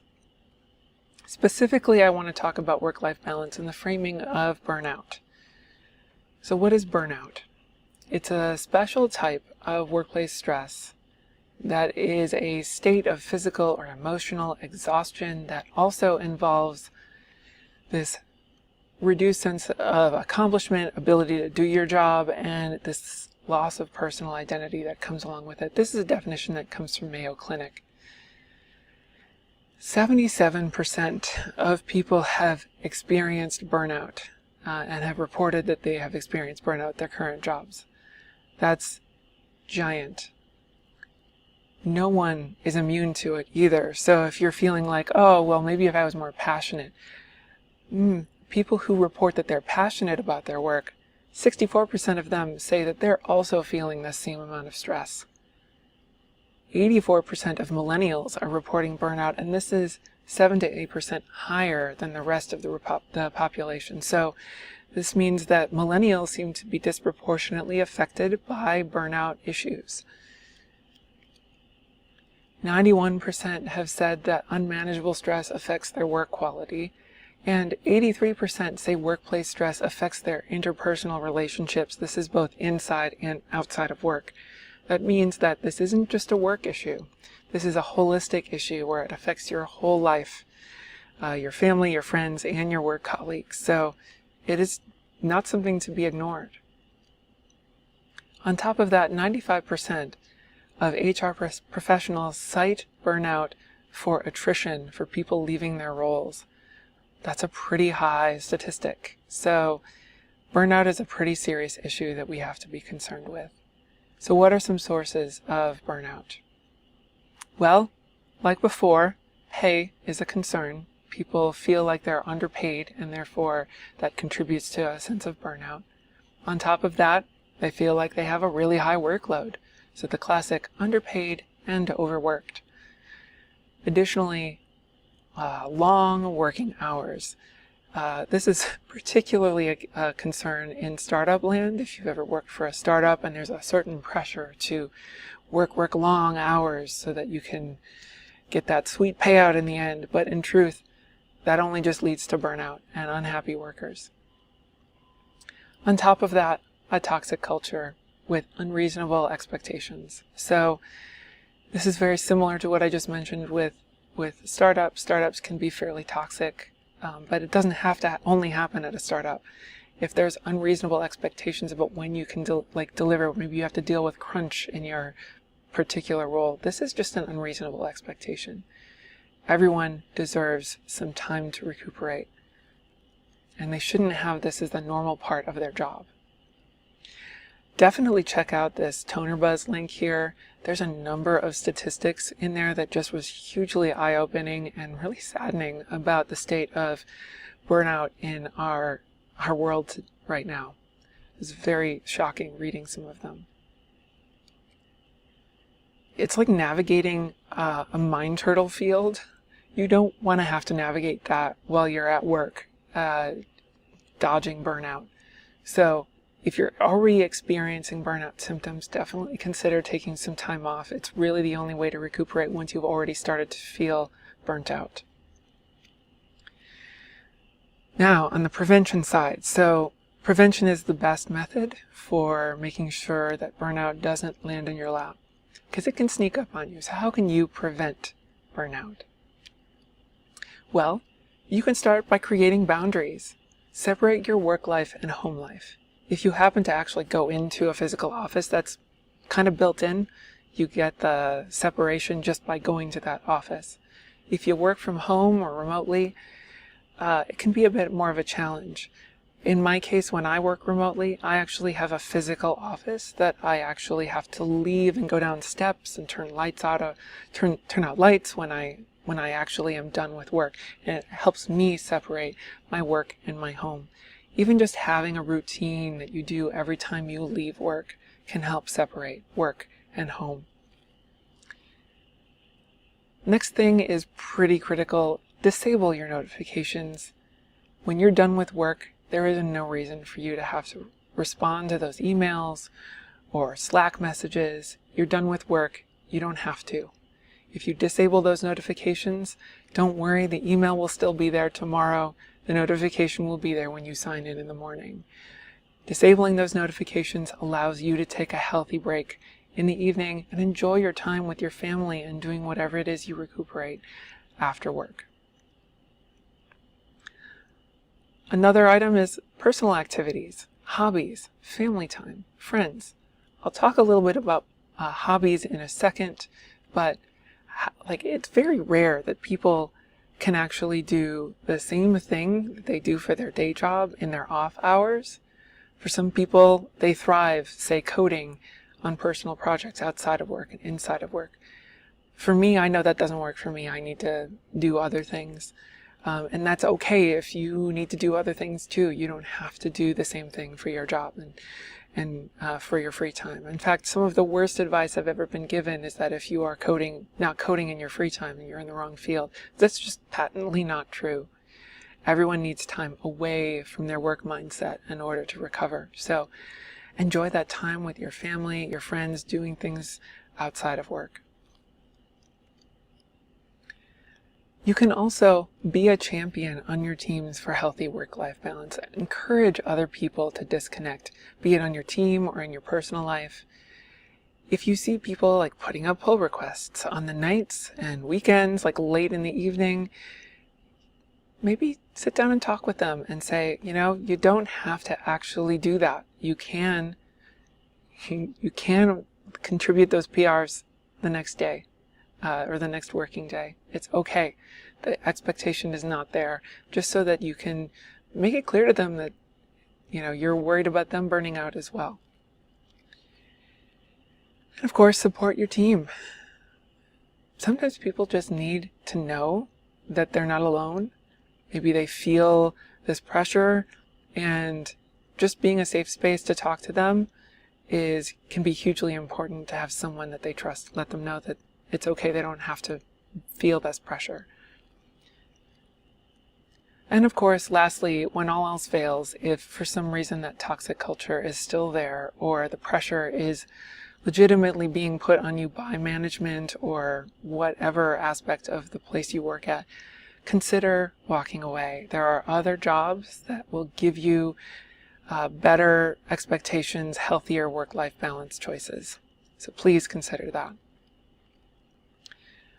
Anecdotally, I mentioned earlier hobbies. I have a lot of hobbies I turn to in order to recharge, and one specific one I want to share has been very fulfilling for me, and that is building an astromech droid and building my own R2-D2, like you do.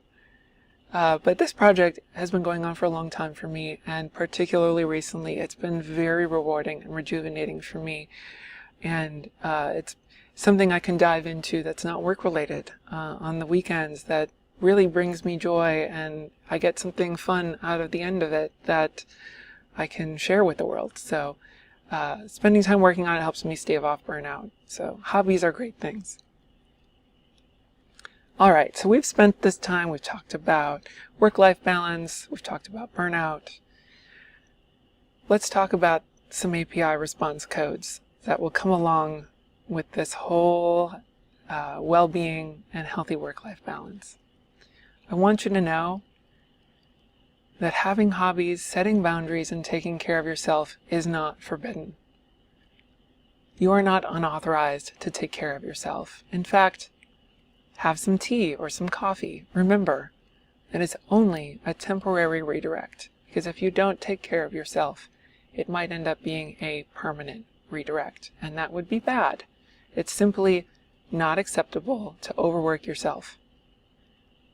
Your hours should not be your working hours should be not extended, because that's just a payload that's too large and a method that's simply not allowed. Asking for time off is not a bad request, nor should it be a misdirected request or an unprocessable entity, nor should it lead to conflict. If your manager treats these requests that way, you should be gone. There are other jobs and better jobs where you don't have these kinds of toxic expectations. You are not locked in to this position, and you deserve better. If they ask you to stay, please let them know that you've moved permanently and that your decision to leave is not modified. Everyone deserves a timeout from work. Remember, if your rest is not implemented, you'll end up with too many requests and insufficient storage for all of that stress, which can lead to a failed dependency, your health and your well-being. And we certainly don't want you to end up with an internal server error. So please consider this advice accepted, because we don't want you to be not found. I urge you to request a timeout, and that some length is required. It can't just be 1 or 2 days.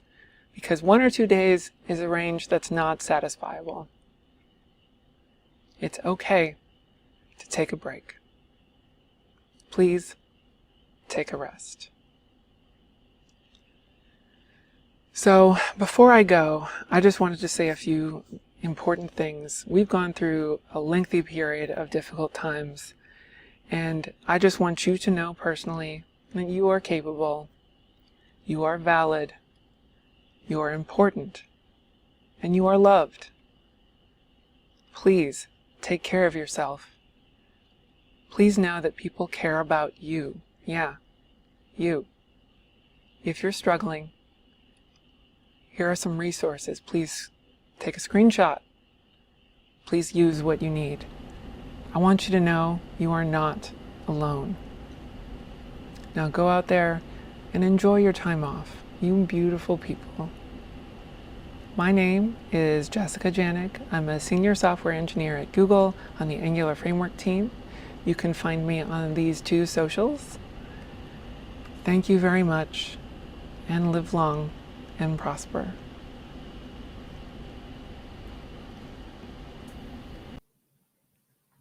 I feel so cared for, and Jessica, you have the most calming voice in the world. Could you please record an audiobook or something? That'd be great. And the puns, A plus. Those were amazing. And I do agree that everyone should have a hobby. And I'd like to talk about mechanical keyboards. Check out all my keyboards. I love them. I'm just kidding. I won't get into those now. But anyway, Jessica, thank you so much for that talk. The constant onslaught of puns gave me so much joy, and I loved that. And it's also such an important topic because I think a lot of us, especially I think in the US, we are just we probably shouldn't vacation, right? We should take care of our teams. And there were some really good comments about how sometimes it's a result of being understaffed and cultural things and so many different things. But anyway, I'm so glad that you brought it up. And this was such an important topic to end the day on. And that being said, everybody, thank you so much for coming by. This is the end of day 1. We made it. We had so many amazing talks today. I want to look at everything from observable notebooks to Vue 3 to now just making more puns with REST. And also to end out the day, which is very, very exciting, we ended out the day with, boom, drum roll, let me see how much the donation total was. We ended out the day hitting $94K, $821. Yay! So exciting. Once again, our original goal was 15 grand. We totally blew that out of the water, and it is so, so exciting to see that we got to this point. And tomorrow we're starting at the same time where it's 11 a.m. Central, 9 a.m. Pacific, 4 p.m. UTC. So time zones. Tomorrow is going to be the back end track. We have some really awesome fireside chats. We're going to be talking about everything from Elixir to Ruby to startups and just scaling systems. And it should be a really, really cool day tomorrow as well. That being said, keep donating, keep sharing the event, tweet about your favorite talks with #DevsForUkraine, because any eyes that we can get on the event will be great for us to just get. Really, really appreciate you being here today and sharing, and we will see you again tomorrow. So everybody, thank you so much again for your time, and we'll see you then. Bye. Maybe. Oh, I have to go away. Okay, bye.